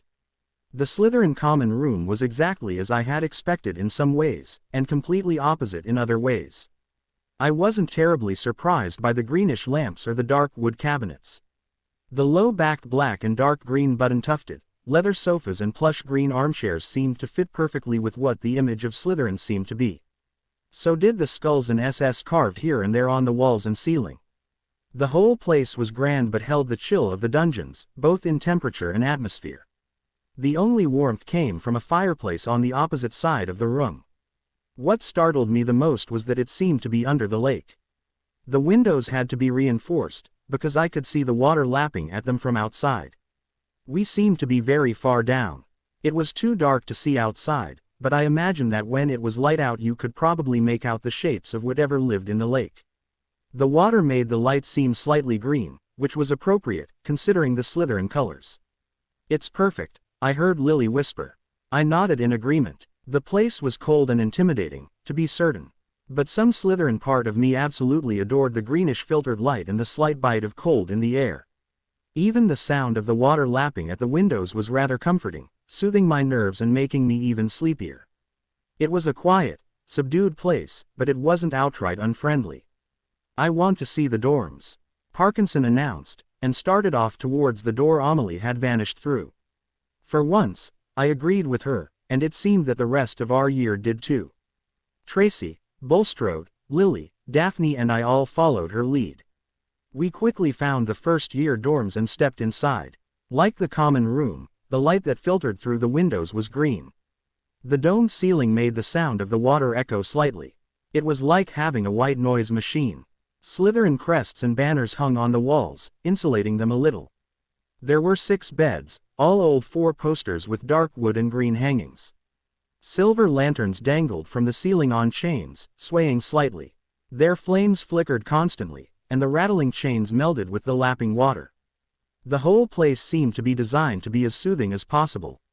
I looked up at the lanterns, smiling gratefully. Pitch blackness I was terrified by, but the lake and the lanterns provided a gentle enough light to not be obnoxious while still illuminating everything. We scattered to our trunks, which had been placed at the foot of our beds. I found mine and quickly dug through it, pulling out my baggy camisole, nightgown and tossing it onto my bed. Excited as I was to start classes tomorrow, I was still utterly wiped by the day. I tugged the curtains around my bed to change clothes, folding up my clothes for the next day on top of my trunk. Lily, from the bed next to me, gave my stretched, tattered camisole a slight sneer and asked, "Is that really all you have to sleep in?" "It's comfortable," I replied with a shrug, which wasn't a lie. Granted, I wished I had something a little nicer, particularly when Pansy Parkinson produced a pink silk nightie from her trunk, but the idea of getting something like that from the Dursleys was laughable. Parkinson, Daphne, and Bulstrode seemed content to stay up and chat. I got the feeling they'd known each other for a while from the way they spoke. It sounded like their families all knew each other. Tracy, Lily and I were all eager for bed though.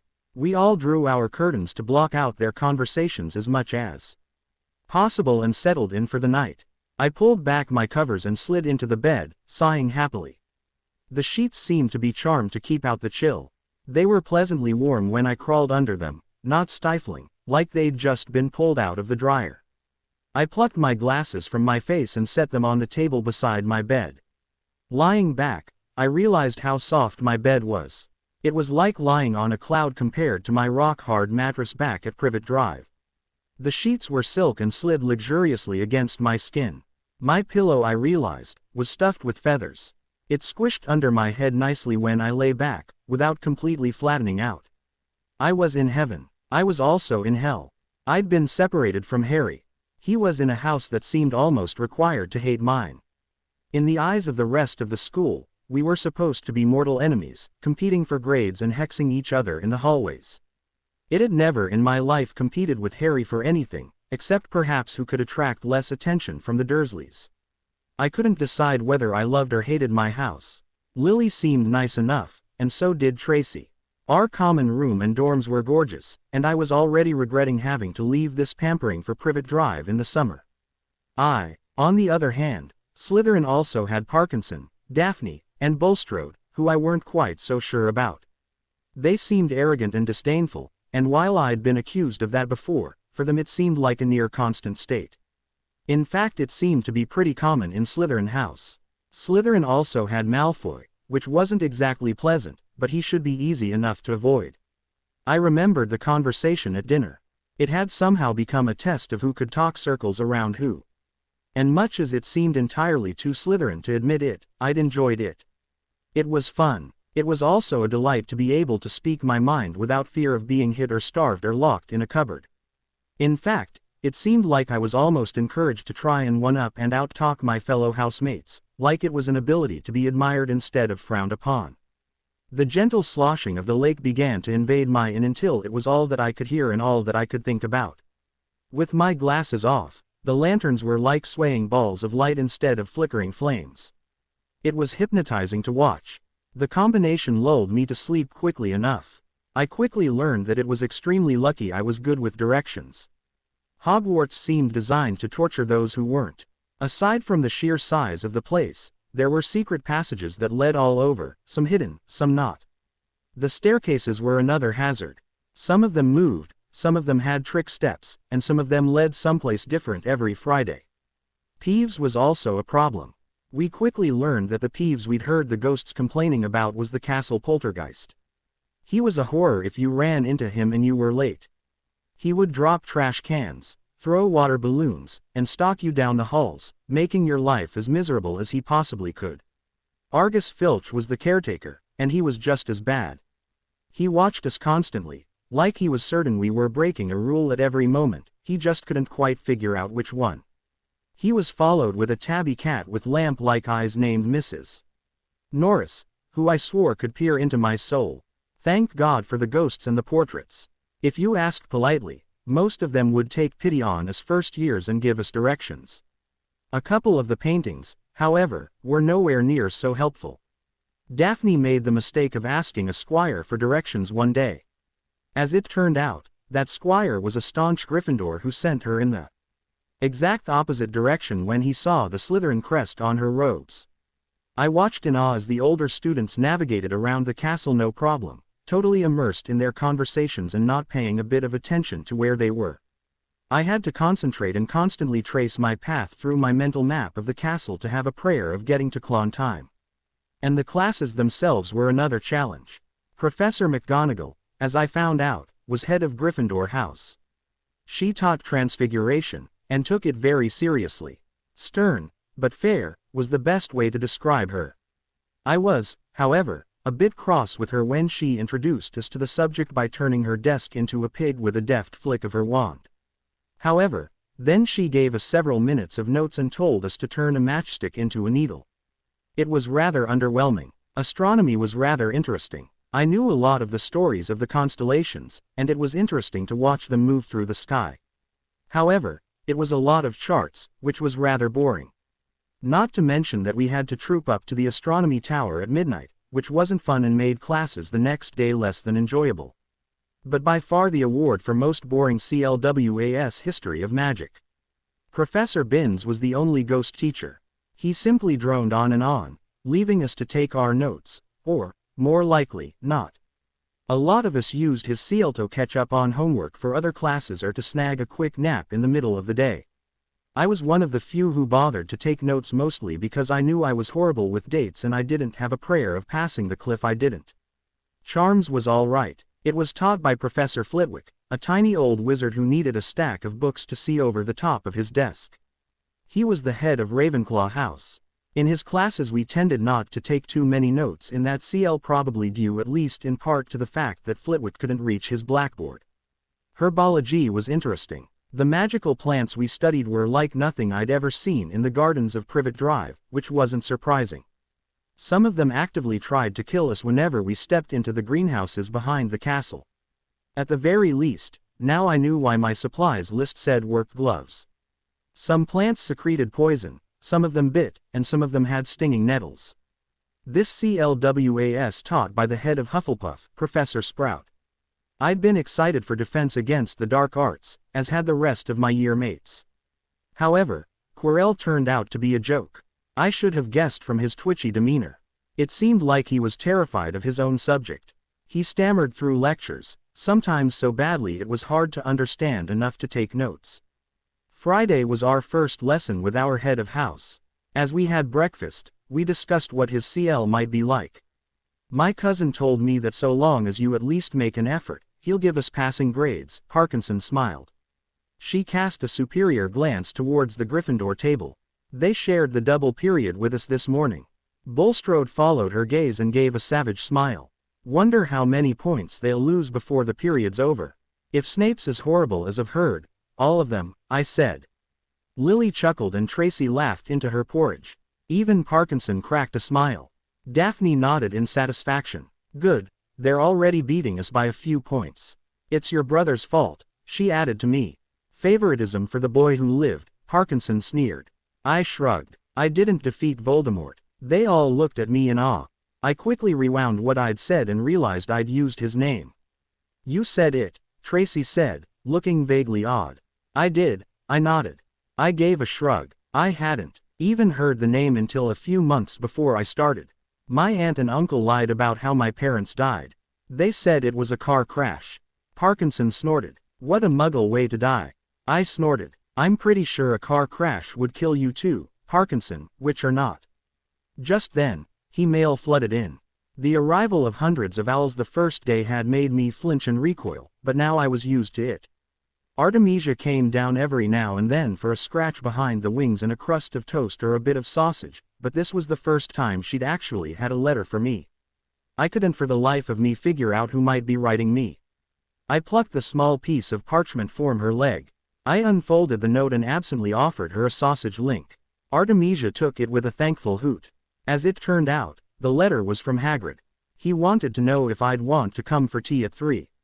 He'd invited Harry too. I flipped the letter over and scrawled a hasty yes across the back before sending it off with Artemisia. Who was that? Lily asked curiously. Hagrid invited me for tea, I said with a small smile. I hadn't seen Hagrid since I got here, beyond a few moments of awkward eye contact at meals. I hadn't gotten to see Harry much either. It seemed like they tried to keep the Gryffindors and Slytherins separated as much as possible, which was probably wise. We could compare notes on our first days here. Parkinson opened her mouth, face already curling into a scoff. I tried to cut her off with a sharp look, but she spoke anyway. Why do you talk to that oaf? It's clear he's only here because Dumbledore takes pity on him. I clutched my fork a bit tighter. I was a little defensive of Hagrid.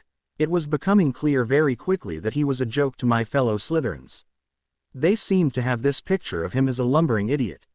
I knew that couldn't be the truth.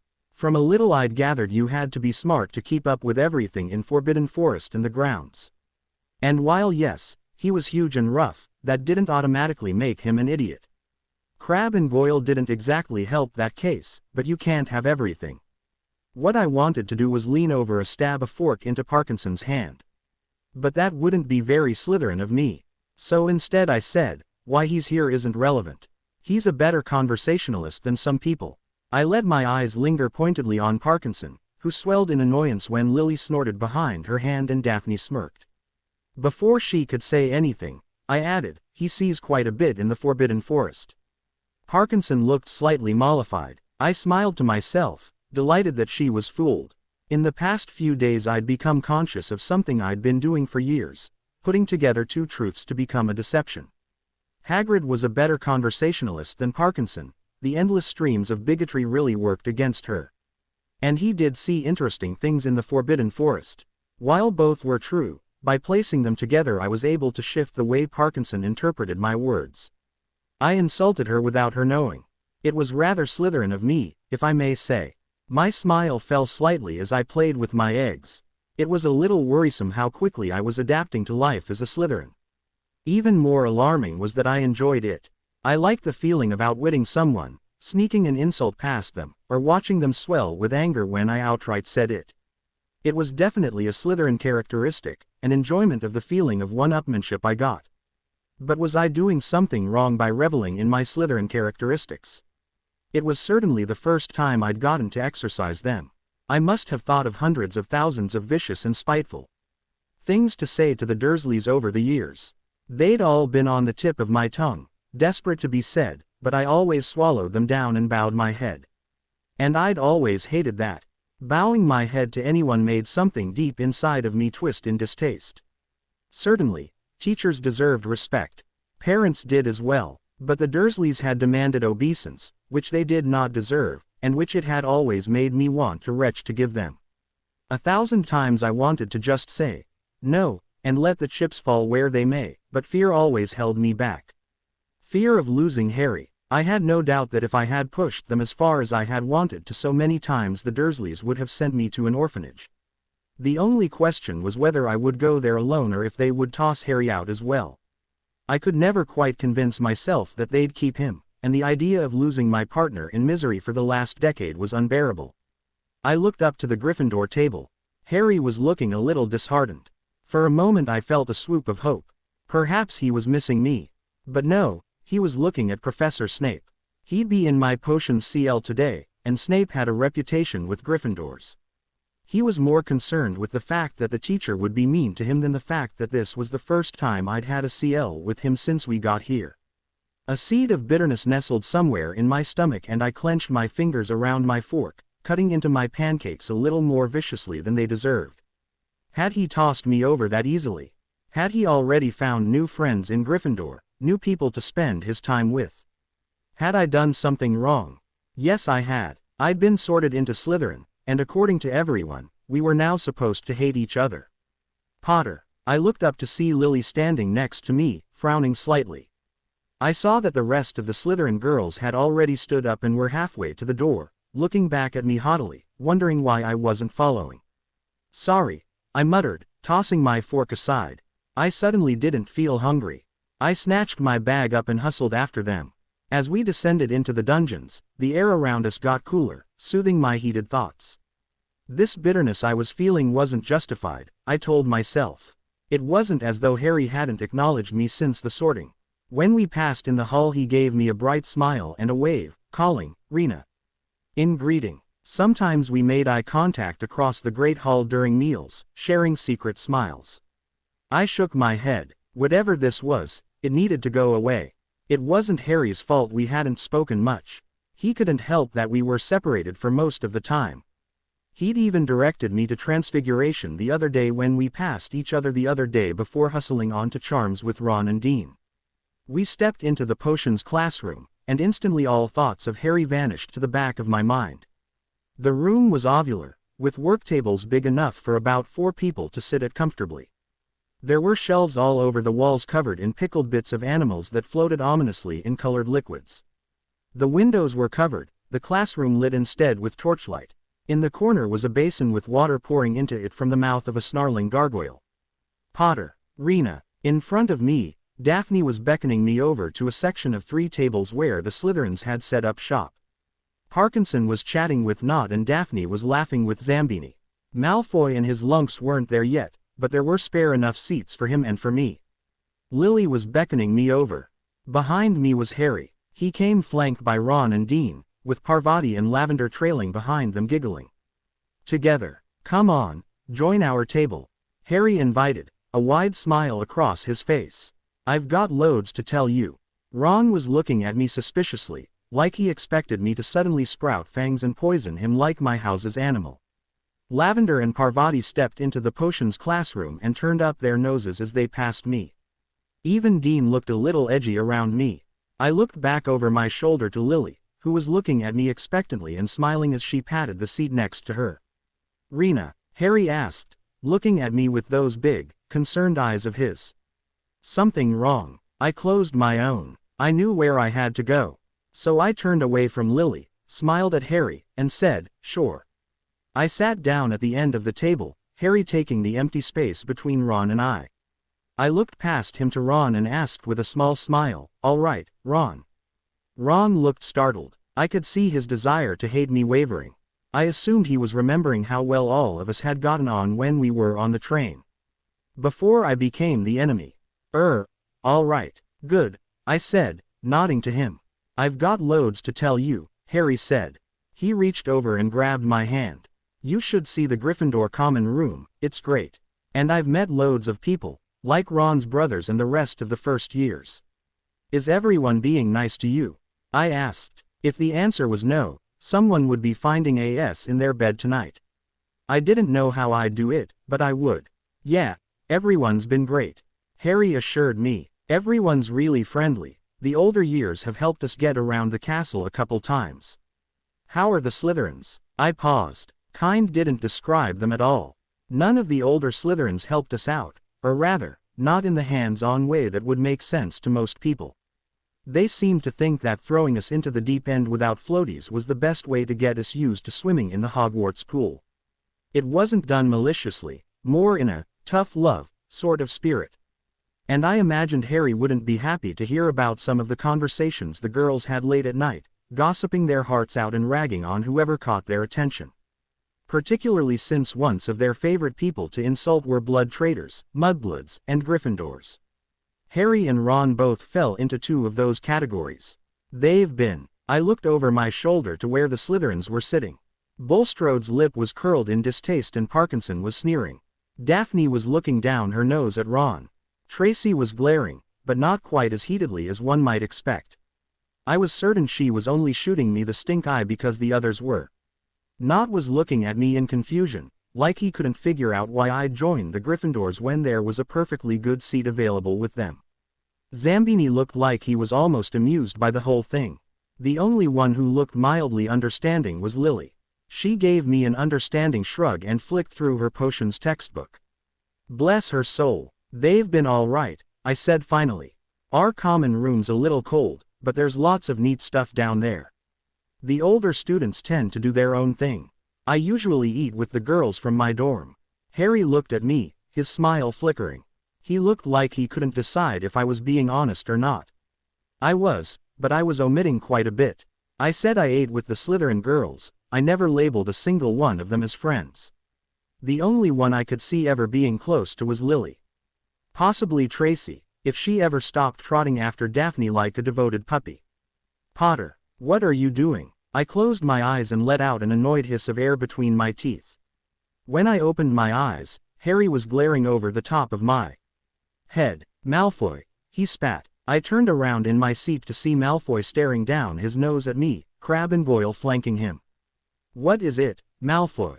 I demanded, frustrated. Here I was finally getting a chance to talk to my brother, and Malfoy has to trot up and ruin the moment. What are you doing over here with the Gryffindors? Malfoy sneered at the aforementioned Gryffindors, who all scowled back. Come join us. Slytherins sit together. Harry opened his mouth to say something. I squeezed his hand, urging him to be silent.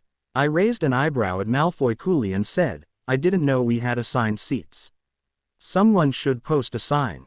Malfoy blinked. He, like Nott, seemed to be struggling with the idea that I didn't want to sit with my fellow Slytherins. But, unlike not, he plastered his usual superior expression on and continued. You don't have to sit with them, you know. Malfoy's eyes glittered maliciously in Ron's direction before flicking to Hermione, who had joined Parvati and Lavender's table with Neville. You're a Slytherin. You have better options. I smiled sweetly. Better options than my twin brother, Malfoy. You think very highly of yourself. The door to the classroom burst open. Professor Snape swept in, black robes billowing behind him. His dark eyes latched almost immediately onto Malfoy, Crabbe, and Goyle, who were the only ones standing. Take your seats, he ordered in a deep baritone, not breaking stride as he made for the front of the room. Malfoy gave me a dark look, but slunk off to sit by Zambini. Snape plucked a slip of parchment from the top of his desk and announced, Brown, Lavender. Present, Lavender squeaked, wide-eyed at the sound of her name being barked.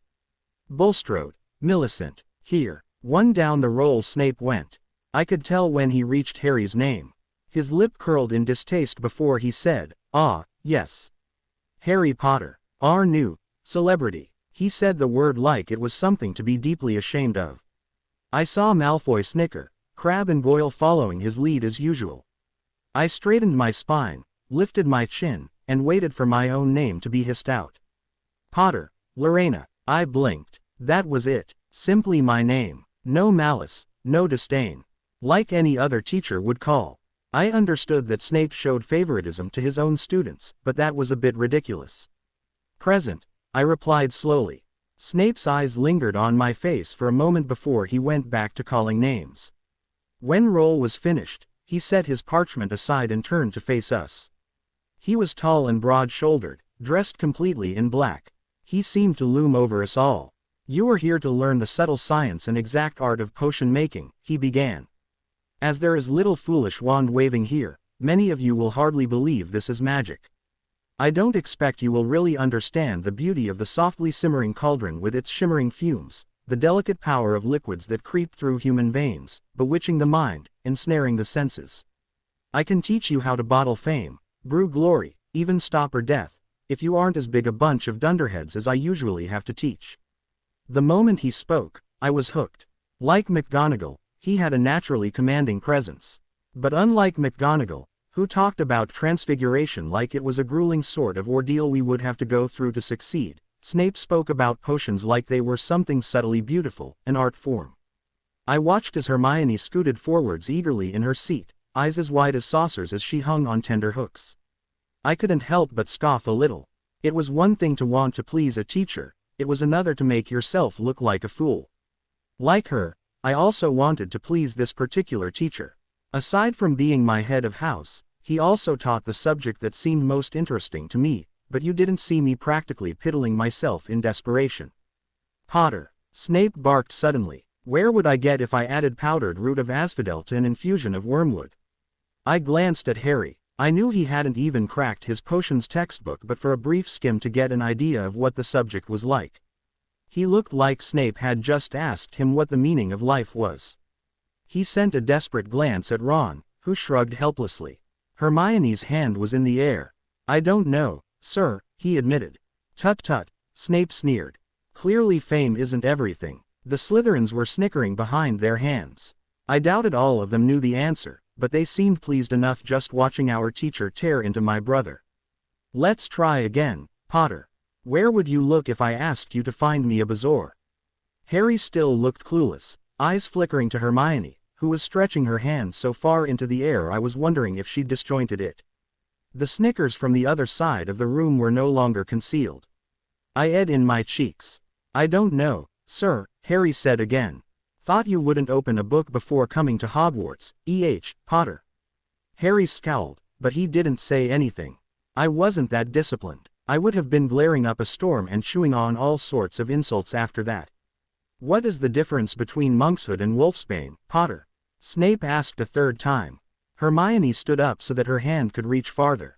I let out a disbelieving huff at that. Did she honestly think the reason she wasn't being called on was because Snape was unable to see her frantic hand waving? No, he was choosing to be selectively blind because he could care less what she knew. I don't know, sire, Harry repeated through gritted teeth. I opened my mouth. Draft of the living death. A goat's stomach. Nothing. Snape's eyes snapped to me. Excuse me. I bit on my tongue to remind myself to keep it civil before replying. The answers to your questions, sir. Draft of the living death, a goat's stomach, and nothing. You called on Potter. I answered. Snape's mouth dropped open. He looked faintly surprised and also slightly amused. The beauty of it was that I was right. He'd never actually mentioned Harry by name, and we shared a surname. I was at perfect liberty to answer and, unlike my brother, I knew the answers. Dean let out a low whistle, giving me an impressed look. In all honesty, it wasn't like it was some great feat of courage. It was me doing what I'd always done, trying to take whatever Harry's punishment would be for myself. I knew that Snape wouldn't be nearly as hard on me as he would on Harry. Not only was I in his house, but I got the feeling that, for as indiscernible a reason as his loathing of Harry, he liked me. All around us, the CLWAS mumbling. The Gryffindors seemed pleased that I'd stood up for my brother. They were looking at me with as little less distaste. The Slytherins looked surprised. Silence, Snape ordered. Well done, Miss Potter, you are correct. If only your brother were as capable a student. I scowled at him in reply. Today you will be brewing a simple potion to cure boils. It's easy enough that a toddler could do it, so I expect no mistakes. You will divide into pairs. The recipe can be found in magical drafts and potions. You may begin. Harry immediately scooted closer to me. He flipped through his copy of the textbook to find the recipe while I opened up my potions kit. What do we need? I asked him. He pushed the book across the table so that it rested between us. I scanned the recipe and began plucking out ingredients and equipment. I passed Harry my jar of fangs. Start counting out 6. He obligingly fished 6 out, being careful not to stab himself in the finger with them. I offered him the mortar and he dropped them inside. It says grind them to a fine powder, Harry said, staring at the recipe. I got to work grinding, eyes fixed on the recipe. Get the cauldron ready for them, I requested, and Harry set to work lighting the fire. I assumed that this textbook was geared towards younger students. In addition to the actual recipe, the section also held explanations of the ingredients and what they did, as well as what the operative parts were in the mixture. I scanned through all of this quickly. It looked like we brought the fangs to a boil and then stirred. After that, we sliced up and added pungus onions. A glance at the section on those showed that it was the juices that reacted with the fangs. The slicing was to help release the juices into the potion more quickly than just letting it steep. Add 4 measures of this, I said, passing the mortar to Harry. He took up the measure and began filling it carefully while I reached for the onions and my small silver knife. I raised the blade, ready to slice, but paused. If the key was to release the juice, then perhaps there was something I could do to help that along.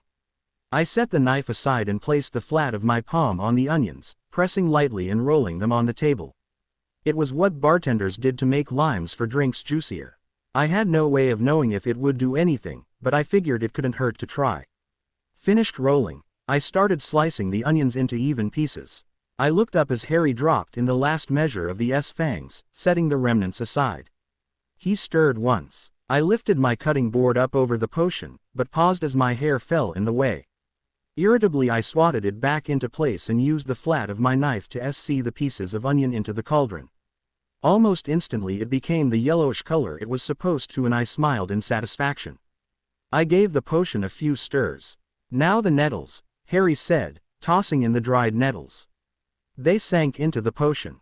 And the flobberworm mucus. I pulled the small greenish bottle from my potions kit and took off the lid. I was supposed to stir vigorously after I put it in, but I continued to stir gently as I poured it in to distribute it better. I let a dash fall in and straightened up the bottle, passing it to Harry to close as I started to stir vigorously. The potion began to darken to a deep green, letting off some spirals of smoke. I glanced back at the recipe, having to blow my hair out of my face again. Next came 4 horned slugs. But if the reading I had done was correct, adding an extra slug and a little powdered ginger root would help counteract the nausea that some people experienced after taking the potion. I looked at the rest of my stock of the onions thoughtfully. If I was already getting a little creative, I might as well go all the way. In for a penny, in for a pound. Or rather, In for a canute, in for a galleon. Keep stirring, I advised Harry, passing the stirring rod to him. He took over, continuing to stir vigorously. I counted out 4 slugs, hesitated, and added a 5th one to the small bowl. On top of it, I sprinkled a little bit of powdered ginger root, picking up the bowl and readying it. Whoa, what are you doing? Harry hissed, staring into the bowl. What's the brown stuff on top? Powdered ginger root, I replied, nodding to the bottle. The potion was slowly turning the pretty peach color it was supposed to. The steam it was letting off became more consistent, just like the book described. The recipe doesn't call for. I know, just trust me, I urged, grabbing my hair in my free hand to keep it from swinging forwards over the cauldron like it had when I added the onions earlier. Harry looked hesitant, but he gave me the go-ahead. I dropped in the snails and ginger. The potion turned a darker peach, the smoke becoming the same color. That was what the book said was supposed to happen, so it seemed we hadn't done anything too horrible. What made you think of that? Harry asked curiously. I could dimly hear Snape telling the Clabout how nicely Malfoy's slugs were doing. I explained, I read that some people get nauseous after they take it. Ginger counteracts nausea, and it shouldn't affect anything else in the potion, so long as we added the extra slug. Harry looked impressed. Wow, I shrugged. I learned a few things about combining ingredients cooking. And besides, I don't set toasters on fire, I snickered. It was one time, Harry groaned. I chuckled softly at the memory. Come on, we have to take it of the fire so. Already on it. I had just taken the cauldron off the fire when a loud hissing and a wretched smell filled the classroom. I looked up and saw that 2 tables over Neville had somehow managed to melt Seamus's cauldron into a twisted blob, their potion letting off acid green smoke in thick clouds. Their potion seeped across the floor. It hit Parvati and Lavender first, who yelped when the potion burned holes in their shoes. They leapt onto their stools and the rest of us were quick to follow suit. Neville was groaning, having been sprayed with the potion when the cauldron collapsed. Angry red boils sprang up all over his legs.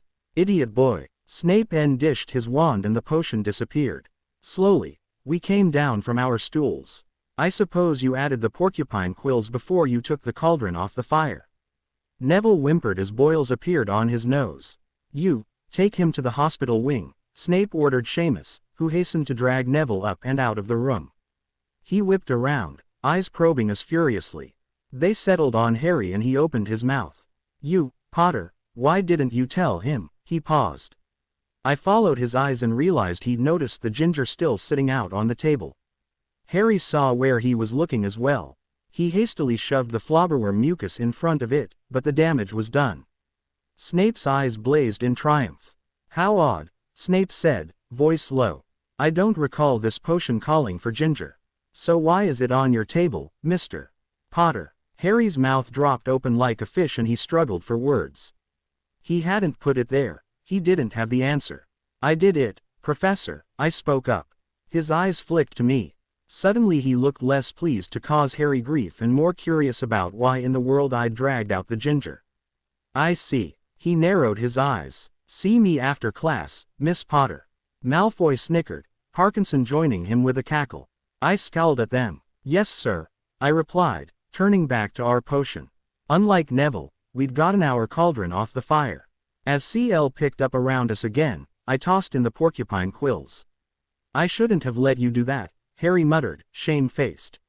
I knew it wasn't in the recipe. It was my idea, it's my fault, I said shortly, stirring counterclockwise, carefully counting. Don't blame yourself, Harry, that's silly. But I could have said no, I challenged, and I would have listened. No, he relented. I smirked. Exactly. Now, one more and we should be. I pulled the stirring rod from the potion. It turned the pink color the book described and let off steam of the same color.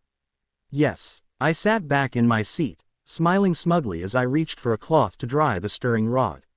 Harry frowned between the book and the potion. But you added extra stuff in, so why? Because the potion's still correct, I said, watching as Snape bent over Parkinson's cauldron. Her potion was a dark red and she was looking nervous. Snape scowled and told her where she'd gone wrong. Parkinson winced. I smiled slightly. I don't think he's mad.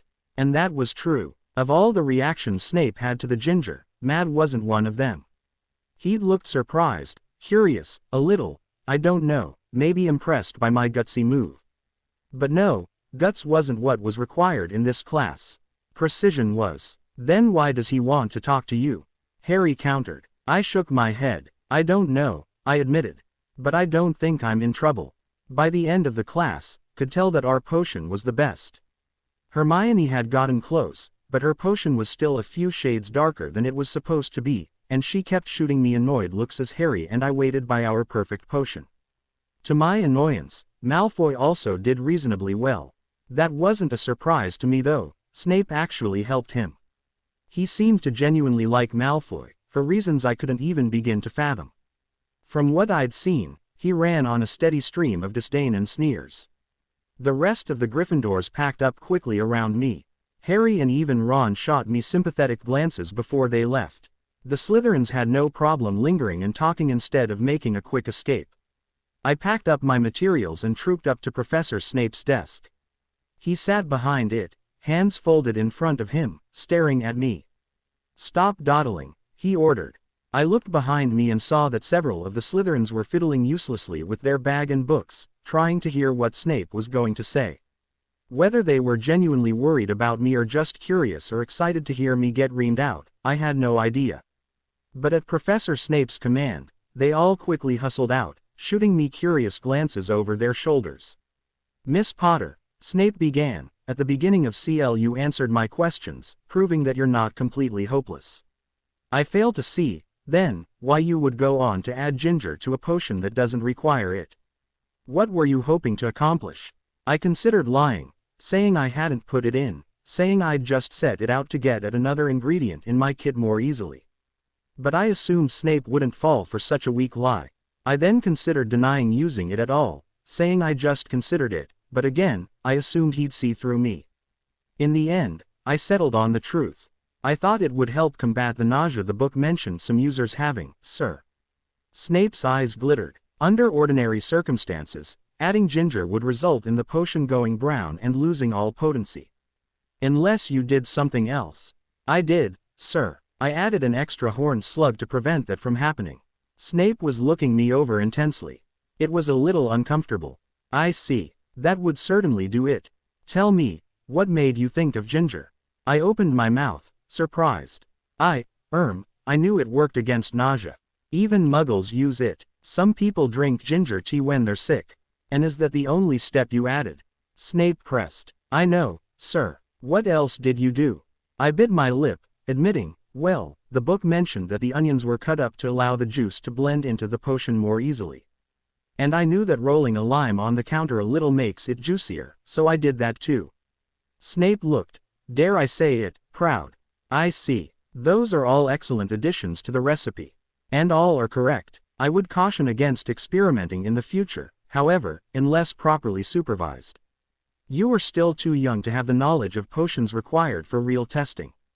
I smiled, glowing at the praise. Unlike Hermione, who'd made a fool of herself trying to get his attention, I'd managed to actually impress Snape just by thinking the problem through. And Snape seemed like the sort of man who wasn't easily impressed. I was feeling rather proud of myself. 20 points to Slytherin, Snape allotted, for your innovation. I beamed. Thank you, sir. However, he added sternly. My smile instantly dropped and I waited for the hammer to fall. He was going to yell at me for answering the questions at the beginning of class, or tell me that what I'd done was dangerous and needed punishment to keep me from doing it again.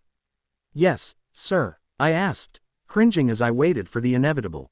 You will tie your hair back for my next class.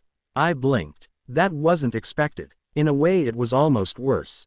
I smacked my hand to my cheek, protesting, but sir. He cut me off. Better potions mistresses than you have inadvertently trailed their hair into their cauldron and set their heads ablaze.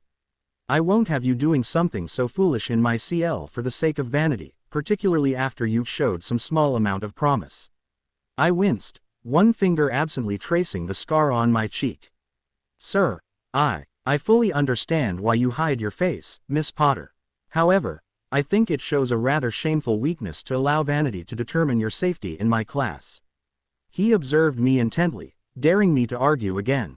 Are you that weak, Miss Potter? I scowled thunderously. No, sir, I am not. He sat back in his chair, pleased with my answer.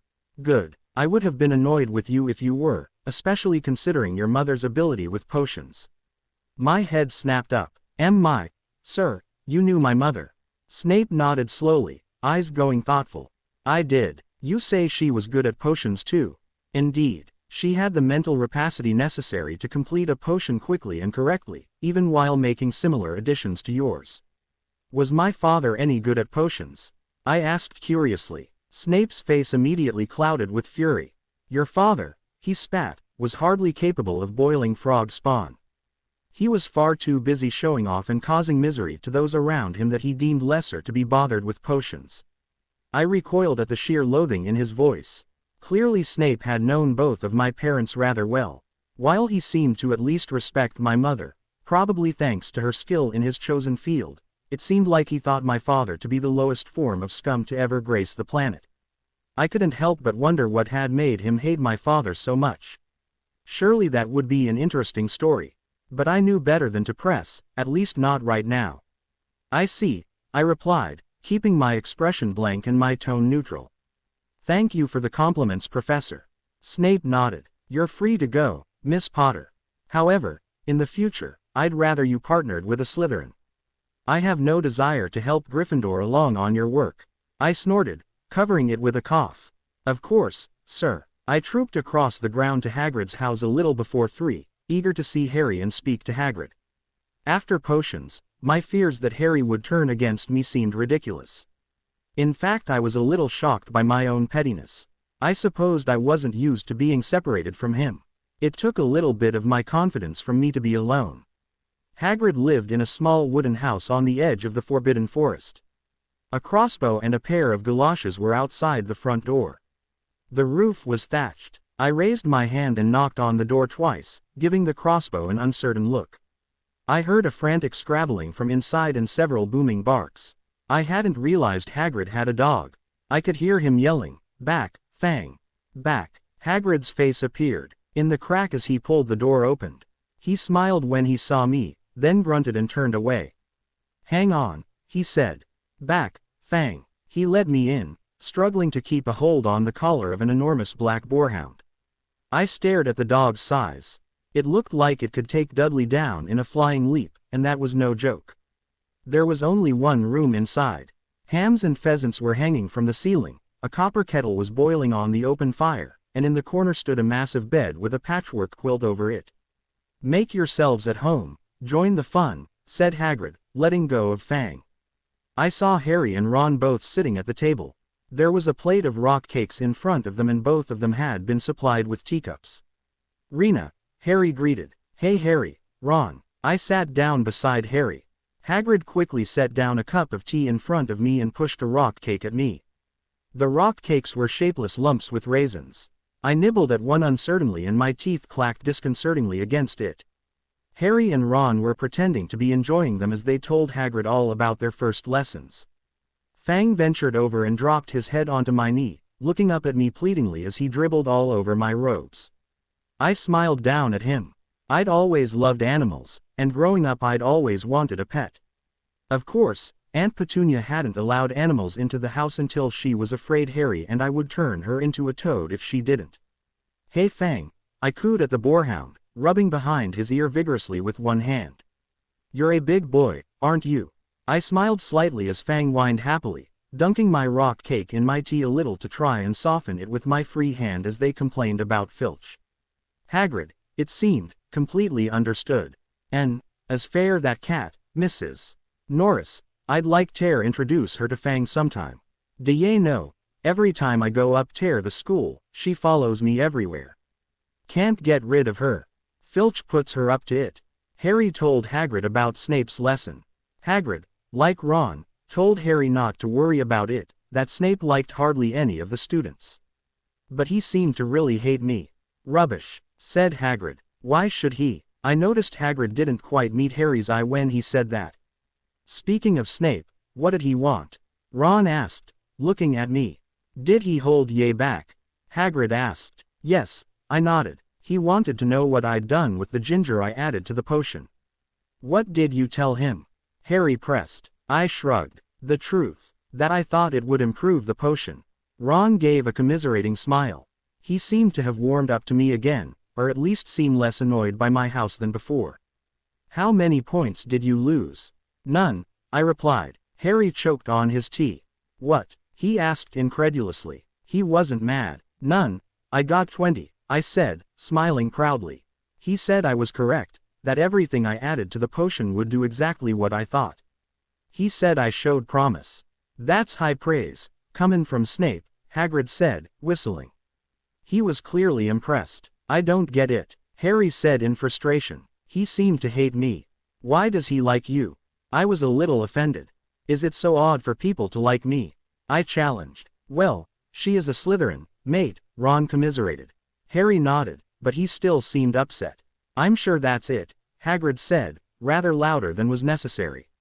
I narrowed my eyes at him suspiciously. Something about the subject of Snape was making him edgy.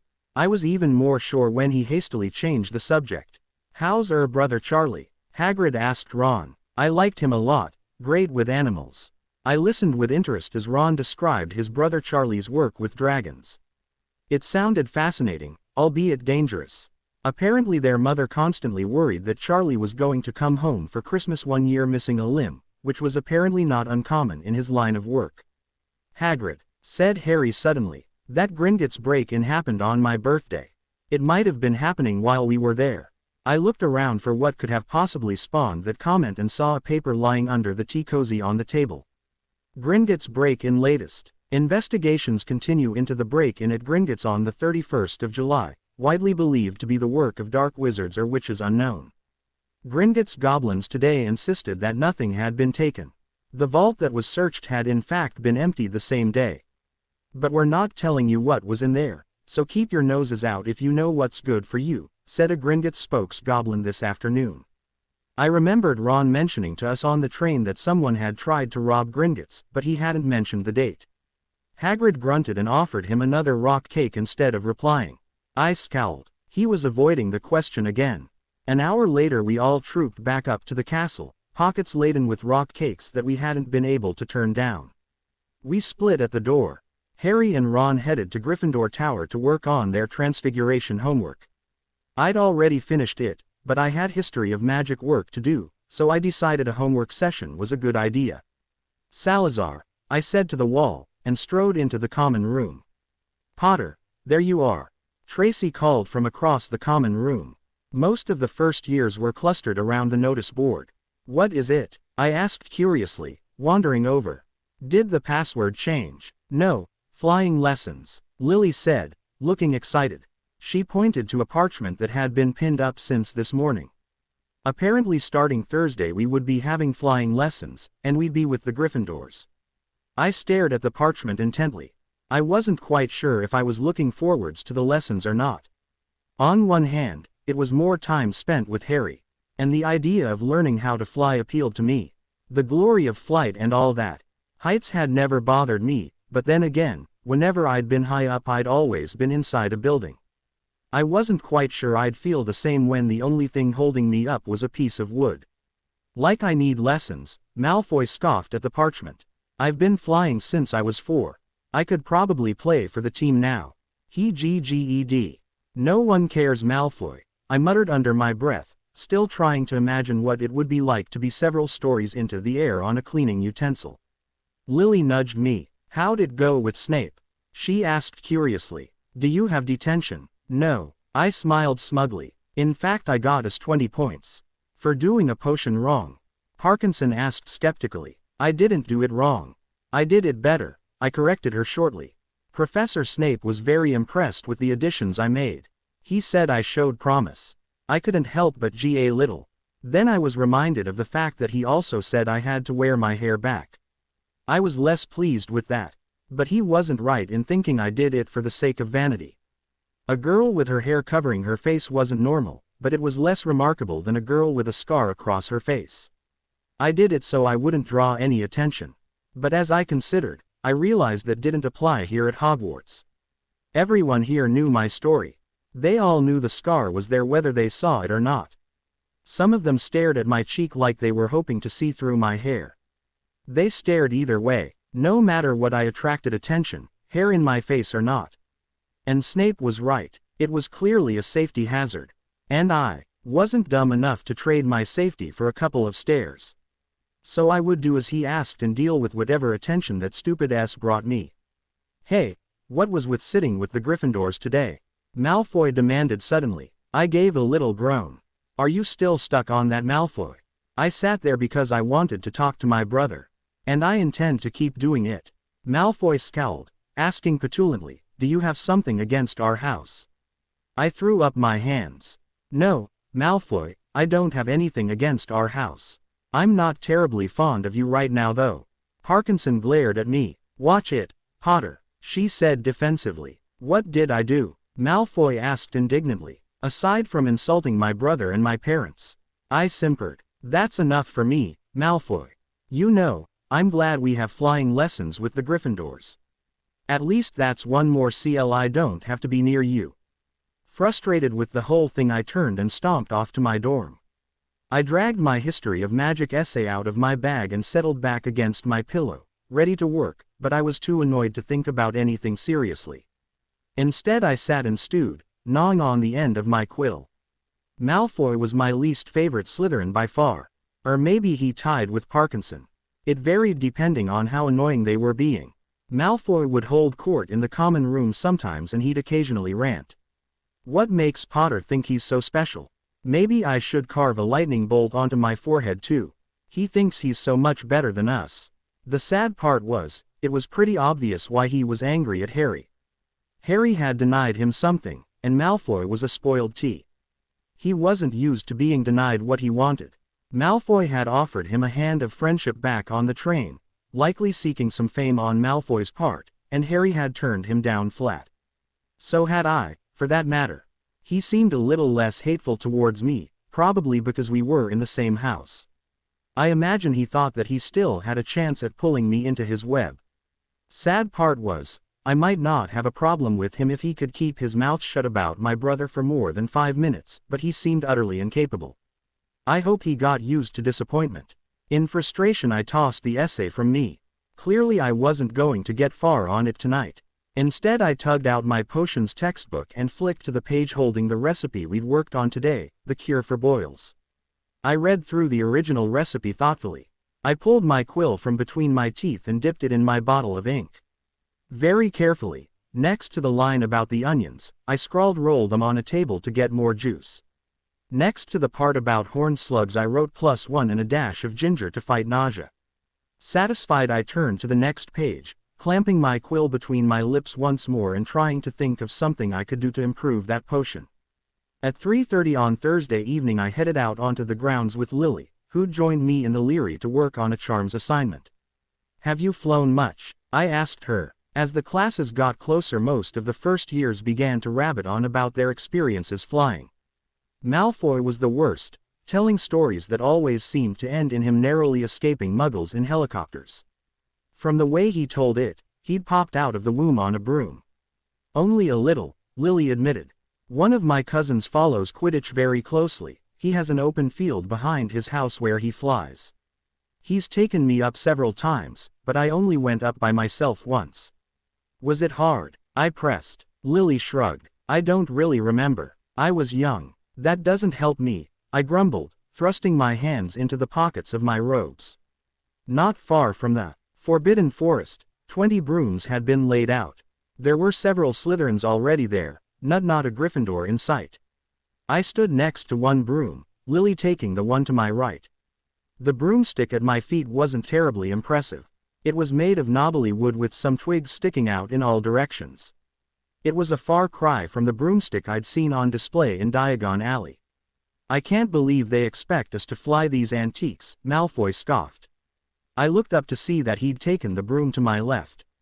He was staring at the broomstick down his nose like it was something you might find floating in one of Snape's jars. They belong in a museum. A broom is a broom, I sighed. Malfoy looked up at me horrified. Are you serious? He demanded. The nimbus I have at home makes these old clean sweeps look pathetic. I shrugged. I would have argued with him had I known anything about brooms. Thanks to Ron's lecture I knew at least the basic rules and gameplay of Quidditch, but as for the brooms themselves, I was in the dark on what model was what and which was better. Still, I couldn't imagine there was really much that could be done to a broom to make one model stand out from the other besides simple speed.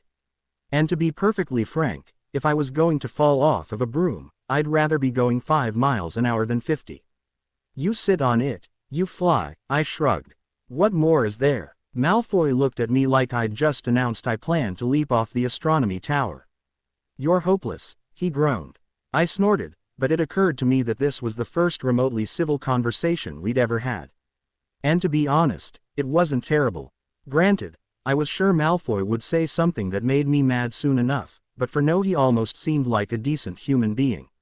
Maybe there was an actual personality under all that bigotry and hair. Ready, mate? Zambini asked, claiming the broom on Malfoy's other side and clapping the on the shoulder. This'll be easy, Malfoy said smugly. The Gryffindors came down the lawn then, claiming the free brooms. Harry took the one across from me, greeting me with a smile. Ron was to one side of him, Dean on the other. Lorena, Ron greeted a little uncertainly. He seemed like he wasn't sure if he should be saying hi or trying to hex me. I gave him a small smile and a, Ron, in return. Next to me, Malfoy opened his mouth. I bet these old brooms look like a nimbus to you, E.H. Weasley. When was the last time your family got a new broom? When the Moontrimmer came out. Ron's ears went pink. Shove off, Malfoy, he ground out. Madame Hooch appeared then. She was dressed in Quidditch robes, with close-cropped silver hair and hawkish yellow eyes. She strode down the line of brooms confidently and announced, "Well, what are you all waiting for? Stand by a broomstick. Come on, hurry up." Those who hadn't yet claimed a broomstick hastily found one that was free, some of them looking nervous. I saw Hermione down the row whispering to herself frantically under her breath. I assumed she was reciting facts about broomsticks. Neville was actually white with fear and, to my surprise, so was Tracy. "Stick your right hand over your broom and say up," Madame Hooch instructed. She demonstrated, her broom leaping into her hand at her command. We all thrust out our hands and called, "Up."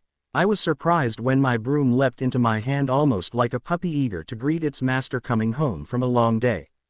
It smacked into my palm with enough force to make it tingle a bit. Looking across the aisle, I saw that Harry's broom was in his hand as well. He caught my eye and we exchanged smiles. I saw Neville whimpering the command over and over, his broom remaining resolutely still at his feet. Hermione Granger was acting like she was trying to get a particularly unruly student to pay attention to a lecture, her broom flopping half-heartedly on the ground. Not bad. Malfoy was lazily holding his own broom, smirking at me. "Maybe you'll be decent at this. Your faith in me gives me strength," I deadpanned. I would have taken the compliment, had he not tacked on that little patronizing comment to the end. "How'd you do that?" Lily hissed from next to me. I looked over at her. Her broom looked like it was trying to break dance. I would have helped her had I had any idea why my broom decided to listen to me. I thought it might have something to do with whether or not you were afraid, like with animals. I noticed that the ones who seemed to be having the most trouble were the ones who looked about to wet themselves. But I was also a little nervous to get up in the air, so I couldn't say for sure. I just told it, "Up," and expected it to do it, I said with a shrug. "Sorry." Lily gave her broom a dark look and continued to command it. It took a few more tries, but they eventually got her broom to get close enough to her hand that she snatched it out of the air. She played it off like nothing, but I smirked to myself as she got away with cheating.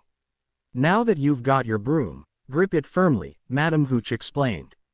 "We don't want anyone sliding off the end."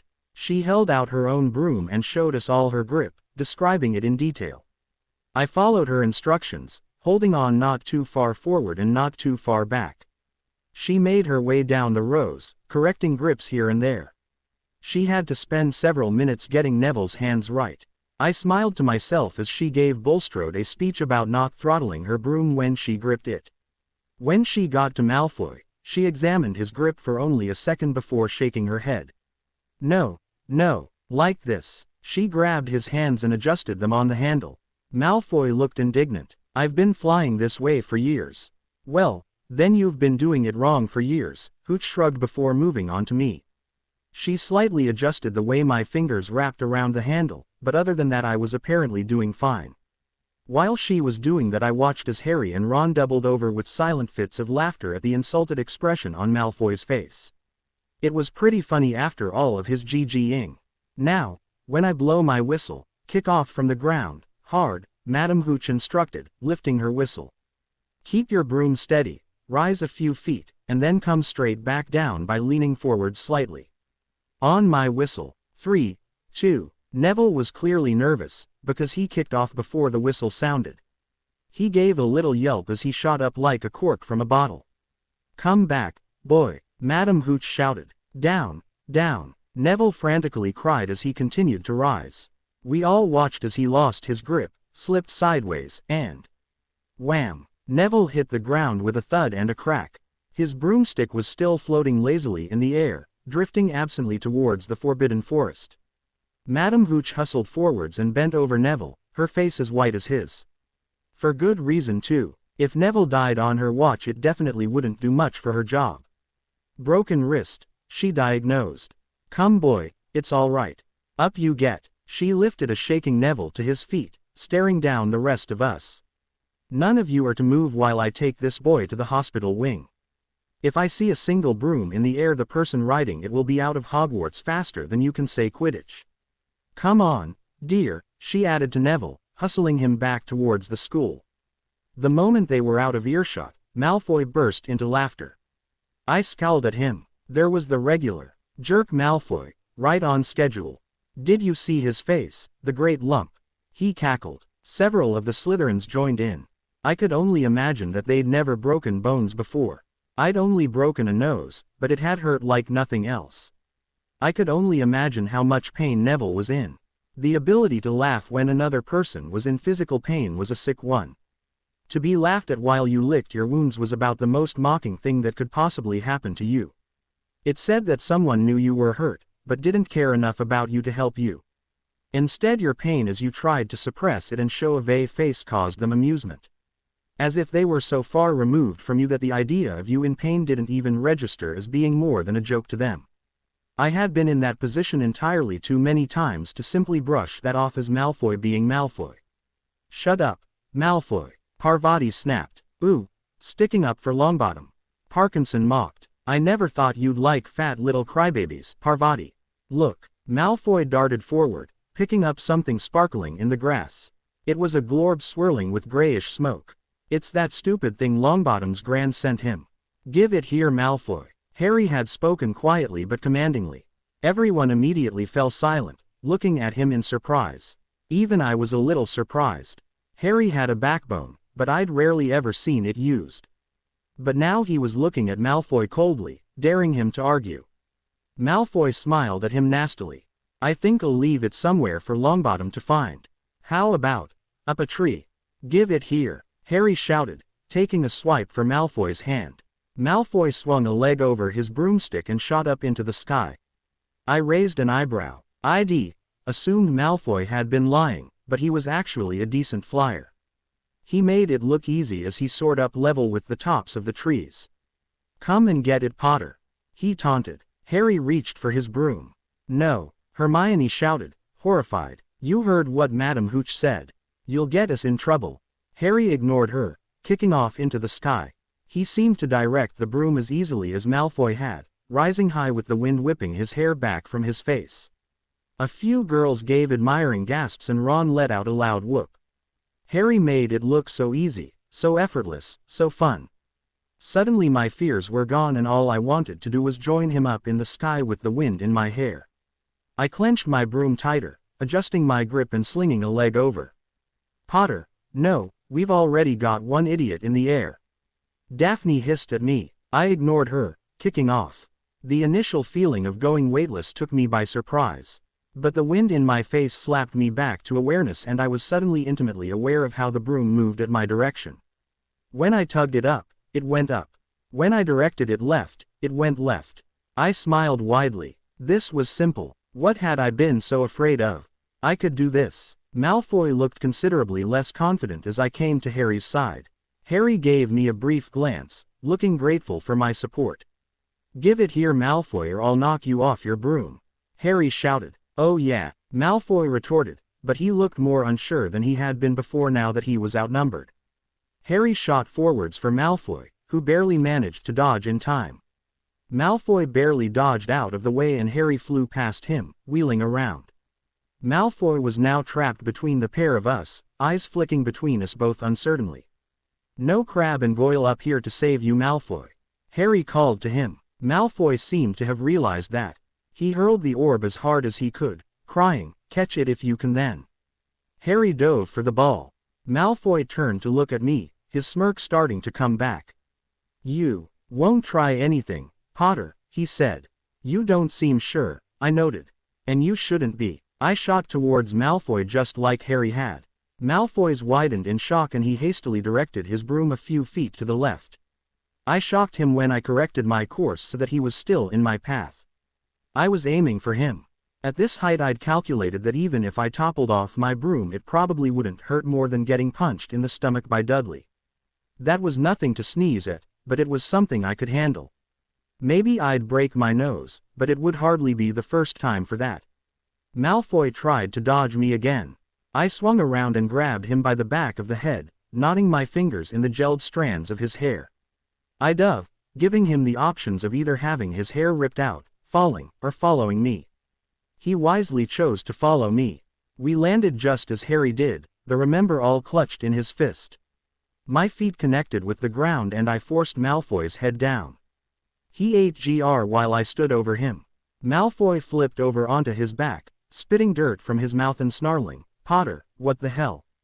I just stared down at him, frowning. "You don't laugh when someone's in pain. I don't care who it is. I don't care if it's your worst enemy. Someone's pain should never be the cause of another person's pleasure." For a moment the crowd around us was silent. I could see a few Slytherins giving me half-hearted glares, like they thought they should be mad at me but they couldn't quite bring themselves to disagree with me. The Gryffindors stared in awe, because I was supposed to be the enemy and I'd just made the target of their rage face plant into the grass. "Harry Potter." We all flinched as McGonagall came striding across the grounds towards us, nearly speechless in shock, glasses flashing. "Never in all my years. Incredibly dangerous, the both of you, might have broken something." Parvati spoke up. "It wasn't their fault." "Silence, Miss Potter." "But Malfoy." "That's enough, Mr. Weasley." "Mr. Potter, come with me." "Miss Potter, you will go down to the dungeons and explain exactly what you just did to Professor Snape. And someone get Mr. Malfoy to the hospital wing, he might be injured." Malfoy, Crabbe, and Goyle all looked triumphant as Harry and I were escorted past by a furious McGonagall. We split at the oak doors. McGonagall took Harry up the stairs while I headed down into the dungeons. For the first time, the cool air didn't soothe me. It made my skin feel unbearably hot and sweaty. What I did was stupid, and I hated myself for it. I just got so angry. Memories of Harry and I cowering while Dudley's gang laughed at our bruises flashed before my eyes, only to be replaced with Malfoy laughing as Neville sobbed over his broken wrist. I'd been on Neville's side. It was humiliating, and I hated humiliation. I just reacted without thinking. I had wanted nothing more than to punish Malfoy, to make a lasting impression so that he would never do it again. But in the end he came out on top and I was probably going to get detention for the rest of the year, if I wasn't expelled first. I felt sick. If I had lost my grip, if Malfoy had slipped, he could have died. I could have been responsible for his death all because I decided it was my job to teach him a lesson instead of leaving it to the actual teachers. A twisting feeling in my gut told me that I would be apologizing. I didn't like the idea, but I knew I wouldn't be able to sleep until I told Malfoy I was sorry for what I'd done, whether he forgave me or not. Of course, I would only get to apologize if I was still at Hogwarts after this. I was shaking as I raised my fist to knock on the door to Snape's office. "Come in," I heard him say. I pushed the door open and stepped inside. His office was very similar to his classroom. It was dimly lit and lined with slimy things in jars. In a corner was a cabinet presumably holding potions ingredients for his personal use. Professor Snape himself sat behind his desk grading essays with red ink, looking vaguely surprised to see me. "Miss Potter." To what do I owe your unannounced visit? I was surprised. I would have expected the comment to have some bite to it. If I had been Harry, it definitely would have. Instead, it was just a normal statement. Then I remembered why I was here. Malfoy was one of Snape's favorites for reasons beyond me. When he found out that I almost killed him, well, I doubted he'd be so fond of me after this. Professor McGonagall told me to come down here and explain to you what I've done, I said, moving to stand in front of his desk. Professor Snape sat back in his chair. He set aside his quill and folded his hands. And what have you done, Miss Potter? He asked dangerously. It all spilled out. From Neville's nerves to the look on Malfoy's face when he flipped over, something like a blend of indignity and fear. Professor Snape just sat there and stared at me, listening. When I was finished, I bit my lip and lowered my head, staring at my shoes and tugging my robes tighter around me. I'm going to apologize to Malfoy at dinner tonight, sir, I mumbled. But I expect you'll give me detention or take points from me, too. So what's it going to be? I winced and waited for Snape to prejudgment. I could take detention. I could even take a loss of points, though the other Slytherins wouldn't be pleased with me. I doubted they were anyway. Malfoy was kind of their king. I just prayed he wouldn't tell me to go pack my trunk. Why? My head snapped up, looking at Snape uncertainly. Why? What do you mean by that? Snape let out an irritable huff. Exactly what I asked, Potter. Why did you react so strongly to Malfoy's laughter? I ed in my cheeks. I didn't want to answer that. I didn't want to admit to this man that I'd been on the other side of that laughter, that I'd been a victim and likely would be again. I wanted to impress Snape, and admitting to being used as a punching bag by a Muggle to the head of the most Muggle-hating house wasn't likely to help my case. Personal reasons, I finally murmured. What are they? Snape asked dangerously. He wasn't going to let me worm my way out of this. He wanted an answer, and he'd get one. I considered lying, saying I was trying to live up to the Potter name, their Gryffindor legacy. But honesty had been the best answer in the past. I could only pray it would serve me as well now. So I took a deep breath and started talking. Because I've been in Longbottom's shoes before, Professor. I stayed silent, hoping he would settle for that, but Snape just stared at me, waiting. I continued, my cousin, Dudley, he's a cruel little T. His parents never punished him for it, so he hits Harry and I when they're not around. Even when they are around, to be honest, but not as often. He's got these friends who follow him around, and sometimes they hit us too, or they hold our arms. And if we ever cried, or asked them to stop, they laughed. It was the worst feeling, a total lack of mercy, like we weren't even human. No one should ever do that to someone else. I scowled thunderously as all the old wounds gave a throb. The bruises on my cheeks and around my eyes, the fingerprints up and down my arms from where I was held, the spots on my stomach and ribs that had fists and feet burrowed into them. And Petunia does nothing about this. Snape's voice was more dangerous than I'd ever heard before, but I was more startled by the fact that he knew my aunt by her first name. You know my aunt? I asked incredulously. That doesn't matter. Snape snapped viciously, tapping the top of his desk sharply as if to ground himself in the moment, the real reason we were there. But I tucked away that little bit of information to think over later. You objected to Mr. Malfoy's treatment of Longbottom because you considered it to be immoral. I nodded. That about sums it up, sir. I see. Snape nodded to himself. He smirked slightly. I'm pleased to see so little of your father in you. Surprised, but pleased. I stared. Snape had to be toying with me. First he said he knew my mother, then he called my aunt by her first name, and now he's bringing up my father. He had to have known them all at some point. I wondered, looking at Snape, if he and my parents had been at Hogwarts together. He looked like he could be around the correct age, maybe a year or two ahead of them. What do you mean, sir? I asked. I mean that, were the houses reversed, your father would have played Malfoy's part. My jaw dropped open. No, I said sharply, horrified by the very idea. That's not possible. Everyone said that my father was a good man. Snape nodded, as if that was to be expected. And tell me, Miss Potter, how many of those people were not Gryffindors? I paused, my mouth opening and closing helplessly. I don't. Exactly, Snape sneered. While he was thought to be so by his fellow Gryffindors, he was the enemy of any Slytherin who crossed his path, whether they'd done something or not. It was your mother who would have done what you did, tending to someone from a rival house. I stared. Sir, I began slowly. You don't seem surprised, but isn't what I did, well, isn't it rather Gryffindor? Shouldn't I have laughed along with Malfoy and Parkinson? Snape scoffed. Malfoy and Parkinson have come to Slytherin with their minds clouded by the house stereotype. The more time they spend here, the more they will understand what it means to be a Slytherin. You see, Gryffindors are famous for their chivalry and loyalty to those they deem worthy. To those they deem as lacking morals, as lesser in some way, they can be as cruel as any Slytherins, yet we are known as the House of Intolerance. I stared at Snape. I wasn't quite sure how we'd spiraled off into this lecture on what it meant to be a Slytherin, but at the same time, I was fascinated. From the time I had been sorted, I had been treated like I was some sort of selfish bottom feeder by most of the rest of the school.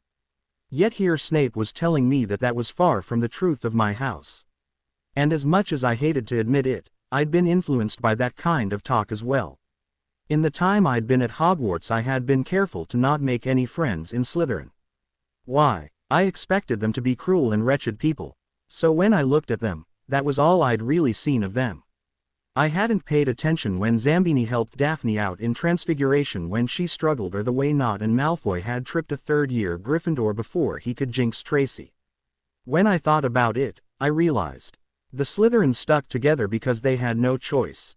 No one else in the school was interested in their company. We were all that we had. If it's all loyalty, why is there such a difference? I asked slowly. The difference is that we are open about our distaste for certain groups. We state it outright instead of trying to justify it with some sort of moral high ground. We are expected to be liars and deceivers when the truth is they are simply honest. Painfully so, at times. The truth is rarely popular or desired, no matter how people might pretend. You will be discriminated against for your house because people will see you as self-serving and arrogant, when the truth is that we Slytherins are more loyal than a Gryffindor, to our own. And we are very selective of who we claim as our own. So you're saying that I acted like a true Slytherin? I said, finally beginning to understand. Yes, though those lions will likely take it as an act of defiance against the pit of SS you found yourself in. He sneered. The answer is so much simpler, a defiance against your situation. I doubt you ever thought of Longbottom with any kind of care, did you? I paused. No, I hadn't. I hadn't considered the individual Malfoy was laughing at, just that he was. That was what got me going. Slowly I shook my head. Snape nodded. As I expected. Now, none of this excuses you from punishment. It seemed he was done being sentimental. You will serve detention with me tomorrow night scrubbing cauldrons. And you will make your apology to Malfoy.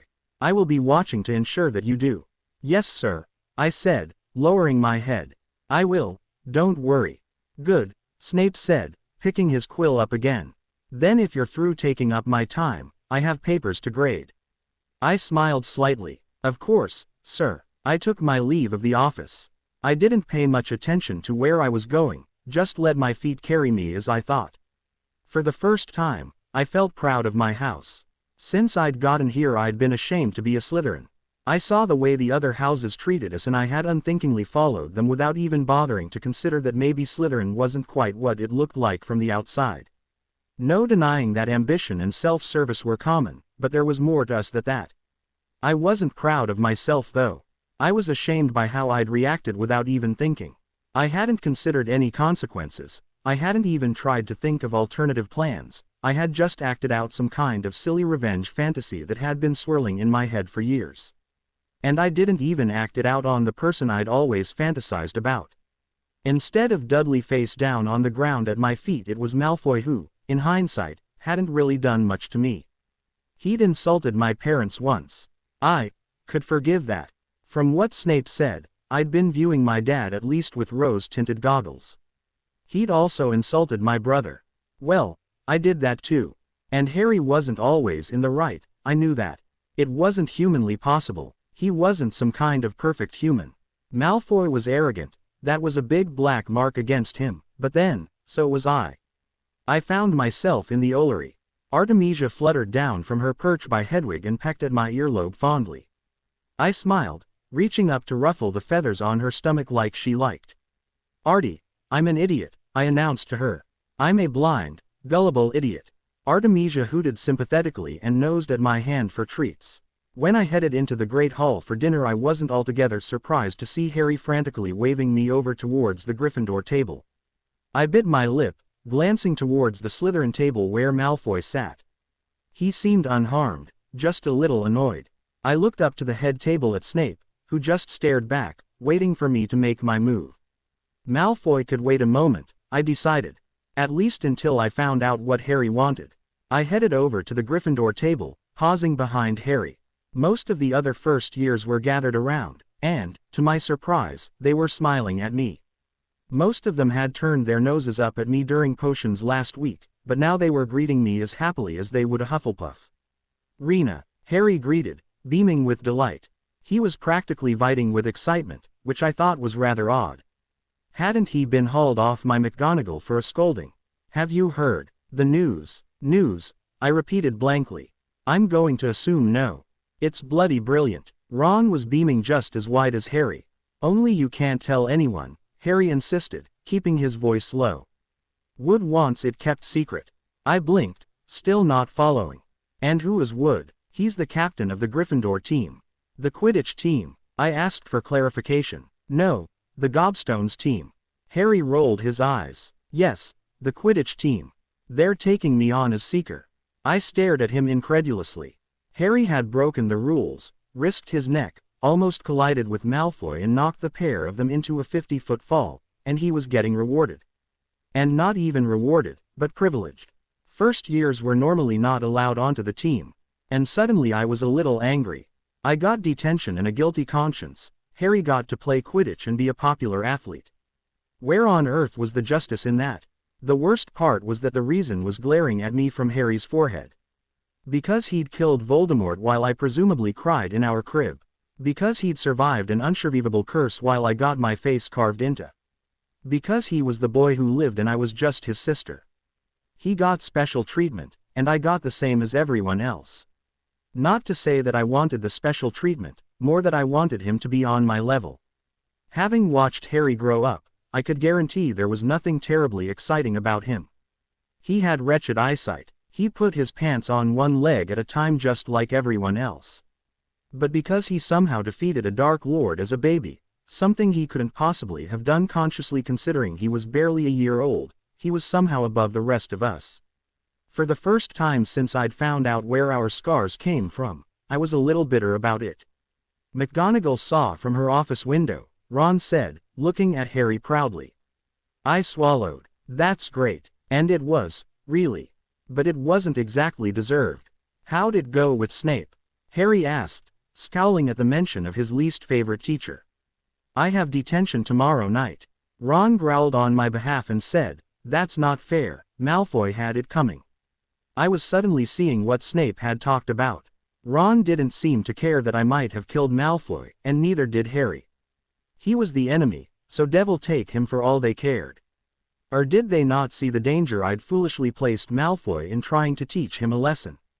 Don't get me wrong, I wasn't going to suddenly start cooing over Malfoy. He wasn't innocent in all of this either. But I had done wrong, and even if he didn't feel bad about what happened with Neville, I felt bad about what happened with him. I needed to apologize, both because Snape had ordered me to and because I knew I wouldn't be able to sleep until I had. Having a last meal before you get back on the train to the Muggles. Speak of the devil, or in this case, the dragon, and he shall appear. I turned to see Malfoy approaching with Crabbe and Goyle at his flank. You're a lot veer now that you're back on the ground with your little friends behind you, Harry said coolly. It was true, although Crabbe and Goyle were anything but little. But they weren't stupid enough to start something in front of the teachers, so they just cracked their knuckles and scowled menacingly. I'll take you on anytime, Malfoy snarled. Tonight, if you want. Wizards duel. Wands only, no contact. Harry was silent. Malfoy sneered. What's the matter? Never heard of a wizard's duel before, I suppose. Ron spoke up, which pretty much confirmed that Harry had no idea what Malfoy was talking about. Course he has. I'm his second. Who's yours? Malfoy turned around, sizing up the two boys behind him. Crabbe, he decided. Midnight, all right. We'll use the trophy room. That's always unlocked. Harry nodded slowly. I could have smacked him. No idea what he was walking into, but he was still going to do it. Idiot, I muttered under my breath. Good. See you at midnight, Malfoy said menacingly. He turned to head for Slytherin table, shooting me a dark look. Malfoy, wait, I called, following him. He and his goons turned. Crabbe and Goyle stepped closer to me, cracking their knuckles warningly. I held up my hands in the universal gesture for surrender. I just want a word, I said, going up on my tiptoes to look at Malfoy over Goyle's shoulder. I swear, I just want to talk. So talk, Malfoy said, scowling at me. I winced. Privately if you don't mind. And how do I know you're not going to try and shove my face into the dirt again? He sneered. Don't you want to know what my punishment is? I wheedled. Malfoy looked interested. He hesitated for only a moment more before waving his hand dismissively to Crabbe and Goyle. Like good little bodyguards they stepped back and headed to our table, eager to stuff their faces. Out here, I said, beckoning Malfoy to the door. He looked suspicious, but he followed me out of the great hall. I took shelter in a niche in the wall. Malfoy followed me, still not looking quite sure whether or not I was going to go for his throat. I rolled my eyes. Would you stop that? I'm not going to hurt you. How do I know that? He pointed out snarkily. Look, just listen, okay? I insisted, hands waving irritably. I've got detention with Snape tomorrow night, but that's not important. I just offered to tell you that so you'd talk to me. You're going to try and kill me. No, well, not today anyway. What I wanted to say is that I'm sorry, I admitted a little sheepishly. Apologies were not my forte. I'm pretty sure they weren't supposed to include death threats or blackmail, but what did I know? Malfoy looked skeptical. You're sorry, he repeated incredulously. I'm sorry, I agreed. It was easier to say the second time. Malfoy stared at me for a moment before his ace suddenly broke into a sneer, like he'd just realized something. Yeah, right, you're only saying that because Snape made you, he guessed. No, I'm not, I hastened to assure him. I really am sorry. I shouldn't have done what I did, and I just wanted you to know that I wish I hadn't. Malfoy scoffed. You're lying, I know it. No, I'm not, I insisted, starting to get frustrated. Look, what would convince you? Something I can do or say. Now Malfoy looked intrigued. Something you can do. He was thoughtful. That wasn't a good sign. Anything? He asked slowly. Even if it's embarrassing. I winced. I'd made the offer. Too late to pull it back. Yeah. Malfoy stared at me, contemplating. I shifted uncomfortably under his stormy gray eyes, the anxiety building the longer he stared. What would he make me do? Break into an office. Steal something from one of the teachers. Strip D and run around the common room. Cheer for Gryffindor at the first Quidditch game. That would definitely get me pummeled. Show me your scar. I paled. He'd gone right for the throat on that one. Everyone knew that I didn't show my scar. Period. The end. He was asking me to do something he knew I was utterly against to prove that I wasn't lying. It was the only line he could think of that I resolutely hadn't crossed. We hadn't had our potions quiet, so I hadn't worn my hair back. Soon my hiding of my scar would lose all meaning anyway. 2 houses worth of potion students would have seen it. But before it became nothing special, I could do this to prove to Malfoy that I was genuinely sorry.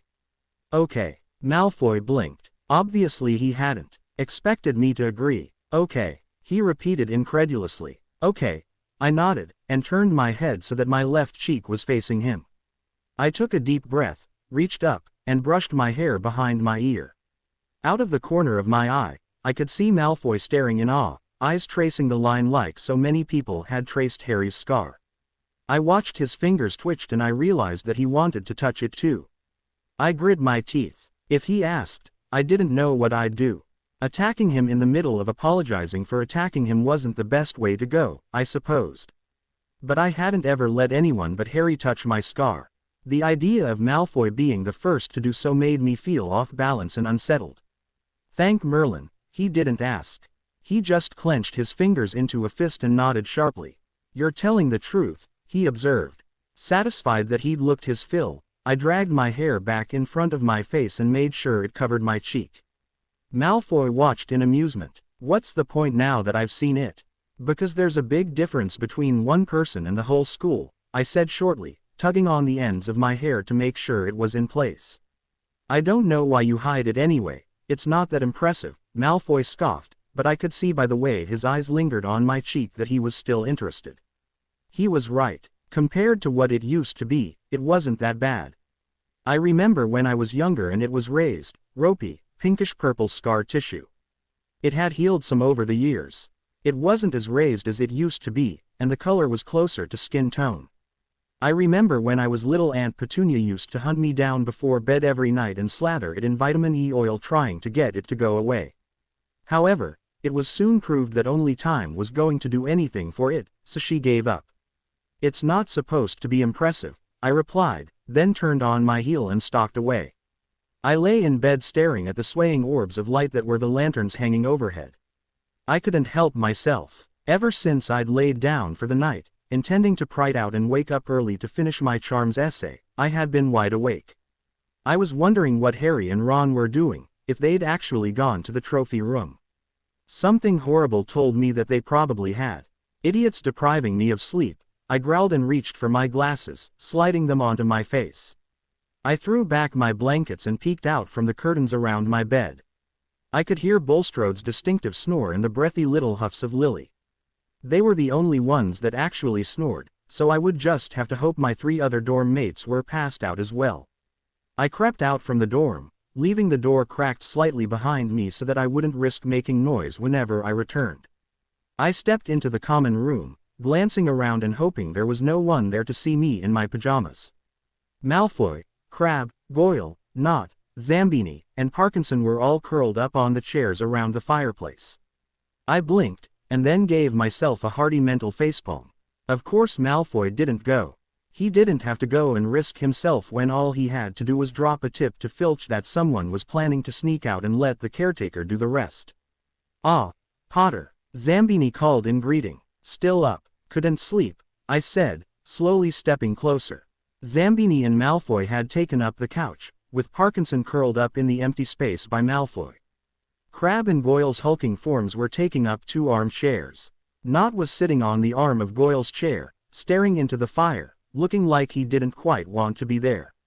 They looked like an assemblage of young nobles, really, despite the fact that Pansy was in her pink nightie and the boys were wearing silk pajama sets. To some degree, they were. I felt suddenly underdressed in front of them in my hand-me-down repurposed pajamas, conscious of the ratty hem that had been resewn twice and the small stain on my left thigh from a bit of rogue spaghetti sauce 2 years ago. I crossed my arms in front of me and scowled at them all, trying to seem unaffected. "Potter," Parkinson sneered at me.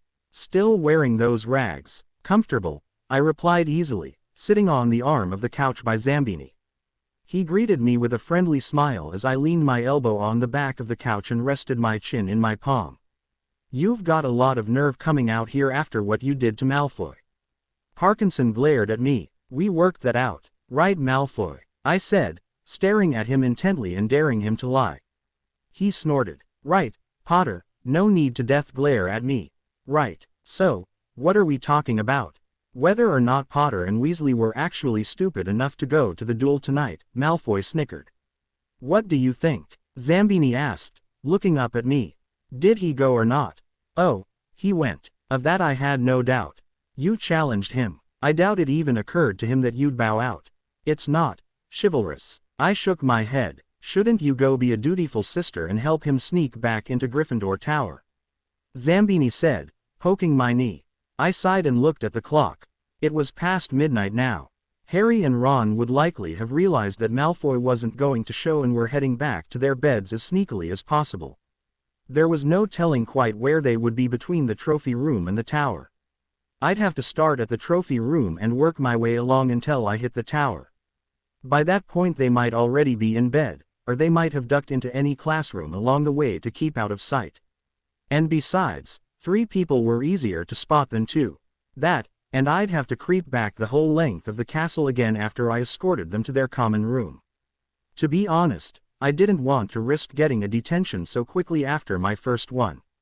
I'd already backed Harry up once today and look where it got me. I wasn't going to do it again based on a duel he walked into blind. No, I finally said. He's a big boy, he can take care of himself. Not very sisterly of you, Malfoy observed. I'm not his babysitter, I huffed. I already got one detention today, I'm not interested in another one. Snape won't be too bad. I was surprised that Nott was speaking up. He was quiet, hanging out on the fringes. He seemed perfectly content by himself. You're a Slytherin and he likes you. At worst you'll be scrubbing cauldrons. Malfoy scoffed. Servants' work. Privately, I was amused. Scrubbing cauldrons, that was the worst case scenario. I scrubbed pots every night after dinner back at Privet Drive.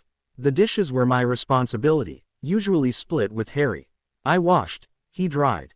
I was going to get detention in the future, I'd have to make sure it was with Snape. I don't mind cleaning, I said absently, not really thinking. Really? Parkinson turned up her nose. Must come from living with muggles. I bet their house was filthy. Actually they insisted it be spotless. I was less defending the Dursleys and more muggles in general.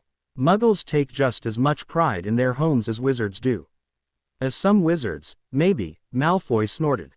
Maybe they should move into the Weasleys' shack. They could probably do with the rent money. Parkinson gave a cackle. Crabbe and Goyle let out low rumbles of laughter. Zambini smirked and even Nott looked faintly amused.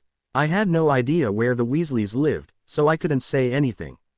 I kept quiet, staring into the crackling flames. Dimly I heard the huge clock chime 1 in the morning. I wondered if Harry and Ron were back in their dorms yet. Nott stood up, heading for his dorms. Where are you going? Parkinson asked in surprise. Nott shrugged. It's late. We've got potions tomorrow. That was all he said before continuing to troop off. He's got a point, Zambini said, giving a stretch. He nearly nailed me in the nose. Whoops. Sorry Potter. I've still got some charms homework to do as well. We should all turn in, Malfoy said, standing up. Parkinson was quick to leap to her feet. Good night Malfoy, she chirped. Malfoy looked at her askance. Night Parkinson. Parkinson was beaming as she trotted off to our dorm. I caught Zambini's eye and we both smothered chuckles. Night all, I called, and got a chorus of, Night Potter, in reply. I gave a yawn as I slid off the arm of the couch, trailing after Parkinson. I slid happily back into my bed, mind more at ease than it had been before I got up. It was odd to think that was my first real conversation with my year mates. The first civil one, anyway. I had no doubts that we'd snipe at each other until the day we died. It seemed like we all had that sort of personality. But I felt more comfortable with them after talking to Snape, like I could conceivably make friends with some of them.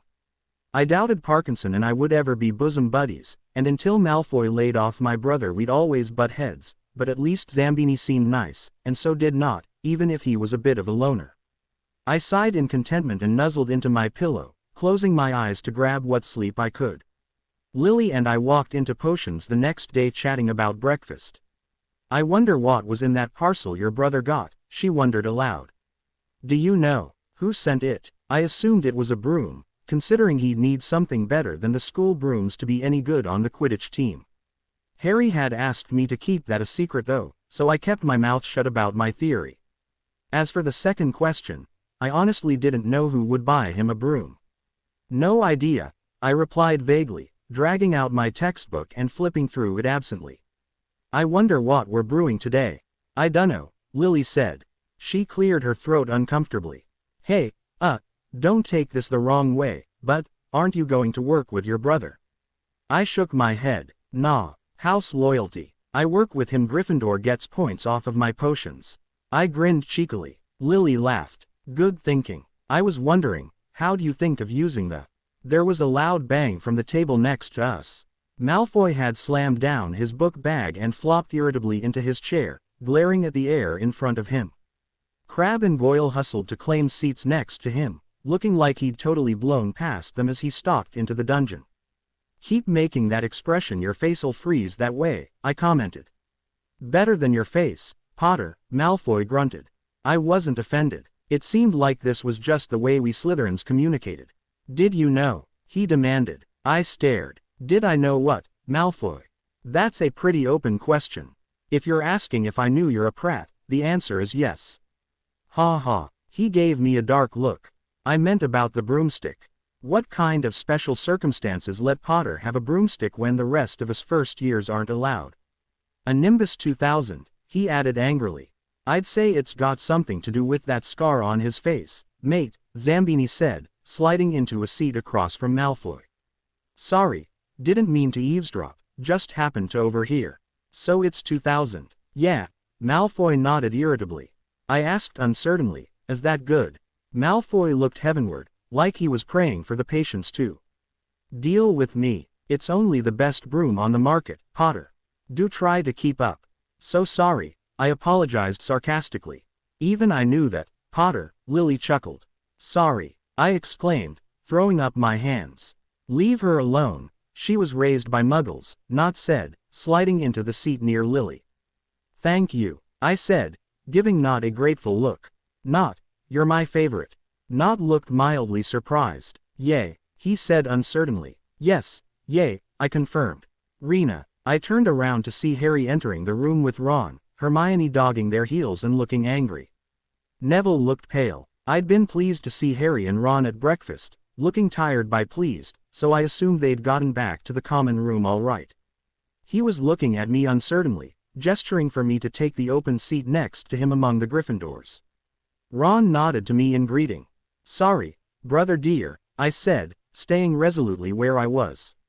Snape's requested I stick with the Slytherins so that any points I earn don't get shared with Gryffindor. I had planned this carefully. If I outright told Harry I was trying to show some house solidarity, he'd be offended and hurt. He'd take it personally. By saying it was Snape's idea, which it was, but it was more of a suggestion that I went along with, I was taking the pressure off of me and passing it on to Snape. He wouldn't care, and I figured Harry would be happy to have another reason to hate the professor. Greasy git, Ron grumbled.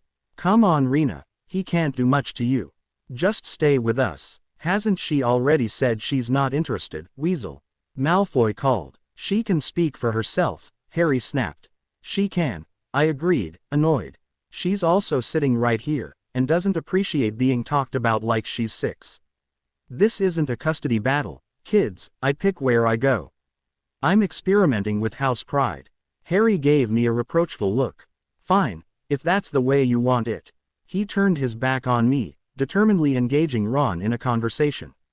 I stared at the back of his head incredulously. Git, I hissed. It's not like I just told him I never wanted to see him again. Just ignore him, Lily advised.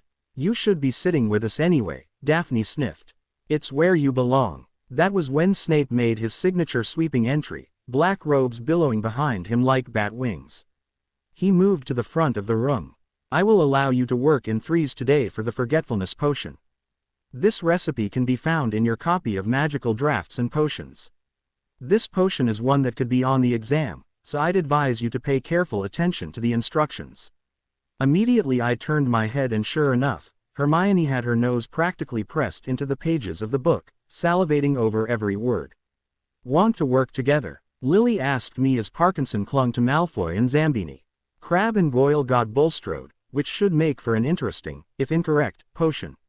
Sure, I agreed. Not. Want to join? I asked. He nodded and pulled out his potions kit. Right, so here's the recipe, Lily said, pointing to her book as Nott readied our cauldron.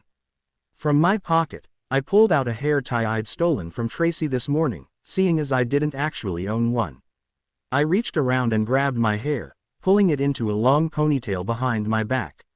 I leaned over to look at the recipe, mind already working to try and see what could be done with this one. I considered adding an extra drop of Lethe River water, but to do that I'd have to let it sit for a while longer, and then we'd have to lose one sprig of valerian, but if I got a little creative with the stirring. Potter. I looked up. Most of the Slytherins were staring at my cheek, and even a couple Gryffindors had noticed. Yeah, I asked Daphne, who looked surprised. You're wearing your hair back, she observed uncertainly. Yeah, I nodded slowly.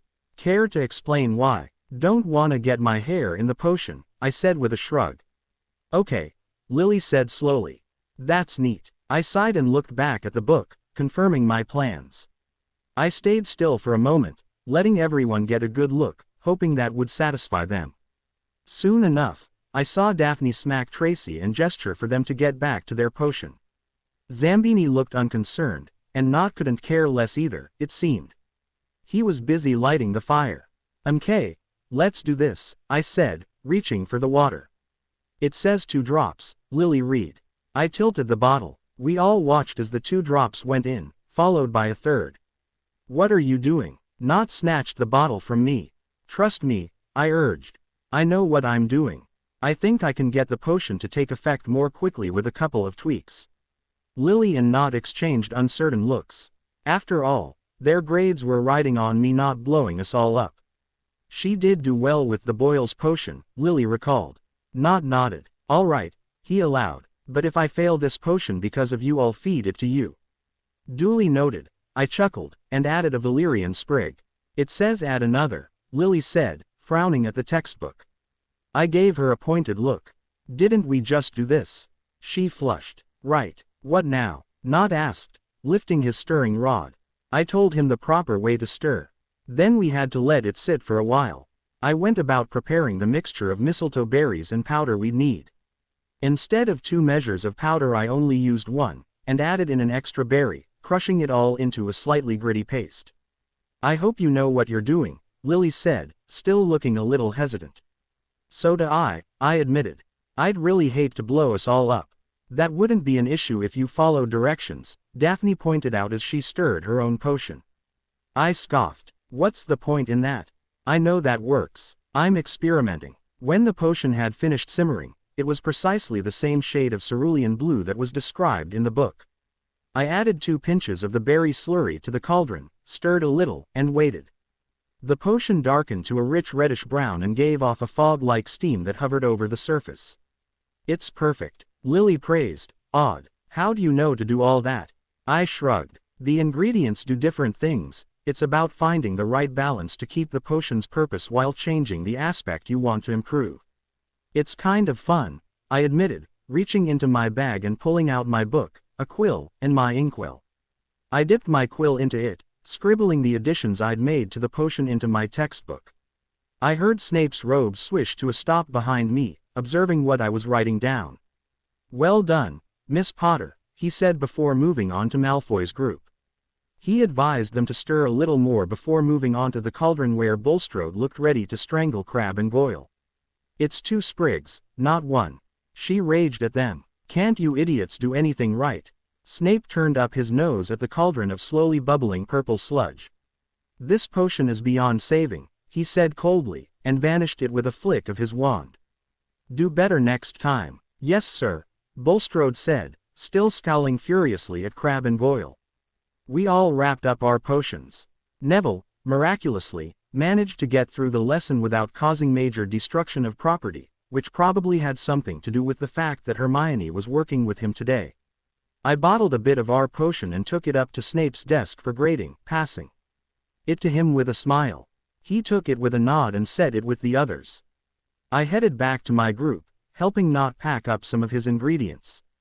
"Can I see your textbook?" Lily asked. "I want to write down what you did, since this might be on the exams."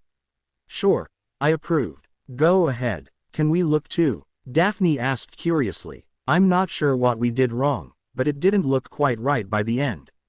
"I know what I did wrong," Bulstrode said, glaring at Crabbe and Goyle.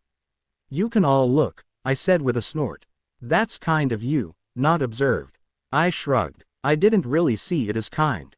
In fact, it wasn't even totally unselfish. It was a deal. I gave them some help with their CL work. They'd owe me an assist somewhere down the line, be it copying an essay or giving me answers to a test. That was how it seemed to work in my house, and exchange of favors to everyone's benefit. And I kind of liked it. It was simple and honorable. I helped you and you owed me. Somewhere down the line I could call in a favor. It was almost a relief knowing that if I ever had trouble on an assignment I now had someone to help me who was good in the subject no matter what said subject was. And of course they understood that if they made notes from my book they were signing up to owe me. I noticed that Parkinson, Crabbe, Goyle, Malfoy, and Bulstrode didn't take a peek. Parkinson was too proud. Malfoy was good enough as it was, Goyle and Crabbe probably weren't bright enough to realize it would help them, and Bulstrode was probably blaming her failure purely on them. To my surprise, Nott didn't look either, but he was pretty good at potions to begin with too. A cluster started up around my textbook as everyone quickly scribbled down my notes. I observed it with a chuckle as I heaved my book bag into my chair and checked that I had my books for my next class. Rena, I turned around, facing Harry in surprise. He was fiddling with the strap of his bag and shooting glares at any Slytherin who stared. Yeah, I asked, can I have a word? Sure, I said with a shrug. I'll save you a seat, Lily promised as the Slytherins headed to lunch. I tugged Harry out of the classroom and into the hallway, wondering what on earth he wanted to talk to me about. There was no way he was that offended by my sitting with the... Why'd you sit with them? I blinked. Apparently he was. I wanted to. I began uncertainly. Harry shook his head. But you don't have to, you know. I'm there, and Ron. We'd work with you. After what you did for Neville, most of the Gryffindors seemed to be okay with you, so no one would have a problem with it. I could have said that the Slytherins most definitely would have a problem with it, but it seemed that they didn't count in his book. And it seemed Snape was right. The Gryffindors seemed to have taken my actions during flying lessons as some grand gesture of honor when really it was a selfish, petty desire for revenge on someone who wasn't even there. Harry, I began slowly. I know you're there, but I wanted to work with my housemates. What's wrong with that? They're Slytherins, Harry said as if it should be obvious. I stared. They're not that terrible, Harry, I huffed. It's not like we're down in the dungeon skinning cats every night. Only Tuesdays and special occasions.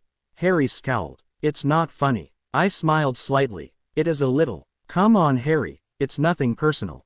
I'm just trying something new. Like this. Harry reached out, tapping my exposed cheek. You've only ever worn your hair back if Aunt Petunia made you, and now you're suddenly walking around like this. I shrugged. I wasn't as confident in my choice to wear my hair back as I appeared, but it wasn't quite the horror show I had expected. Aside from the staring, no one was doing much. Unlike the random, bold people on the street, they all knew where my scar came from, and that was the big question most people asked. When Snape held me back that first day. Snape, Harry spat. Is he making you do this?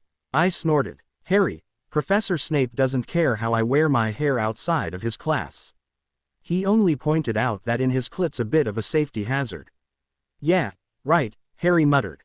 He is right, I insisted. Open flames and hair that can't be controlled aren't best friends. He's just trying to cover his butt. If something happened to me in his clit it'd be on him, I tried to cover. The truth was, while I assumed that had occurred to Snape, when he gave me the advice I almost felt like he was warning me for my benefit, not his. So, let him get in trouble, Harry grumbled. I gaped. Yeah, let him get in trouble. By what? Intentionally setting my head on fire. Glad to know where your priorities are, brother mine, I said shortly. Harry winced. I only called him that when I was genuinely mad at him. Come on, I didn't mean it like that. Whatever. I'm hungry. I'm going to the Great Hall, I huffed, and stormed off. I was in no mood to go to lunch, so instead I took shelter in the Leary, hiding by one of the windows and staring out over the grounds, scowling viciously at anyone who came too close and generally being a.t. You've been in a right snit ever since your brother pulled you aside after potions, Daphne observed, sticking up her nose. Stop it, Potter, it's not attractive. Your scowl is putting me off my pumpkin soup, Malfoy added with a sneer. Do us all a favor and try to drown yourself in it, Snow Cone, I grumbled, taking a vicious bite out of a bat-shaped roll. It was the Halloween feast, and the Great Hall was decorated to the nines. Thousands of live bats fluttered overhead along with levitating jack-o'-lanterns that grinned down at us. There was more food than I'd seen since the beginning of term, a lot of it shaped or colored to match the holiday. While at first the decorations had brightened my mood, I was fast spiraling back into it. It seemed I was only just now realizing how judgmental Harry could be. It seemed like he'd decided to hate my house and our head with a passion I thought should only be reserved for people like the Dursleys. Part of me was wondering if he was going to start lumping me in with those SS. It was a great fear of mine, and of course, instead of actually talking to Harry about my concerns, I was keeping them bottled up and lashing out at anyone who tried to speak to me. In true Lorena style, woo-woo, Zambini whistled, "The Ice Queen cometh." "What did you just call me?" Malfoy asked incredulously. He looked like he couldn't decide whether to be offended or amused. "Snow cone," I repeated slowly. He stared. "What's that?" Lily asked curiously. I stared back at them. "Seriously?" I demanded. "Crushed ice. Comes in a paper cone, sometimes has flavored syrups on it." Blank faces, all of them. I threw up my hands. Hopeless. "What's got you in a wad, Potter?" Parkinson demanded. "You're being my brother," I said darkly, casting a glare towards the Gryffindor table, "is being an idiot." Malfoy scoffed. "What's new? Watch it, albino." "Oi. You said it," I just agreed. He protested. "He's my brother," I said slowly. "I can insult him. You can't." Malfoy gaped at me. Zambini clapped him on the back supportively. "Never try to understand girls," he advised. "That's how people go crazy." "She's the crazy one," Malfoy muttered spitefully, taking a bite of his soup. I opened my mouth to respond, only for the Professor Quirrell to suddenly come racing down the aisle. Between tables, turban askew and terror written on his face. The hall went silent as he staggered up to Dumbledore. "Troll. In the dungeon," he gasped. "Thought you ought to know." He toppled over, unconscious. The hall was thrown into an uproar. I saw Cho Chang and Marietta Edgecombe clutching each other and screaming over at the Ravenclaw table, which I thought was vastly overdramatic. A couple of younger Hufflepuffs were crying. I stayed stony-faced. This was far from good, but it could be worse. For example, we could have not known, and the troll might have charged into the Great Hall and caught us all unawares. Or one lone student trying to return to their dorms early might have been caught by it. Maybe it was because I wasn't quite sure what a troll was that I wasn't terribly concerned, but either way, at least I wasn't a screaming wreck. Dumbledore's wand led of a series of purple firecrackers. The hall fell silent, everyone staring at him and waiting for directions. "Prefects," he ordered, "lead your students back to their dormitories immediately. Teachers, follow me to the dungeons. All right, you lot, stay together, stay close, stay quiet." Amelie was on her feet, looking grim. I saw her wand clenched in her hands as her partner Douglas stood up and added, "If you've got family members in other houses, I don't care. Stay with us, we'll try and find out if they got back all right later. We're in the dungeons. We're in the most danger. Now come on." "He's terrible at pep talks," Daphne muttered, giving Douglas a less than impressed look as we all got up and formed into a long, jagged line, following our prefects as they led us down to the dungeons. I could see Percy ordering the Gryffindors into line, Ron and Harry squished next to each other. Gryffindor Tower was about as far from the dungeons as you could get, so he should be okay. "Do you think it's still in the dungeons?" Parkinson asked, white-faced with fear. "Even if it is, I doubt one troll could take the entirety of Slytherin House," I said reasonably. I slid my hand into my robe and clutched my wand tightly. I was good at magic.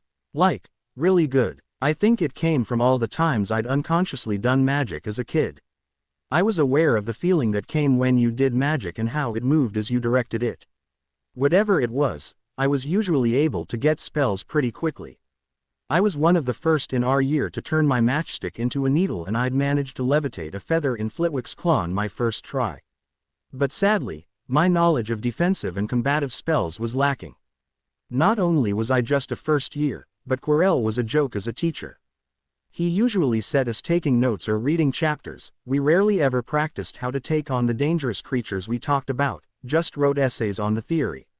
I wasn't confident I'd be any help in a fight if it came down to that, but I had faith in some of our older students. I blinked as I felt a hand slide into mine. I stared at Lily incredulously, surprised by how stressed she looked. "Do you mind?" she asked, looking like she desperately hoped the answer was no. I shook my head but withdrew my hand from hers. For a moment she looked crushed, then I wrapped my arm around her shoulders and tugged her against my side. "We'll be okay," I assured her, massaging her shoulder comfortingly. Lily gave me a weak nod and managed a wavering smile. "Draco, I'm scared," Parkinson cooed at him, pressing against his side. Clearly, she'd seen me and Lily and was hoping to cozy up to Malfoy. "Then get Potter to hold you," Malfoy snapped, eyes darting everywhere like he expected the troll to suddenly drop from the ceiling or something. I'm not doing it. Parkinson pouted and withdrew. We made it to the common room without incident. The older years quickly claimed the chairs around the fireplace, talking in hushed voices and theorizing about how the troll might have gotten in. We first years set up camp in one of the tables where we did homework, dragging enough chairs around them so that we could all sit. Get it together, Moon, Bulstrode snapped. Lily was still shaking slightly, so I still had my arm around her comfortingly. You look like a Hufflepuff. Lily flushed in embarrassment. Shove off, Bulstrode, she's scared, I snapped at her, rubbing Lily's back comfortingly. I seem to recall you nearly wetting yourself when Quirrell staggered in. Bulstrode scowled at me but said nothing. I wonder how that thing got in, Zambini mused. Trolls are too stupid for it to just have wandered in, Malfoy nodded. Do you think it came out of the forest? Not guessed. I dunno, do they keep them in there? If it came from the forest, Hagrid would have known, I disagreed, shaking my head. He knows everything that goes on out there. How would you know? Bulstrode glared. Because I talked to him, I said loftily. That's why I know about the centaur politics and you don't. You don't think someone let it in, right? Tracy asked fearfully. Those Weasley twins would think it was a grand joke, sending a troll down to our dungeons, Malfoy spat out. Maybe it's a cousin of theirs. Fred and George and pranksters, sure, but people don't get hurt unless they deserve it, I countered. And play nice, Malfoy. But if it didn't wander in, someone must have snuck it in, Lily reasoned. Who would do something like that? I bit my lip thoughtfully, trying to think. It was a lot of trouble to go through for a laugh, and something that could potentially end in people dead or injured. No, this wasn't some kind of practical joke gone wrong. Then that begged the question, why did it? Why let a troll in? What would that accomplish? Well, it had gotten everyone out of the Great Hall. We were all in our dorms, waiting for news. No one was allowed out into the hallways, so, I gasped softly, no one was in the hallways. That's it. Someone needed a distraction, something that would get us all out of the way, students and professors. We students were closeted in our dorms and the teachers were searching the dungeons for a sign of the troll. Most of the castle was completely empty, and whoever let the troll in would be free to move around without being spotted. What's wrong? Zambini asked, having caught my gasp. I shook my head. Just nerves, I muttered in response. Need someone to hold you too, Potter. Parkinson sneered. Lily flushed again and pulled free of my arm. I scowled at Parkinson. If Lily was upset, why shouldn't she be comforted? Food was sent up for us later on. We all fixed plates and settled in our corner, talking until nearly 11. That was when Professor Snape swept into the common room, but I couldn't help but notice he was limping slightly. I assumed it had been a decent fight to put that troll down. What's happened, sir? Amelie called from across the room. The troll has been dealt with, Snape said bluntly. None of you are to leave your dormitories tonight, but classes will continue as normal from here on out. He sneered. Thanks to Mr. Potter, we now have to haul an unconscious mountain troll from the girls' bathroom. Everyone turned to stare at me, incredulously. I'm gonna kill him, I announced to the room at large. Oi, idiot, Ren ow, hey, don't you Rena me, I scolded Harry as I seized him by the ear and dragged him mercilessly from the Great Hall. I could hear the Slytherins laughing as I manhandled him, but I couldn't bring himself to care about his dignity when he'd put his life on the line the night before. What's wrong with you? Harry demanded once I'd tugged him to the same place I apologized to Draco weeks before. He rubbed his ear and glared at me. What did I do? You decided to skip off and have a nice battle with a troll. I raged at him. What were you thinking? You can't fight. Well, I did, Harry countered. I stuck my wand up its nose and Ron knocked it out with its own club.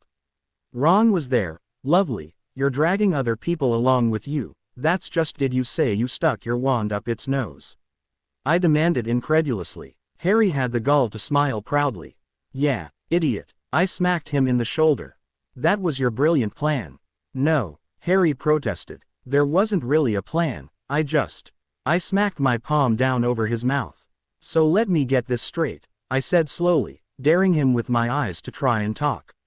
You snuck off when there was a troll on the loose, decided to fight said troll with no plan, and ended up putting another person in danger. That about sum it up. I hissed. I had to. Harry protested, pulling away from my hand. Hermione was. Merlin. Granger was there too. What? Did you bring along as many inexperienced kids as you could? I demanded furiously. Lorena. Listen. He insisted. Hermione was on her own in the bathroom.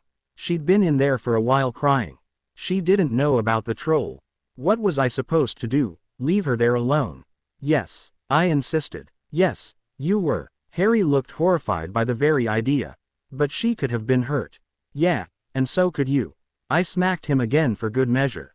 I don't care if the night ended with the troll using her bones to pick its teeth. You shouldn't have gone skipping off to risk your life for her. Lorena. Harry hissed. Where's this coming from? This. You mean this common sense? Harry. Every single teacher was on patrol looking for the thing. Even if Hermione was caught off guard, a teacher would have been there to handle it in seconds. Why can't you think before you act? I did think. He insisted, glaring at me. I thought Hermione could be in danger and I could help. And what were you planning to do, I demanded. Levitate toilet paper at it. Turn a match into a needle and poke it. Face it, Harry, you survived this by sheer dumb luck. The only thing you should have accomplished by running off to save her was that you nearly got you and Ron killed along with her. So what? Harry said slowly, looking at me in disbelief. It was all right with you if she died, so long as I was okay. I clenched my jaw. In a nutshell, she's not my sibling. You are. Of course I'd rather she got hurt than you. Harry recoiled. How can you think like that? It's easy. I insisted. It's called using your head. Hermione isn't my concern, you are. She's responsible for her own actions and you're responsible for yours. I can't yell at her when she's an idiot, but I can try and get through to you. You shouldn't have even been sneaking around. Whoever let the troll in could have killed you if you saw them, I muttered worriedly. Whoa, stop. Harry held up his hands. Whoever let the troll in? What do you mean by that? I huffed. It's not like the thing walked up and knocked on the door. Someone smuggled it in, and do you know what that person accomplished? They got the halls totally clear for them to do whatever they wanted. If someone was willing to go to that much trouble to not be seen, what do you think they would do to you if you just happened to stroll around the corner and run into them? I hadn't considered that, Harry admitted. I mean, it would explain a lot.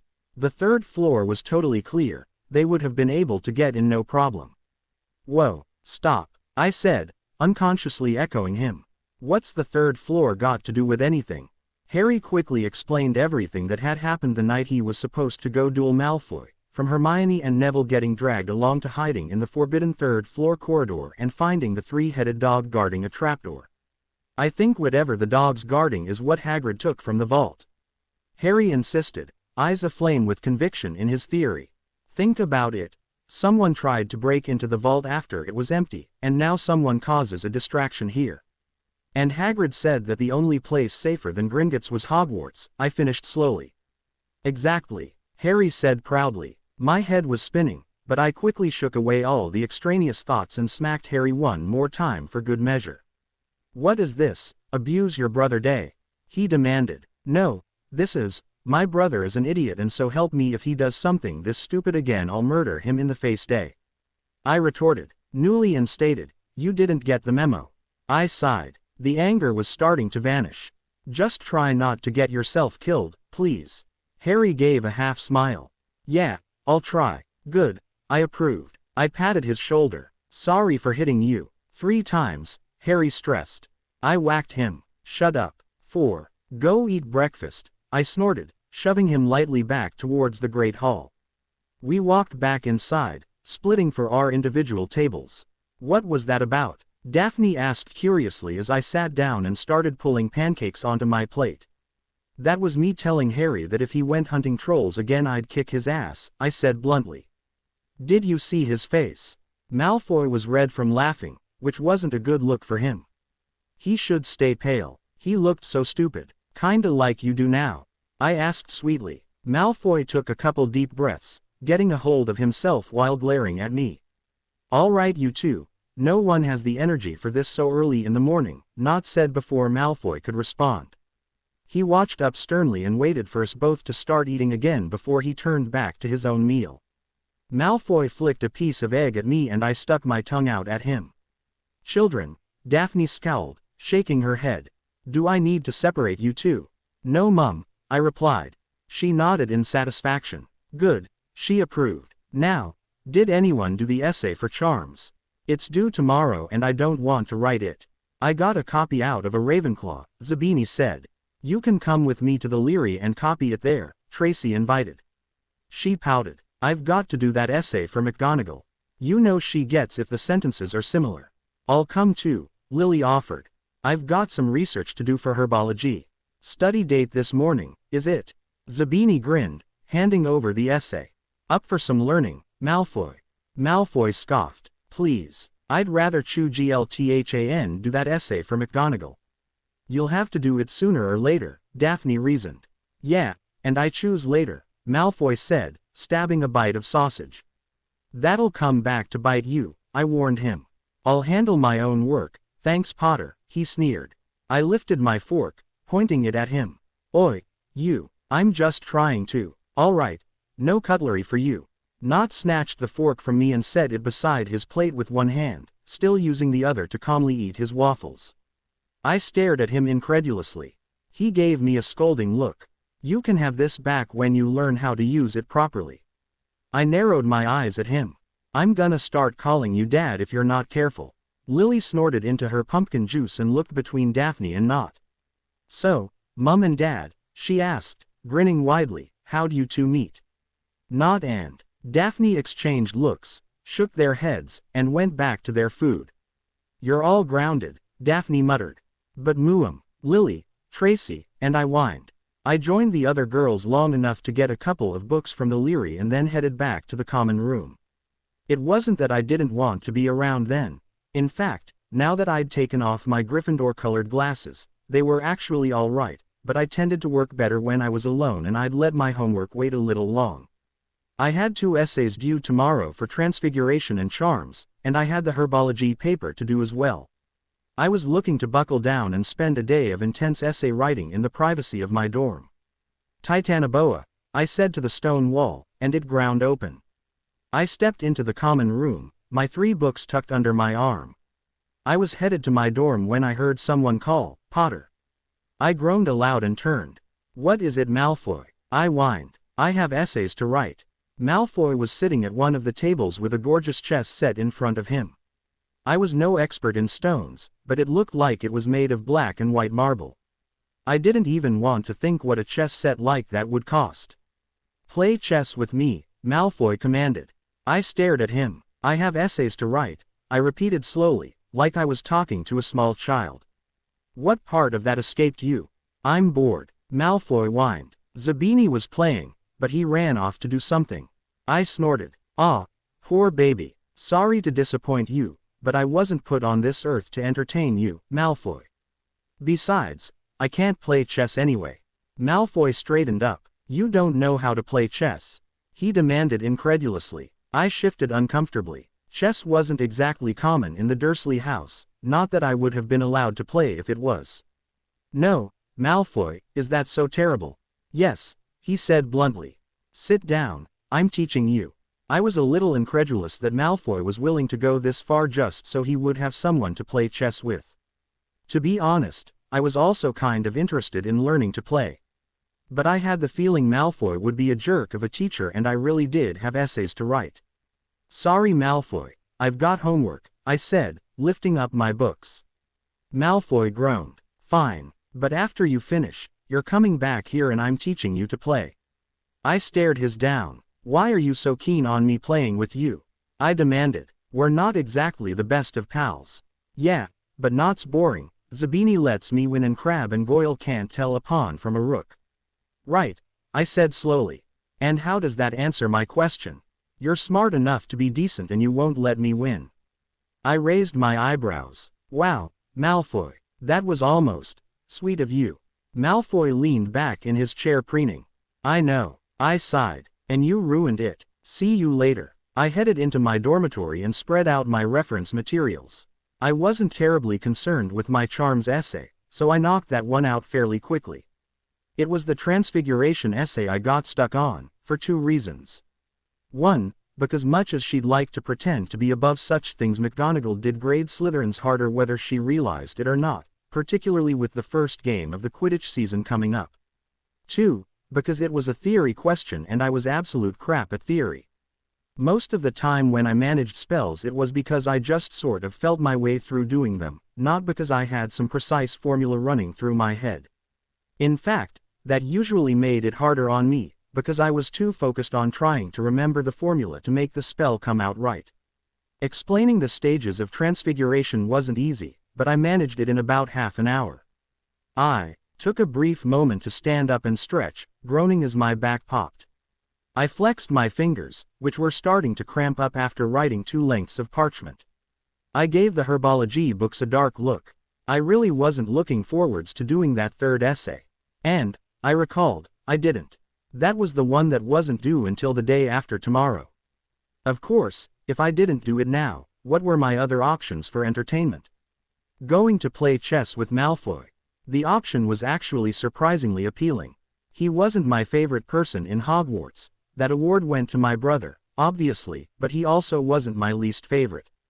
That was Parkinson. We got along decently when he wasn't hating on Harry. When he got on tiers like that he turned into my archenemy.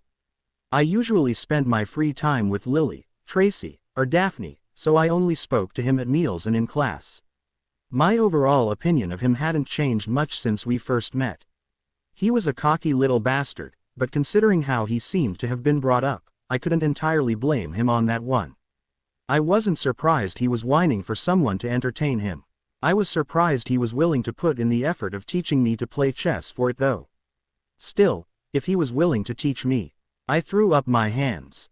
All right, Malfoy, you win, I grumbled, and stalked from the dorm. Malfoy was still sitting at the table with his chess set, but he was absorbed in a book.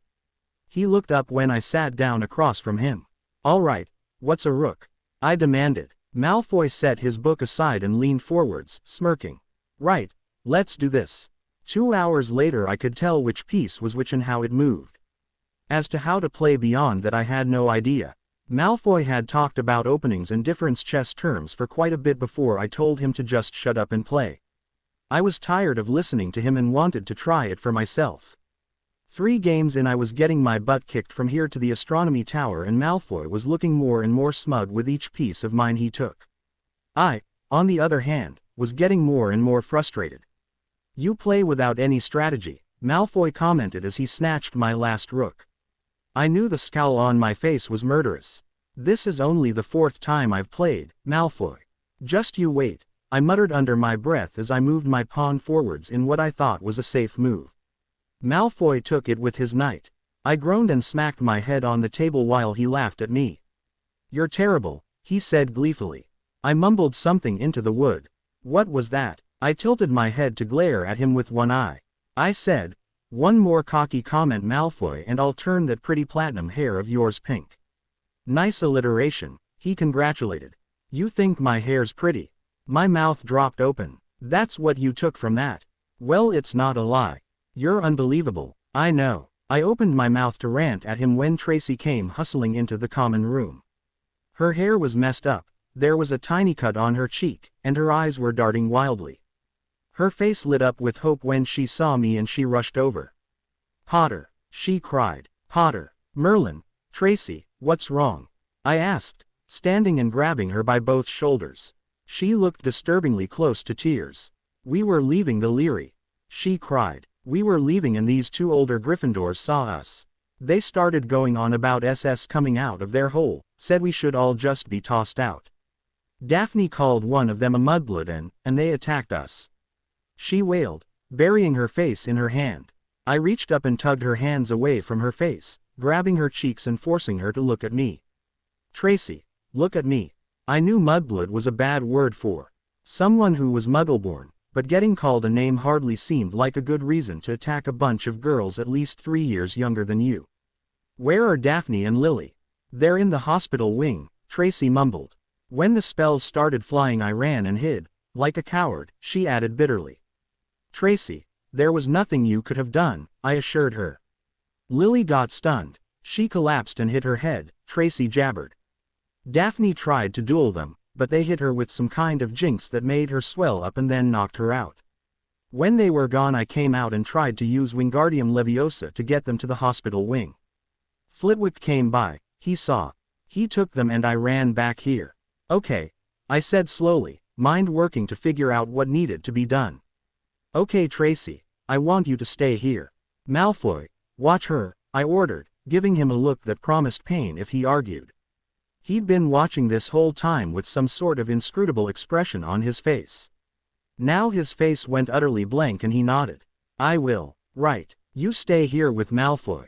I'm going to go get Professor Snape, I explained slowly. I'm going to get something for you to take to calm down. Then, I'm going to go to the hospital wing and find out how they are. You understand? I thought it might help her a little bit to know what the plan was from here, and it seemed to. She took a few deep breaths and nodded. Sit down, I urged, guiding her into the seat I'd just gotten out of. Try and breath. Slowly, I stressed. I'm going now. Malfoy, watch her. Malfoy nodded, staring between me and Tracy. I stalked from the common room, keeping my paces slow so as not to alarm Tracy. Once I reached the hallway, I started sprinting for Professor Snape's office.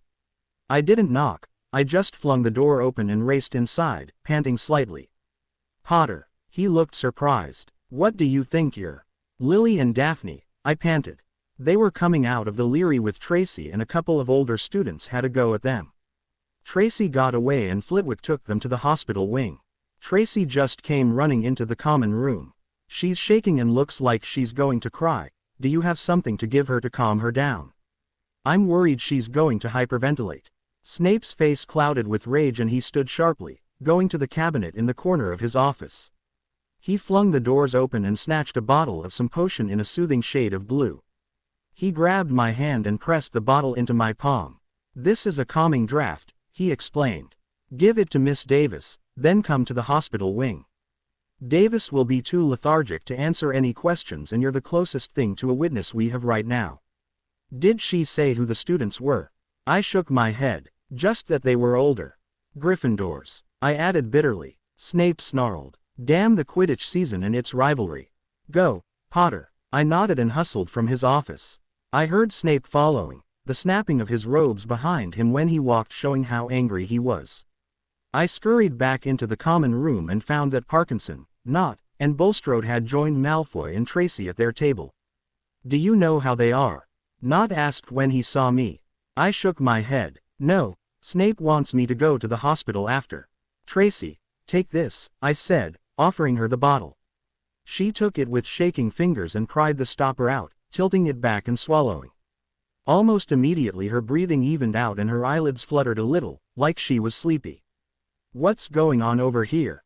Amelie had stalked over, looking annoyed.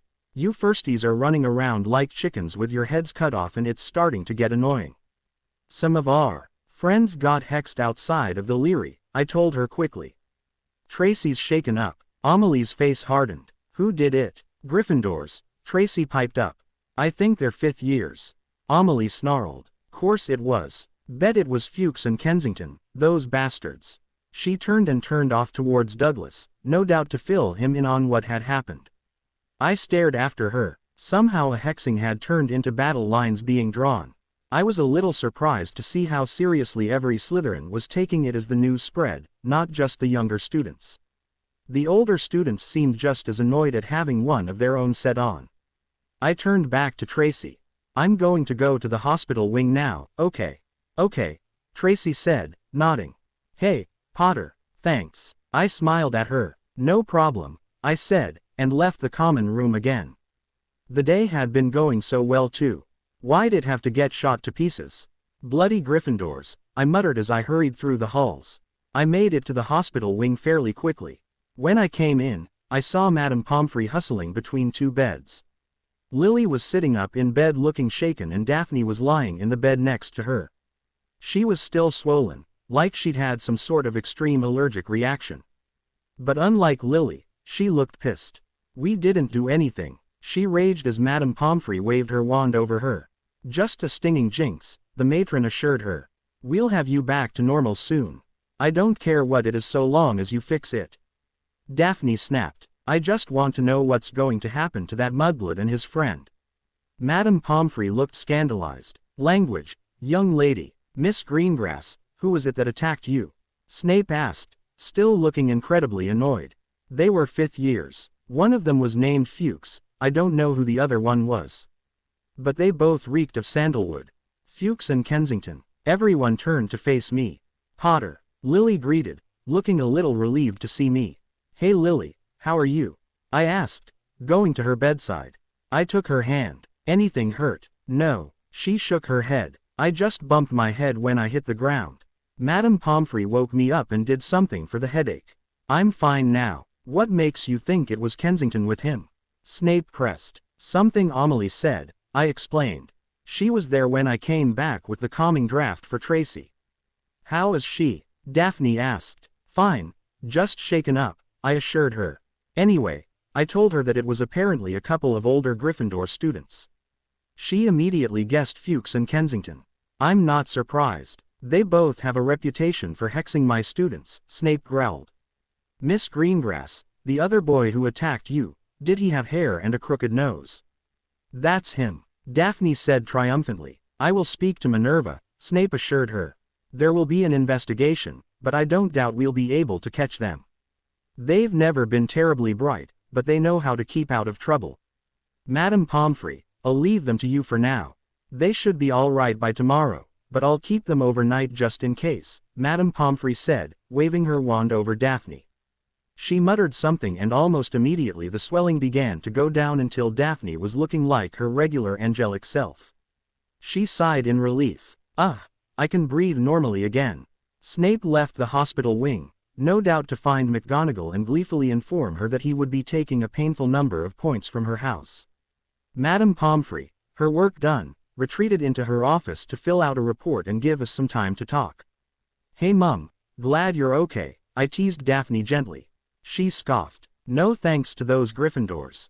What did we do, anyway? Tracy said you called one of them a mudblood, I pointed out. I doubt that helped. Daphne sniffed. Well, it's true. That just made them start sooner. They were already heading that way, Lily said, hugging her knees to her. I just don't understand why they started in on us in the first place. We're Slytherins, Daphne said bitterly. They didn't need more than that. I was mad. I wanted to find this Fuchs and Kensington and hex them 9 ways from Sunday, but considering I was only a first year, the worst I might be able to do is give one of them a nosebleed. But still, I wanted some kind of revenge for them. They deserved that when they'd done nothing to deserve getting attacked in the first place. And sure, it could have been a lot worse, but it shouldn't have happened at all. Well, that was a characteristic of Slytherin, wasn't it? We defend our own and we defend ourselves. Daphne, Tracy and Lily, they were the closest things I had to friends here. I needed to do something to get back at Fuchs and Kensington, to warn them not to cross Slytherin. Not cursing them, no. I'd already decided that was beyond me, and if the look on Amelie's face was anything to go by, the older students would be handling that themselves anyway. No, I'd do something worse. I smiled menacingly. I'd ember them. There was no better teacher than humiliation, I believed. You'd forget lines no matter how many times you wrote them, and detentions would be forgotten. But a nice dose of humiliation stayed with you forever. The shame as people laughed at you made its mark on you. It made you remember, made you think about it even years later. And who were the best at embarrassing people in Hogwarts? That was easy. I needed the twins. Potter, Lily asked uncertainly. Your expression is starting to scare me. My smile instantly went from menacing to placating. Don't worry Lily, that isn't for you. You'll see what it's about soon. I've got to go. I need to see a man about a horse. Wait, what? Lily asked blankly. I was already heading out of the hospital wing. As the door shut, I heard her yell, "Don't murder anyone, Potter." I was still chuckling as I headed for the Gryffindor common room. When I arrived at the fat lady's portrait, she tilted her nose up at me and sniffed, "What do you want?" I raised an eyebrow. I don't suppose you'd let me in just because my brother's in this house. No, I sighed. Should have guessed. I stood there, glaring at the portrait and trying to figure out how I was going to get in. Strictly speaking, I didn't have to actually go in, I just had to get them to come out. I could send someone in with a message, but I had no guarantee they'd deliver it, so. Lorena. I looked around. Dean and Seamus were standing there staring at me in surprise. I smiled at them. Ah, just who I needed. I announced, striding over to them. Boys, I need a favor. Why should we? Seamus asked suspiciously. Dean nudged him with an elbow. Nothing serious, I assured him. I just need a word with the Weasley twins. If you could go in and ask them to meet me out here, I'd be very grateful. Dean raised his eyebrows. What do you want with Fred and George? He asked in confusion. It's better you don't know, I admitted. Dean and Seamus exchanged uncertain glances and mumbled back and forth. I heard the words, Slytherin and Harry's sister, pop up more than once. That made me scowl a little. It was clear they wouldn't give me the time of day if I didn't have a brother in their house. Finally, Dean looked up and said, we'll do it, but no guarantees they'll come. Thank you very much. I grinned, and stepped aside so they could get at the portrait hole. Seamus opened his mouth to give the password and then paused, giving me a dark look. I jerked, as if I'd suddenly realized that I shouldn't hear, and gave an apologetic grin, stuffing my fingers into my ears. I removed them slightly when he started speaking, enough to hear that the password was Lionheart. I smiled slightly as Seamus and Dean vanished into the common room. I leaned against the wall opposite, waiting for Fred and George to hopefully emerge. I wasn't quite sure how they felt about me. They seemed friendly enough at the train station, but they'd been known to prank a few Slytherins in their day. I was banking on curiosity being enough to override any hesitation they had about talking to me. Sure enough, only a minute later the portrait swung open and the Weasleys emerged. Fred and George gave me huge grins and strode over. Fred began. So, to what do we owe the pleasure of this visit? From the prettiest little S there ever was. George finished with a wink. I snorted, tilting my head so that my hair fell over my cheeks to hide my blush. Not here. It's a little less than approved, what I want to talk about, I said, gesturing for them to follow me down the hall. Our favorite, they chorused, and fell into step on either side of me, each of them taking one of my hands and placing it on the crook of their arms like they were escorting me. I smiled slightly. At least the twins didn't seem to have any hard feelings towards me. In here, I said, tugging open the door to an empty classroom. It had been a while since this one had been used. At least, by the school. I'd heard some of the older students talking about it as a spot where Gryffindors sometimes met to hook up with Ravenclaws, it being equidistant between their two towers. Our prefects liked to check there when they were patrolling at night in hopes of catching some couple out of bed. Ooh. Do you know what we Gryffindors use this room for? George asked, waggling his eyebrows at me. Yes, actually, I admitted. Which is why we shouldn't be disturbed. It's not after hours yet. So, what can the wonderful Weasley twins do for you? Fred asked, taking a seat on an old desk. George sat next to him.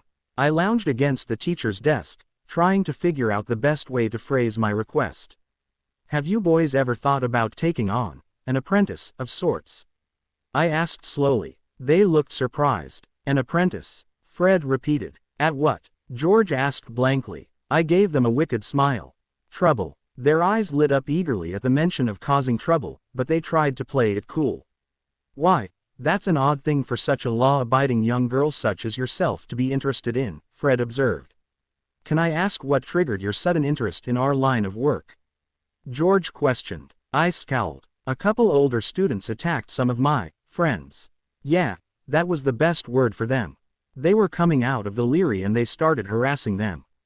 When Daphne called one of them a mudblood, Wands got involved. Daphne and Lily are in the hospital wing. Daphne should watch her language, George scowled. But is that any excuse to attack a couple of girls 4 years younger than you are? I countered. Fred shook his head. So, you're looking for some help with revenge?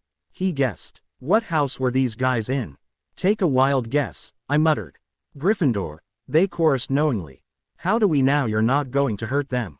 George asked seriously. I mean, you Slytherins have a bit of a reputation when it comes to revenge. Trust me, any injuries will come from the older students, not me, I promised. They're mad too. Besides, I added with a smirk, if they get hurt they just go to Madame Pomfrey and she fixes them right up. If they get embarrassed, That lingers. So, what do you want from us, specifically? Fred asked. Help getting into Gryffindor Tower. No, I've got that covered, I said, smiling slightly. Thank you, Seamus. I need an education. An education, George repeated. Yeah, I've never played a prank on anyone before. I don't know what kind of spells to use like you both do. I don't know how to get around the castle like you both do. And I don't know what kind of materials I'd need like you both do. I want you to teach me the tricks of your trade. Much as I would enjoy getting back at Fuchs and Kensington, I doubted this was the last time this would happen. And if it was going to happen again, then chances were people were going to need to be taught a lesson. I couldn't just keep doing the same thing over and over, the teachers would know it was me. No, I needed Fred and George to teach me how to do what they did, because as often as they got caught, I knew there were at least as many tricks they'd gotten away with. What do you think? I asked, waiting with bated breath for their answers. Conference, George announced. He and Fred tucked their heads together, murmuring back and forth. Unlike Seamus and Dean, they knew how to keep their voices low so that I didn't hear what they were saying. Every now and then one of them would send me a look and mutter something quickly to the other. I waited patiently. Pushing wouldn't get me anywhere. Finally they both looked up. Identical mischievous grins were painted across their faces. Miss Potter, Fred smiled. Welcome to the Weasley School of Pranksters. I grinned back just as mischievously. So glad to be accepted.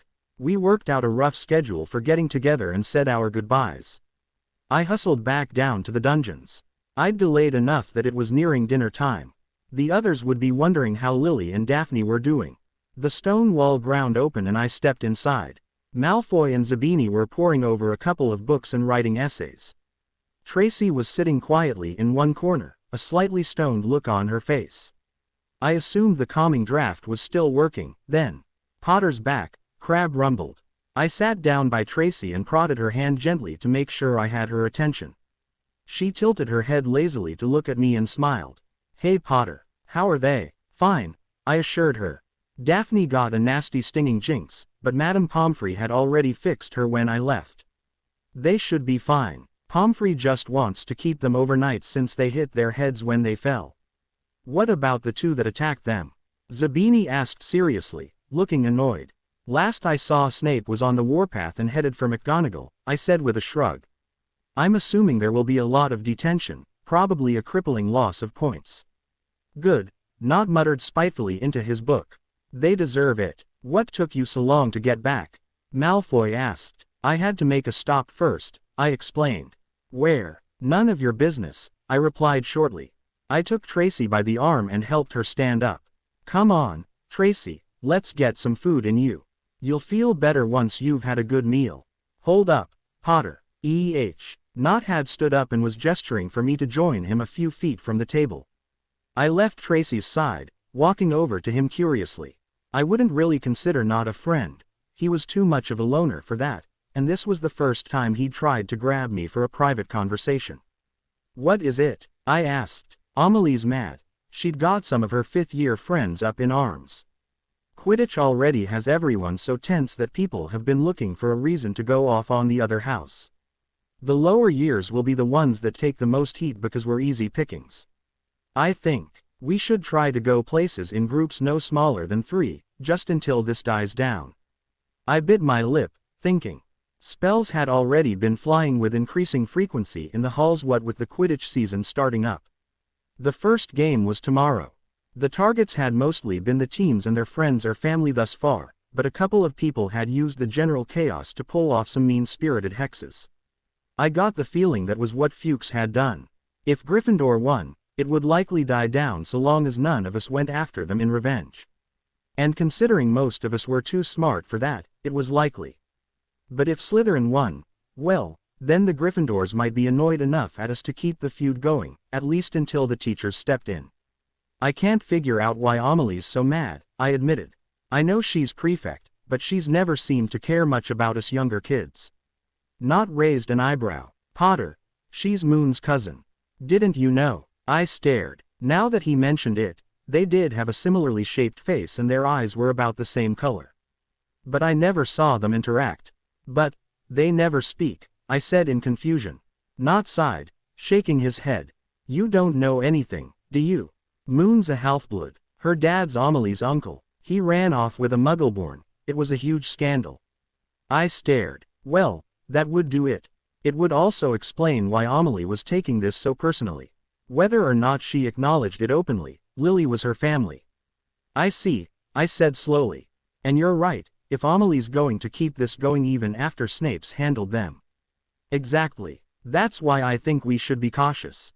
I nodded thoughtfully. Let the others know. I'm going to get Tracy to dinner. Okay. Take Crabbe with you. Dinner. Crabbe perked up at the mention of dinner. I rolled my eyes. Yes, Crabbe, dinner. Let's go. Daphne and Lily joined us for breakfast the next morning. They seemed happy to be out of the hospital wing. Both of them had already decked themselves out in silver and green for the opening game of the season, as had most of the house. I was only wearing a green and silver scarf, considering my brother played for the opposite team. I couldn't show too much support. I'm glad we get to see the game, Daphne grinned, bouncing in her seat. How are you feeling? Parkinson asked. Good, Lily smiled, shoving a bite of cereal into her mouth. Madame Pomfrey fixed us up in no time. And those jerks who came after us have detention with Snape for the next 3 days, Daphne said with a mean little smile, casting a glare in the direction of the only 2 people at Gryffindor table not looking quite so happy. Mail's here, Bulstrode grunted as the owls began to swoop in. As usual, Malfoy's eagle owl swooped in with a letter from his mother and a box of treats. Daphne and Lily both got letters. Potter, you've actually got mail, Parkinson said with a sneer. That oaf again. I smirked as I plucked the letter from Artemisia's leg. I opened it up, grinning when I saw the heading. Spells for Practical Pranksters, it read, by Fred and George Weasley. Better, I said. From the Weasley twins. The Weasels. Malfoy demanded incredulously. What are they writing you for? Never you mind. Dragon breath, I replied airily, folding the letter up and sliding it into my pocket, making sure it was secure. You'll find out soon, I expect. How soon? Zabini asked curiously. I cast a glance to the Gryffindor. Oh, probably about 4 days from now, I imagine. Depending on how things go. How what things go? Malfoy pressed. Never you mind, I repeated, smiling mysteriously. If you'll excuse me, I have to go wish my brother luck. As I stood up and headed for the Gryffindor table, I heard Zabini mutter, was anyone else a little creeped out by how excited Potter looks this morning? I snorted into my scarf as I crept up behind Harry. I held a finger to my lips, warning them to be quiet. The Gryffindors around him looked mildly amused as they got the message, continuing their conversations like nothing was happening. I swooped down on Harry, wrapping my arms around his neck and yanking him over so I could plant a big, wet on his cheek. He yelped in surprise and then groaned when he realized it was me. Moi, I announced as I separated from him, planting myself backwards on the bench next to him. Morning, Rena, he muttered, giving me an annoyed look. Was that strictly necessary? I pretended to pout. I come over here to wish my beloved brother good luck on his first Quidditch match. Against my own house, may I add, and this is what I get. Well, I can see how much I mean to you. Yeah, Harry, grinned George, who was sitting to his right and who I had squished up against to sit by my brother. Be nice to your poor sister. See, George cares about me, I said, but Harry didn't smile. In fact, he looked vaguely ill. I noticed that his plate was completely bare, not even some crumbs to show that breakfast used to be there. I scowled at him. Have you eaten anything? He won't. We've tried. Hermione jumped in. I turned to stare at her, narrowing my eyes. I still wasn't terribly fond of her, considering my brother had risked his life for her. Harry, if you don't at least eat a piece of toast, I will steal your glasses and hide them somewhere before the game, I threatened. See how well you can find the snitch then. I'll just steal yours, he countered. My hand moved towards the plate of toast. Let's keep it civil here, kids, Fred said nervously. We need him, Lorena. Right, we have the same prescription, I muttered bleakly. That won't do. Fine, I'll steal your broomstick. Already down in the changing room. Curses. All right, then I'll hex you from the stands if you fly close to me. And what purpose would that mph? I shoved a piece of toast between his teeth. He glared at me reproachfully. I just smiled. Bite, I cooed. Harry bit. I tugged the toast away. Chew and swallow, please. He chewed up the bite of toast and swallowed, still giving me that reproachful look. I almost felt a little bad, but he was sort of adorable when he pouted like that. Not that I'd ever tell him. Good boy, I said, tossing the toast onto his plate and patting his head patronizingly. That wasn't so bad, was it? Sometimes I don't like you, Harry muttered. I'm your sister, that's expected. I nodded in understanding. Try and eat some more of that toast, would you? I requested as I stood up. Thank for the help, I added to Fred and George. They grinned and gave me simultaneous thumbs up.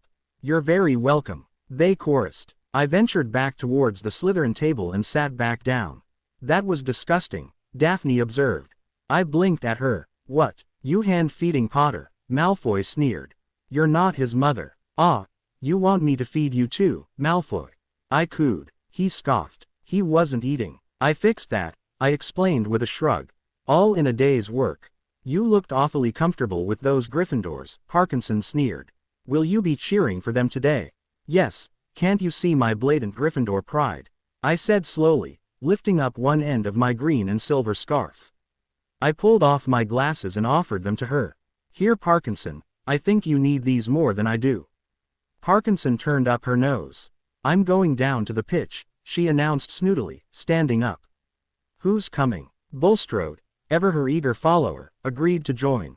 Her. Yeah, I'm ready too, Daphne said, dabbing her lips with a napkin. Shall we all go? I asked Lily and Tracy. Most of us first years stood and moved down towards the Quidditch pitch together. We climbed the steps into the Slytherin stands, huddled together against the chilly wind that was blowing through the grounds. We claimed seats as close to the middle of the stands as possible. I sat between Tracy and Lily, the others scattered around us. I looked around at the stands. The Gryffindor section was a mauve red and gold. In fact, red and gold dominated the stadium, aside from our block of silver and green. Most of the Ravenclaws and Hufflepuffs seemed to be siding with Gryffindor, which wasn't terribly surprising. I noticed a few people in other houses had donned green and silver, but some particularly equality-minded people were wearing green and red, so that they looked like walking Christmas decorations. Madame Hooch stepped out onto the field then, clad in black and white striped robes. She was refereeing. And here we are, folks, the first game of the season is about to begin, Gryffindor versus Slytherin. And here come our teams. From one side of the stadium came the Gryffindor team, clad in robes. From the other side came Slytherin in emerald green. I saw Harry looking incredibly small among the other players, clutching his broom nervously. The teams gathered around Madame Hooch. She said something to them that couldn't be heard from as far away as we were sitting. I watched as Wood stepped forwards to shake hands with the Slytherin captain. Madame Hooch gave a loud blast on her silver whistle. 15 brooms rose up, high into the air. They were off, and the quaffle is taken immediately by Angelina Johnson of Gryffindor. What an excellent chaser that girl is, and rather attractive, too. Jordan, sorry, Professor, the Weasley twins' friend, Lee Jordan, was doing the commentary for the match, closely watched by Professor McGonagall. And she's really belting along up there. A neat PTO, Alicia Spinnet, a good find of Oliver Woods, last year only a reserve. Back to Johnson and, no, the Slytherins have taken the quaffle. Slytherin captain Marcus Flint gains the quaffle and off he goes. Flint flying like an eagle up there. He's going to SC no, stopped by an excellent move by Gryffindor keeper Wood, and the Gryffindors take the quaffle. That's chaser Katie Bell of Gryffindor there. Nice dive around Flint, off up the field and... ouch! That must have hurt, hit in the back of the head by a bludger. Quaffle taken by the Slytherins. That's Adrian Pusey speeding off toward the goal posts, but he's blocked by a second bludger, sent his way by Fred or George Weasley, can't tell which. Nice play by the Gryffindor beater, anyway, and Johnson back in possession of the quaffle, a clear field ahead and off she goes. She's really flying. Dodges a speeding bludger. The goal posts are ahead. Come on, now, Angelina. Keeper Bletchley dives. Misses. Gryffindors score. Gryffindor cheers filled the cold air, with howls and S from the Slytherins. Even I joined in on the S. To my surprise, I was really getting into it, leaping and screaming with Daphne and Tracy, cheering on our chasers. I nearly screamed as a bludger came pelting for Harry. He dodged it at the last second and Fred Weasley came streaking after it. Slytherin in possession, Lee Jordan was saying. Chaser Pusey ducks 2 Bludgers, 2 Weasleys, and Chaser Bell, and speeds toward the, wait a moment, was that the snitch? A murmur ran through the crowd as Adrian Pusey dropped the quaffle, too busy looking over his shoulder at the flash of gold that had passed his left ear. Harry had seen the snitch and so had the seeker Terence Higgs. Had too. They both dove for it. Neck and neck they hurtled toward the snitch. All the chasers seemed to have forgotten what they were supposed to be doing as they hung in midair to watch. I rose up from my set with the other Slytherins, all of us waiting on pins and needles to see what would happen. Wham! A roar of rage echoed from the Gryffindors below. Marcus Flint had blocked Harry on purpose, and Harry's broom spun off course, Harry holding on for dear life. Foul! Screamed the Gryffindors. Madame Hooch spoke angrily to Flint and then ordered a free shot at the goal posts for Gryffindor. But in all the confusion, of course, the golden snitch had disappeared from sight again. Harry, I muttered worriedly, hoping he hadn't been hurt. Flint was no lightweight. Getting hit by him going full speed had to smart. Lee Jordan was finding it difficult not to take sides. So, after that obvious and disgusting bit of cheating, Jordan, growled Professor McGonagall, I mean, after that open and revolting foul. Jordan, I'm warning you. All right. Flint nearly kills the Gryffindor seeker, which could happen to anyone, I'm sure, so a penalty to Gryffindor, taken by Spinner, who puts it away, no trouble, and we continue play, Gryffindor still in possession. It was as Harry dodged another bludger, which went spinning dangerously past his head, that it happened. His broom gave a sudden, frightening lurch. For a split second, I thought he was going to fall. He gripped the broom tightly with both his hands and knees. I watched worriedly. Hang on, Harry, I pleaded. No one else seemed to have noticed. Luckily for me, I'd spent most of the game watching Harry and listening to the commentary on what was happening to keep informed on what everyone else was doing. Slytherin in possession. Flint with the quaffle. Passes Spinnet. Passes Bell. Hit hard in the face by a bludger. Hope it broke his nose. Only joking. Professor. Slytherin's score. Ah no. Suddenly, people were pointing up at Harry all over the stands. His broom had started to roll over and over, with him only just managing to hold on. Then the whole crowd gasped. Harry's broom had given a wild jerk and Harry swung off it. He was now dangling from it, holding on with only one hand. Harry, I screamed in horror as the broom continued to buck wildly, like it was trying to throw him off. He wouldn't survive a fall from that height. If Harry let go, he was dead. I looked desperately towards the teacher's box. Surely one of them could do something. Most of them just seemed to be watching with bated breath. Most, not all. I saw Snape was wildly mouthing words, eyes locked on Harry's broom. I could only pray that whatever he was doing would be enough. I looked back at Harry. The broom stopped jerking as suddenly as it had started. He was able to swing up onto the broom and get his grip back, firmly seated once again. I let out a relieved breath. Thank Merlin. Harry was speeding toward the ground when the crowd saw him clap his hand to his mouth as though he was about to be sick. He hit the field on all fours, coughed, and something gold fell into his hand. I've got the snitch, he shouted, waving it above his head, and the game ended in complete confusion. I watched as Marcus Flint soared down, ranting as he went. He didn't catch it, he almost swallowed it. Well, that was depressing, Tracy sighed, dropping back into her seat. I don't like your brother, Malfoy announced. Tell me something I don't know, Albino, I replied carelessly, straining to see over the crowd as Harry walked away from the field. I'm going to go check on him, I said, heading for the stairs. Potter, he's fine, Daphne protested. Probably, I agreed, but I'm a good sister. I headed down the stairs, casting one last dark glance at Flint, who was still ranting at Hooch that the catch wasn't fair. It seemed I had someone else to put on my revenge list. I got a few odd looks as I headed for the Gryffindor changing room. I knocked on the door and called out, I'm looking for my brother, is he in there? The door opened and I stepped back hastily to avoid getting hit. Fred's beaming face stuck out from the crack, George's above him.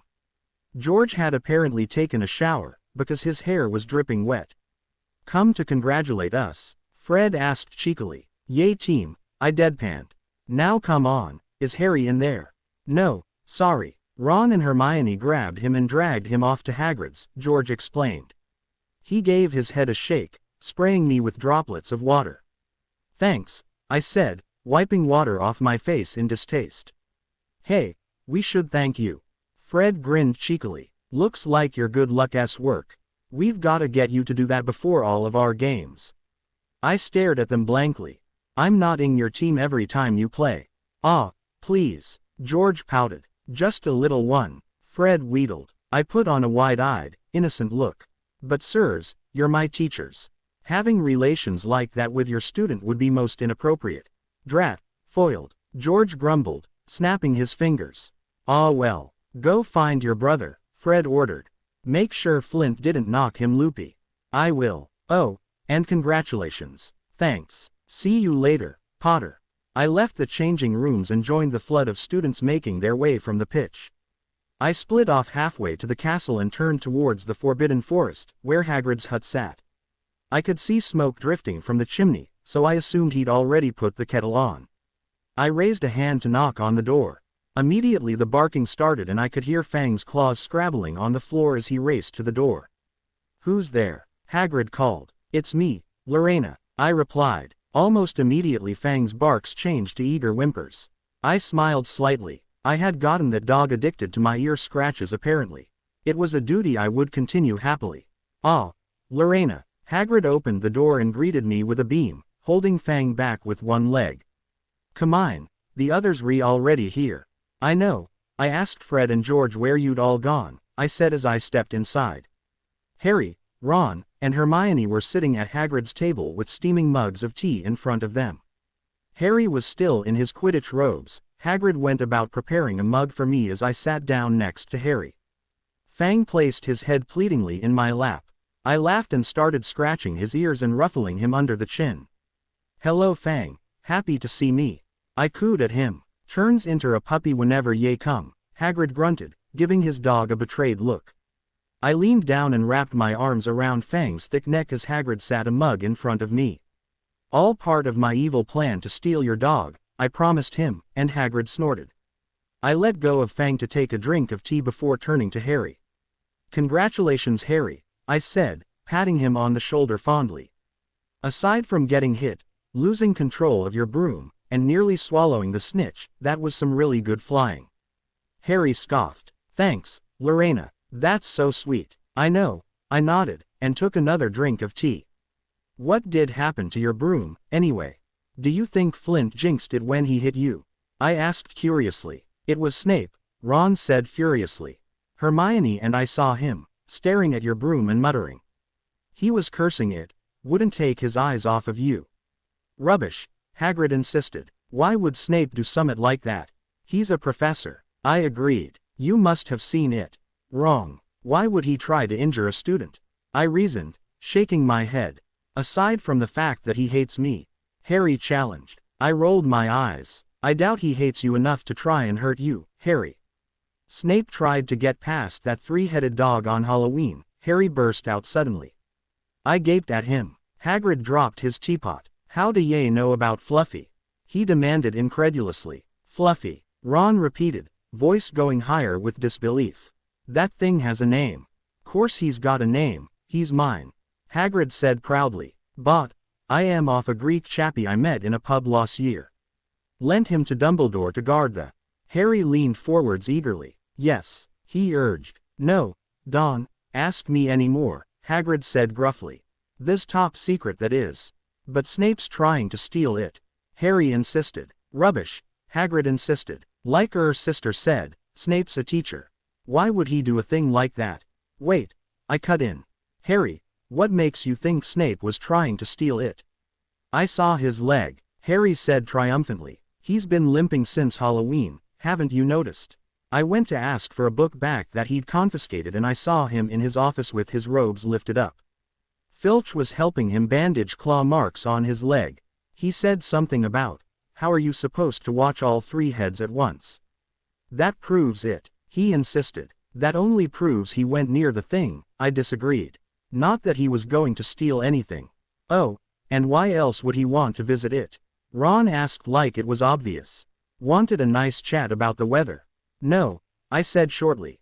Maybe he came to the same conclusion I did and realized that whoever let the troll in meant for it to be a distraction and tried to head them off. If I can figure that out, I'm sure someone as smart as Professor Snape can too.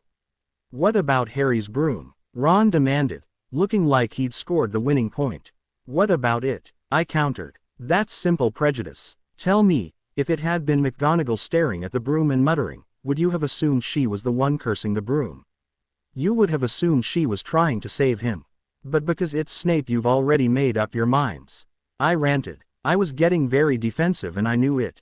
I also knew how stupid the idea of Snape trying to kill my brother was. I knew he wasn't fond of Harry, but I also knew that the only reason the Gryffindors were insisted Snape was part of some kind of convoluted plot to steal from Dumbledore and kill my brother is because of their own prejudice. That's different, Ron said, like that set the matter to rest. How? I challenged. Because she's not a Slytherin. I dared him to agree, fingering my Slytherin scarf pointedly. Face it, your argument's weak. Even if Snape did loathe Harry, and I'm not denying he does, I doubt he hates you enough to risk his job and his freedom on some half-arsed plot to hurt you, in front of an entire box of teachers who would immediately rush to your aid the moment you fell, may I add.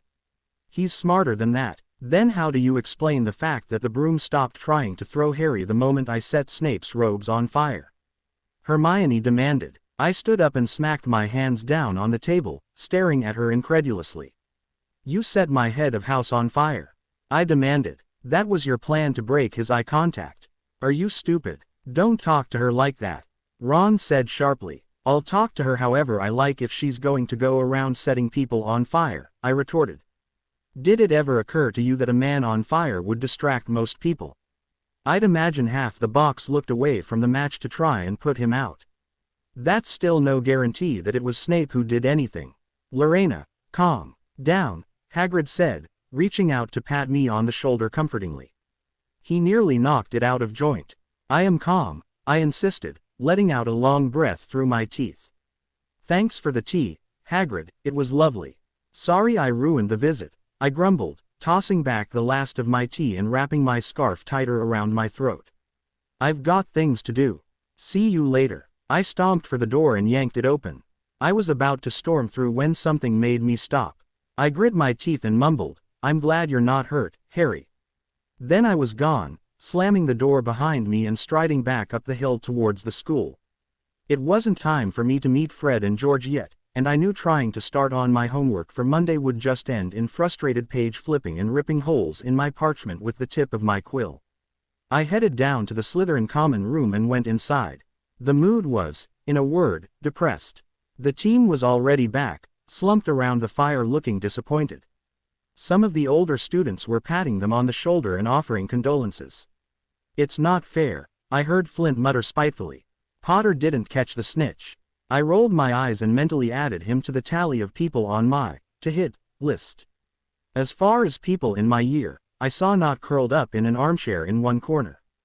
I wandered over to him and sat down on the arm of his chair, looking over at his book.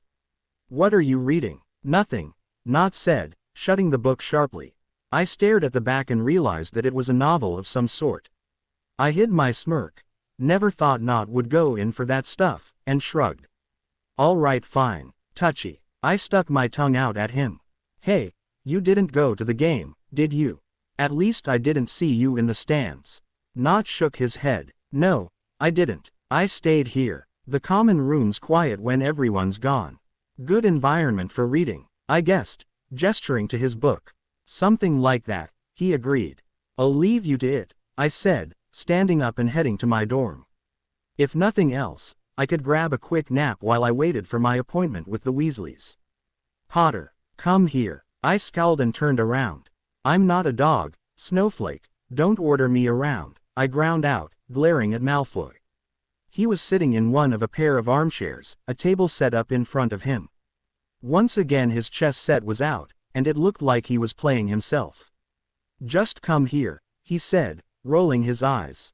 I rolled mine back but walked over, dropping into the chair across from him. Well, I demanded. What? Play with me, Malfoy ordered, reaching out to move the pieces back into their starting positions. Didn't we just talk about not ordering me around? I scowled. Yeah, but I'm in a foul mood so I don't really care about your feelings right now. You say the sweetest things, Malfoy, I simpered. Really? Makes me feel all warm and fuzzy. Well, it's your brother's fault I'm in a foul mood to start with. I scoffed and made my first move. What a coincidence. He's ruined my mood as well, as it happens. Greengressade you ran off the check on him after the game, Malfoy noted, ordering his opening move as well. I did. I nodded, staring at the board. I moved a pawn. Ron and Granger had already hauled him off to Hagrid's for tea. I'm sure you scurried off after them to act like a good little sister, Malfoy sneered, taking my pawn with one of his. I scowled as my pawn's body was hauled away by Malfoy's. I did, actually. Found them all talking about how Snape was trying to kill Harry by cursing his broom. Snape, Malfoy repeated incredulously. Why the bloody hell do they think it was him? I rolled my eyes and moved a bishop. Granger, you have make eye contact for curses and Snape wasn't blinking. I've read all about them. I quoted in a mockingly high-pitched voice. That filthy know-it-all mudblood, Malfoy seethed, pushing forward another pawn to claim one of mine. Like Snape would do something that stupid. Language, I warned absently, claiming one of his pawns. That's what I said, but they wouldn't hear a word about it. Your brother's friends are idiots, Malfoy scoffed. I shrugged. I suppose like most people they have their areas. But yes, on the whole I agree with you. Your brother isn't much better, Malfoy added, glaring at the chessboard. I could tell he was one of the ones who was very frustrated by how Gryffindor had won. He ordered a knight with a little more force than necessary. Watch it, I threatened, taking his knight with a bishop. It was a careless move from him. He's my brother and I'll beat you with this knight. I scooped up the remains of the knight and pulled my arm back warningly, as if to throw. Whatever, Malfoy huffed, taking my bishop with one of his own. You know, you're not terrible at this now that you know how to play. I sneered. What, worried I'm going to beat you? Malfoy rolled his eyes. Hardly. I've been playing for years. He took my other bishop with a pawn and I winced in embarrassment. He smiled smugly. Why do you like chess so much?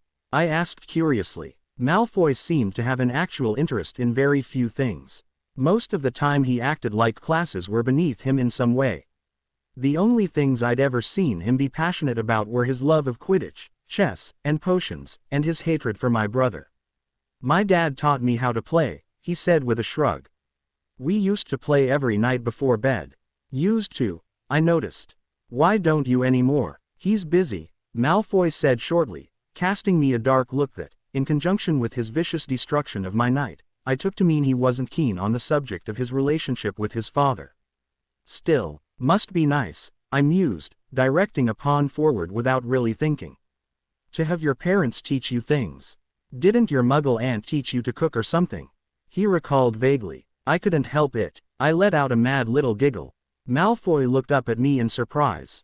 Aunt Petunia, I snickered. Teach me to cook? Hardly. She gave me a cookbook, pointed to a recipe, and told me not to burn anything or I wouldn't get any supper.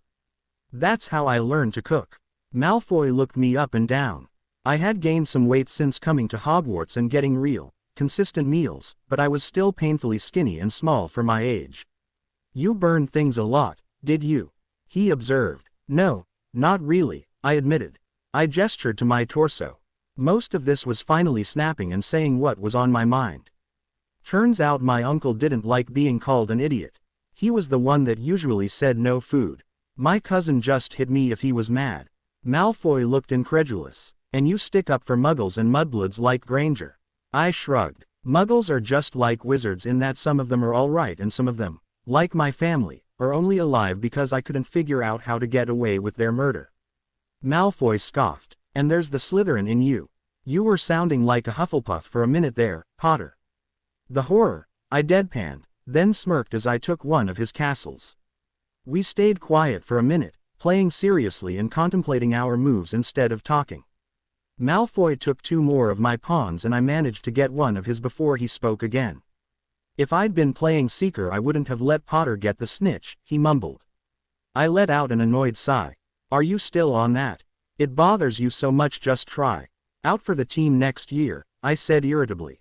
Oh, I'm going to, Malfoy said immediately. Really? I smirked. Even though you've been flying wrong for years. Malfoy glared. Shut up, Potter. You're not funny. Agree to disagree. Are you going to? I stared at him blankly. Am I going to what? Try out for the team, Malfoy said as thought it was obvious. You're not a bad flyer, and you'd make a decent chaser. He rubbed the back of his head, scowling. Hadn't considered it, I said honestly. I like flying, sure, but I don't know how I'd feel about actually playing Quidditch. Think about it, Malfoy said. I want to see Potter's face if you play against him. He snickered. I drew back my hand and nailed him with the remains of one of his knights. Oi! What was that for? He demanded. I warned you. Malfoy and I finished our game and played another. I lost spectacularly both times, and then we headed to dinner. After dinner I headed to the 4th floor, where there was an empty room where I'd arranged to meet Fred and George. I tried to open the door, only for it to be pushed closed in my face. Seriously, I demanded. Password? I heard Fred ask in a spooky voice. You're both idiots, I replied. Ouch, that hurts. George pulled the door open and I stepped inside, shutting the door behind me. The twins had pushed the dusty desks back to open up a little training arena in the middle of the floor. Did you bring the list? George asked. I nodded, plucking the list of pranking spells from my pocket. He and Fred grinned. Then let's get started. The end. I hope you enjoyed this story. Also remember to subscribe and like this video. See you in the next video.